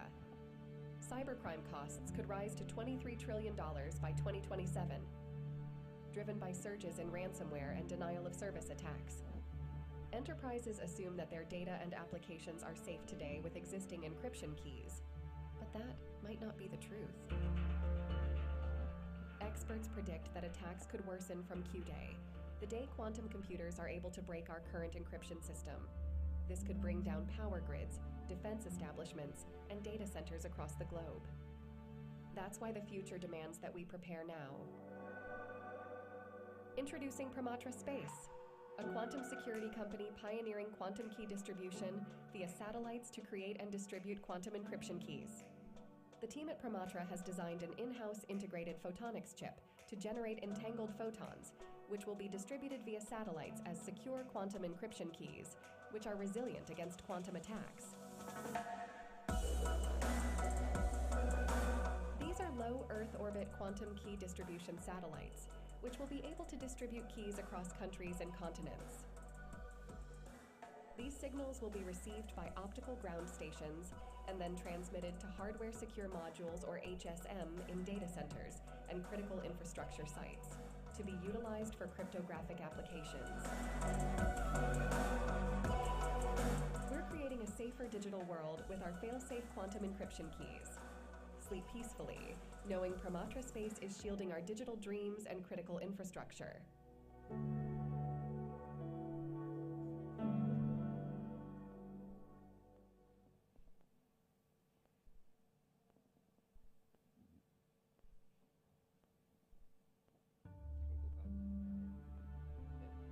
Threat actors are hell-bent on stealing our...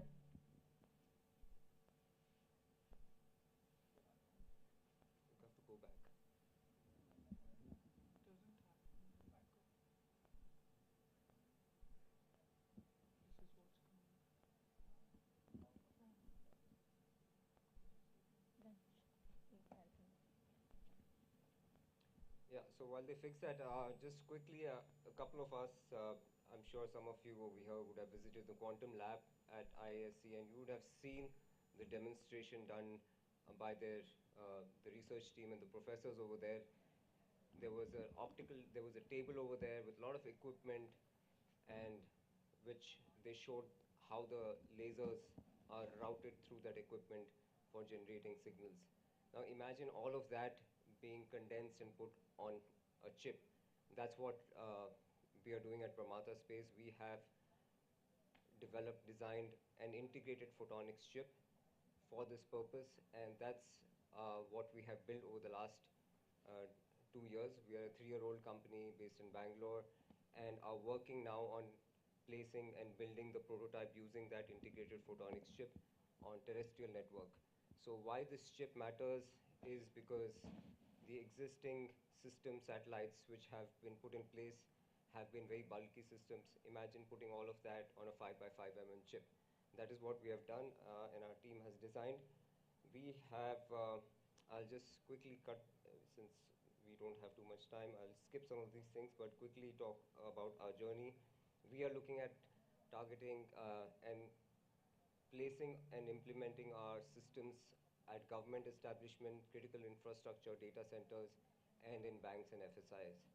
So that's what we're looking at doing. We have a lot of things planned ahead.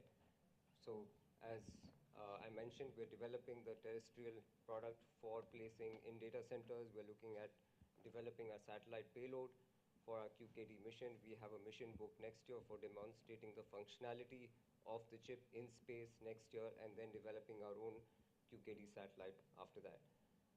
We have been quite busy over the last few years, learning, talking to customers, getting our chip and ideas validated with DRDO in the US, with JPL NASA, with the US Space Force, and have been talking to banks.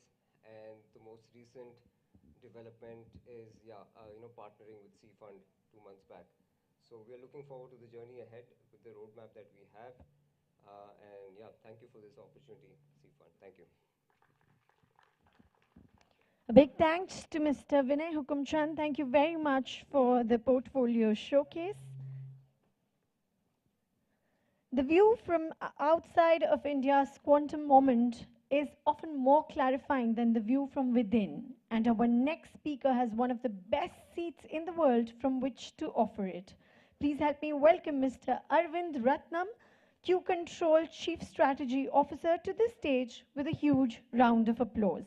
A strategy and product leader with over 20 years across quantum computing, LiDAR, and connected vehicles, Arvind Ratnam serves as Chief Strategy Officer at Quantum Control, the global quantum software company whose infrastructure layer is being used to make today's quantum hardware actually useful.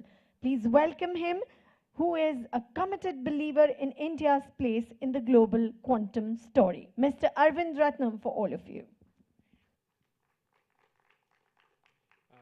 Thanks for the, are you guys able to hear me? No, I think this is good enough, yeah. Of speakers, good portfolio companies, I was very, very impressed. Okay, so yeah, I'm Arvind. I've lived in the US for 25 years, and I'm trying to make my way back. I've dedicated my life to deep tech. I started my career at ISRO working on AstroSat, India's first satellite, astronomy satellite. And then I went to ASML. I worked on the world's first UV source. I was at Intel in their very early IoT days, and my team acquired Mobileye. I operated a business called Wind River there, and which got sold to Aptiv for $4.5 billion. And since then, I've done 3 startups. One did a SPAC and went public, and the other sold to a company that was public. And with Q Control, I've been there for 4.5 years. And we're on an interesting journey. I want to paint a picture. I want to first tell you, what a deep tech company might look like when it is fairly advanced, and how we did it kind of at Q Control. And if I have time at the end, I'll summarize some of my views on where quantum exactly is, and where India stands. Is that good enough? Yeah, okay, I don't want to shout. Okay, great. So this was our Series C deck. I think we're almost done raising about 225 million. We just crossed $1 billion. I guess that makes us a unicorn, but it doesn't matter. These things are on paper. But yeah, so when I joined, the company was doing about 3 million or so. Yeah, we have basically more than 10x. This year, we're going to close on 57 million Australian. And we were profitable for multiple quarters, but I'm driving the company to invest in R&D.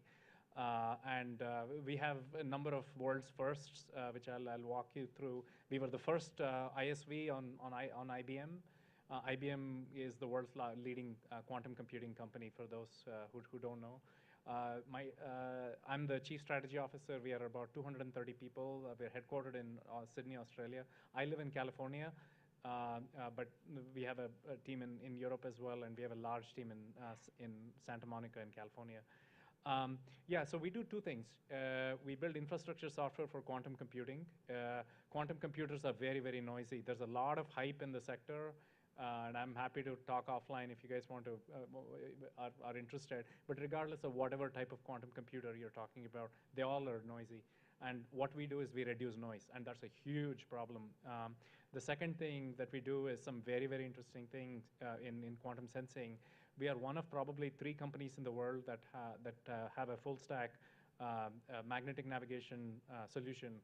What this does is it lets you navigate without GPS, and it's very, very cool technology, and I'll tell you about it. We have a very, very long list of customers.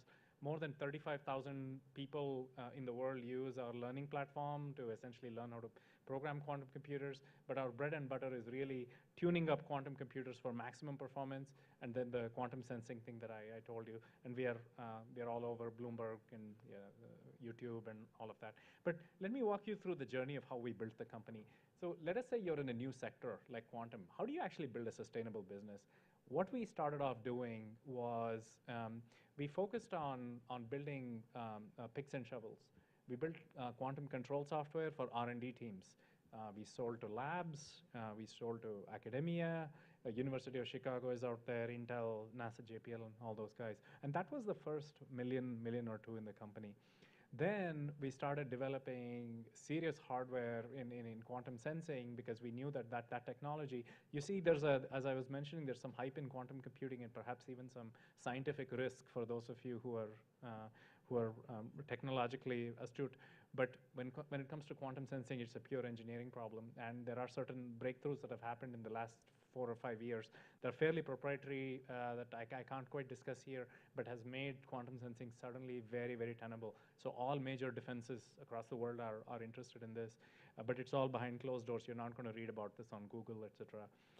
The third phase of our growth was developing our infrastructure software on Fortune 500 companies, because I think by 2024, it became very clear to most CXOs and Fortune 500 companies that they can't afford to not play in quantum computing.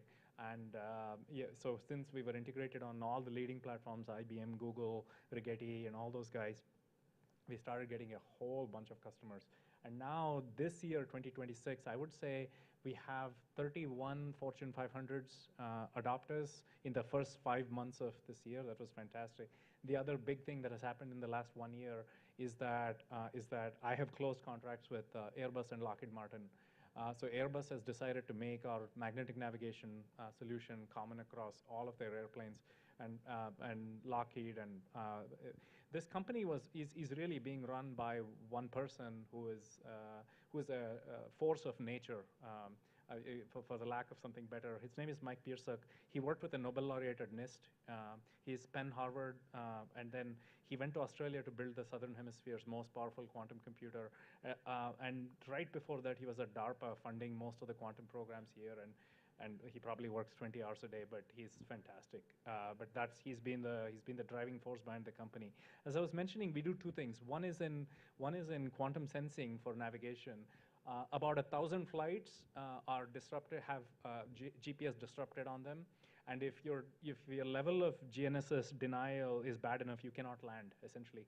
So we built this technology that basically can navigate without GPS using the Earth's magnetic field.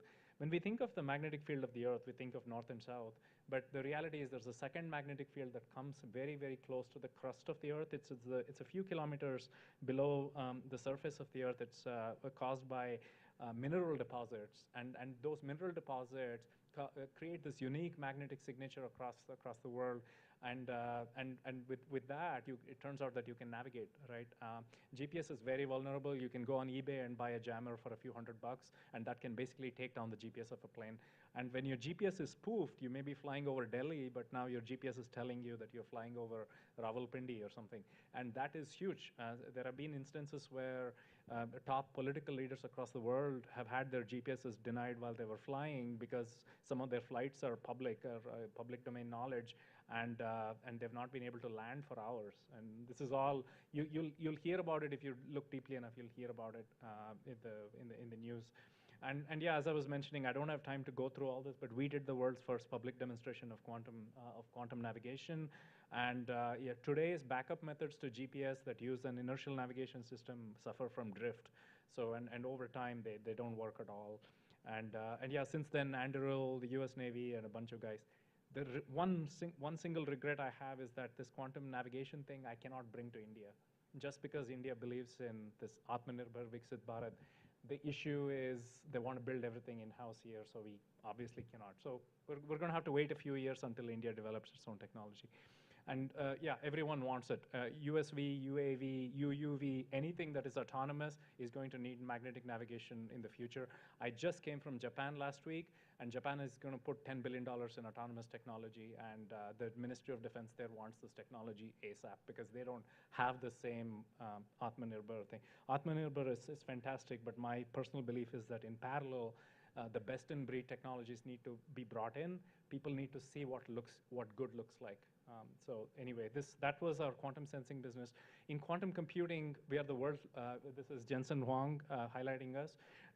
We are the world's leading infrastructure software. Think of us as Cisco, Brocade, VMware, the infrastructure software that goes just above the hardware. Our software has been tested on over 20 different quantum computing platforms, and we have unique knowledge of how the physics works of qubits. And with that, we are able to suppress noise. And because of that, we have enjoyed the success that we have. We were just on the NASDAQ board. Yeah, so in terms of how do investors look at us? This is let me just pause here for a second. So see, some of you are talking about seed, Series A, and all of that. When you come to Series C, investors are extremely risk averse, right? Because now you're talking about scaling capital. You're talking about individual investors writing $25, $50 million checks. And so the level of due diligence is just at a completely different scale. The reason we were successful in this Series C raise is just because the scale of revenue has crossed 50 million, first of all, and that really puts us, and I think if we keep growing at the rate we are, which looks like a likely scenario, we are basically 18 months away from an IPO. It's a capital efficient business because we are software. Hardware businesses are sexy for public investors. When you go public, you can really paint a picture to Wall Street saying, hey, we're going to make 1 million qubits in 2 years, or maybe in 5 years. But the issue is there's a lot of risk associated with it. But when you're building a software business that's picks and shovels, and now you're actually showing how you got to $10-20 million on paper, and you've got a long list of customers, that risk is taken away. It's immediate revenue. Doesn't matter if the sector is still risky. And yeah, so as I mentioned, we have 3 products. I don't have time to go through. One is in education, the other is in tuning up qubits, and the other is really error suppression, and quite a lot of customers. In the remaining 1 minute or so that I have, how much time do I have? 1 minute. Okay, great. So let me actually give you a view of what is actually happening in quantum across the world for those of you who are interested or might want to join the industry. One is geopolitics. A lot of it is being driven by geopolitics. India is obviously investing. There is general access to higher quality computing. As I was mentioning, the IBM systems are becoming quite good. And hardware quality is improving. So I know that there's been some news of some Indian companies that are making 50, 64 qubit chips.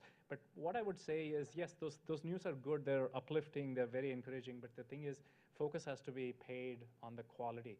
Are those machines available for general benchmarking? What problems are they solving? How many proteins can they fold, etc.? Hybrid workflows. This is the reason why NVIDIA is interested, because there is no such thing as a standalone quantum computer that just does quantum computing jobs. The future of compute is hybrid. It's GPU, CPU, and QPU, and perhaps even things like neuromorphic in the future.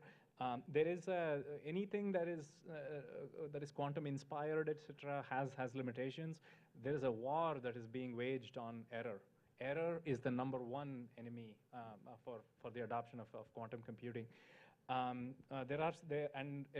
If some of your investors and you're thinking about, hey, how do I think about all these different types of quantum computers? It doesn't matter. Eventually, I think they'll coalesce around architectures that are specific to certain problems. For example, if you're trying to solve optimization problems, one type of quantum computer might be optimal for that, and that's becoming clear now and maybe the next year. Interconnects are important because I think the idea of building 1 million qubits in just one box has gone away. And I think quantum computers will scale as a smaller units that are interconnected, and that those interconnects, the quality of those interconnects is huge. The quantum sensing business is now. If you, for Seafund, if you can find good quantum sensing startups that come out of India, whether even a timing company. I know there's a company called Viomic that accepted funding from another shop. I think that's a good software. But the important thing is, that's a good investment.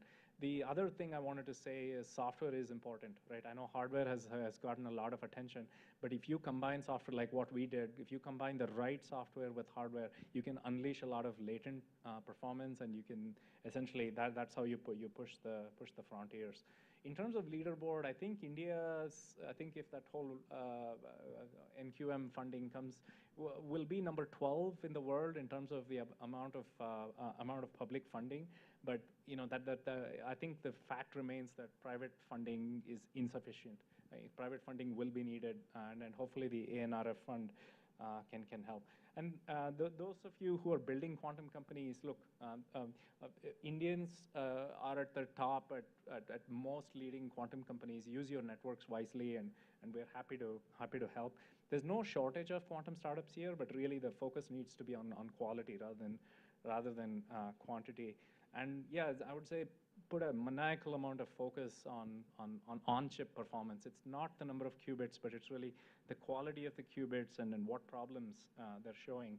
And then also pay attention to not just patents, but also publications, and whether these companies are going to global conferences and they feel confident enough to be able to publish their results. And the last piece is don't get sucked into low quality services work. Build products, build SaaS, just focus on recurring revenue, and don't take bad revenue. And that's it. And I guess that's my little thing. Thank you so much for the opportunity. Yeah. A big check. Please stay with us. Check. A big thanks to Mr. Ratnam, and may I request Mr. Dilip, our Seafund investor, to please step forward and present a token of gratitude to Mr. Arvind Ratnam, please. Thank you, Mr. Ratnam. That was quite insightful a session. A token of gratitude from our side to you.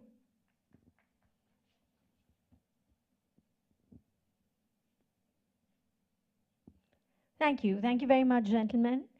Please grace your seats. And now I would like to request the presence of Mr. Agam Gupta from Team Seafund to extend the vote of thanks.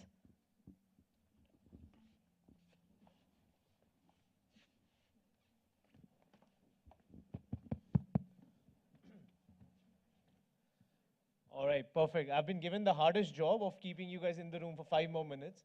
But no, thank you so much for so patiently listening to all the amazing sessions, coming all the way. We have people coming from Delhi, from Bangalore, from Chennai, some international folks coming from UAE, Saudi, some folks coming from the US. So really, really appreciate everyone coming here and making our first annual event such a successful event. As VCs, we're used to talking a lot, often giving advice, but I think here I could see all of my team just silently listening and being amazed by such different opinions, such interesting insights about the markets across founders, portfolio founders, other founders, established companies like Mr. Arvind. The LP perspectives were absolutely phenomenal, and we're just amazed to be surrounded by such great people. So thank you so much for giving your time to us, and let's move the party to the after party. Thank you once again. Thank you, Mr. Gupta. Thanks a lot. And we've come to an end of a very eventful day. Wonderful end to Seafund's Deep Tech Confluence. And to cherish this moment and this highly productive and memorable day, may I request all of you to come forward for a group photograph, please, onto this stage, everybody. Please, everybody, each one of the delegates present are requested to join us in the center of the stage. We can have one line of you joining us below the stage, and then the next line starting from the stage itself. Please kindly join us. Everybody, please. Yes, it's time for a group photograph.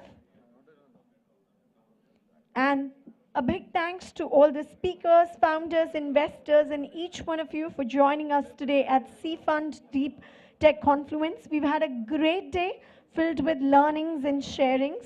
And while we are coming together for a photograph, I would like to pass an important information. The dinner will be served at a nearby brewery, which is like 15 minutes away.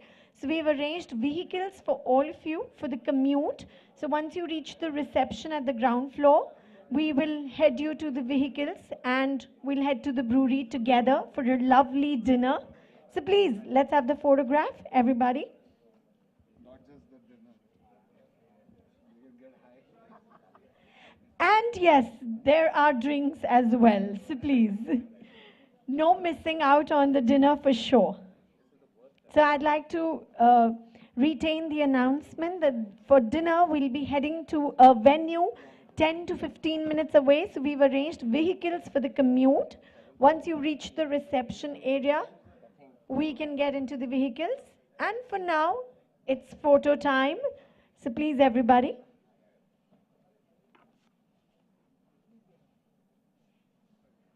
Each one of you, please.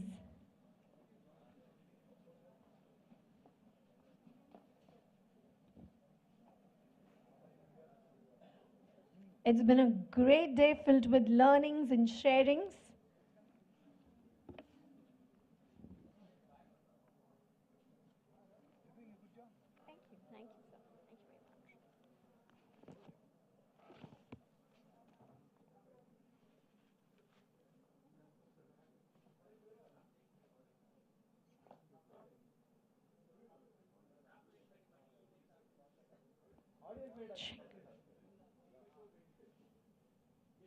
It's a wonderful spectacle from where I stand.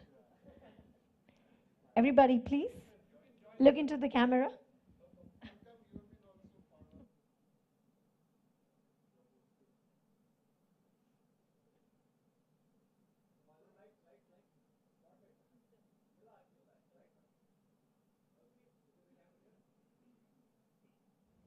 Everyone, please look into the camera.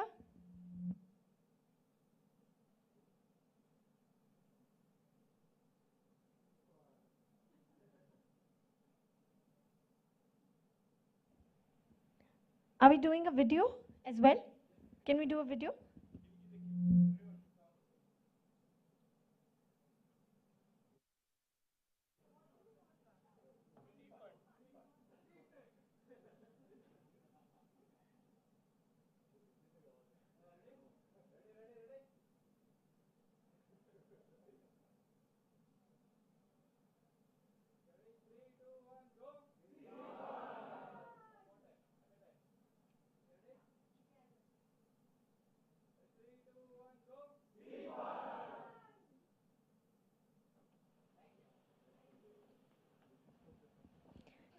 Thank you very much. And with this, this is me, MC Shikha Arora, signing off until we meet next time.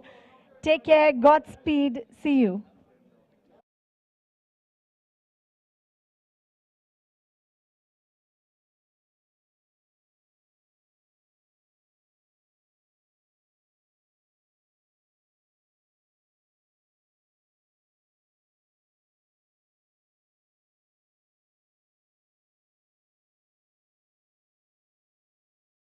The members to please join us on this stage for a photograph.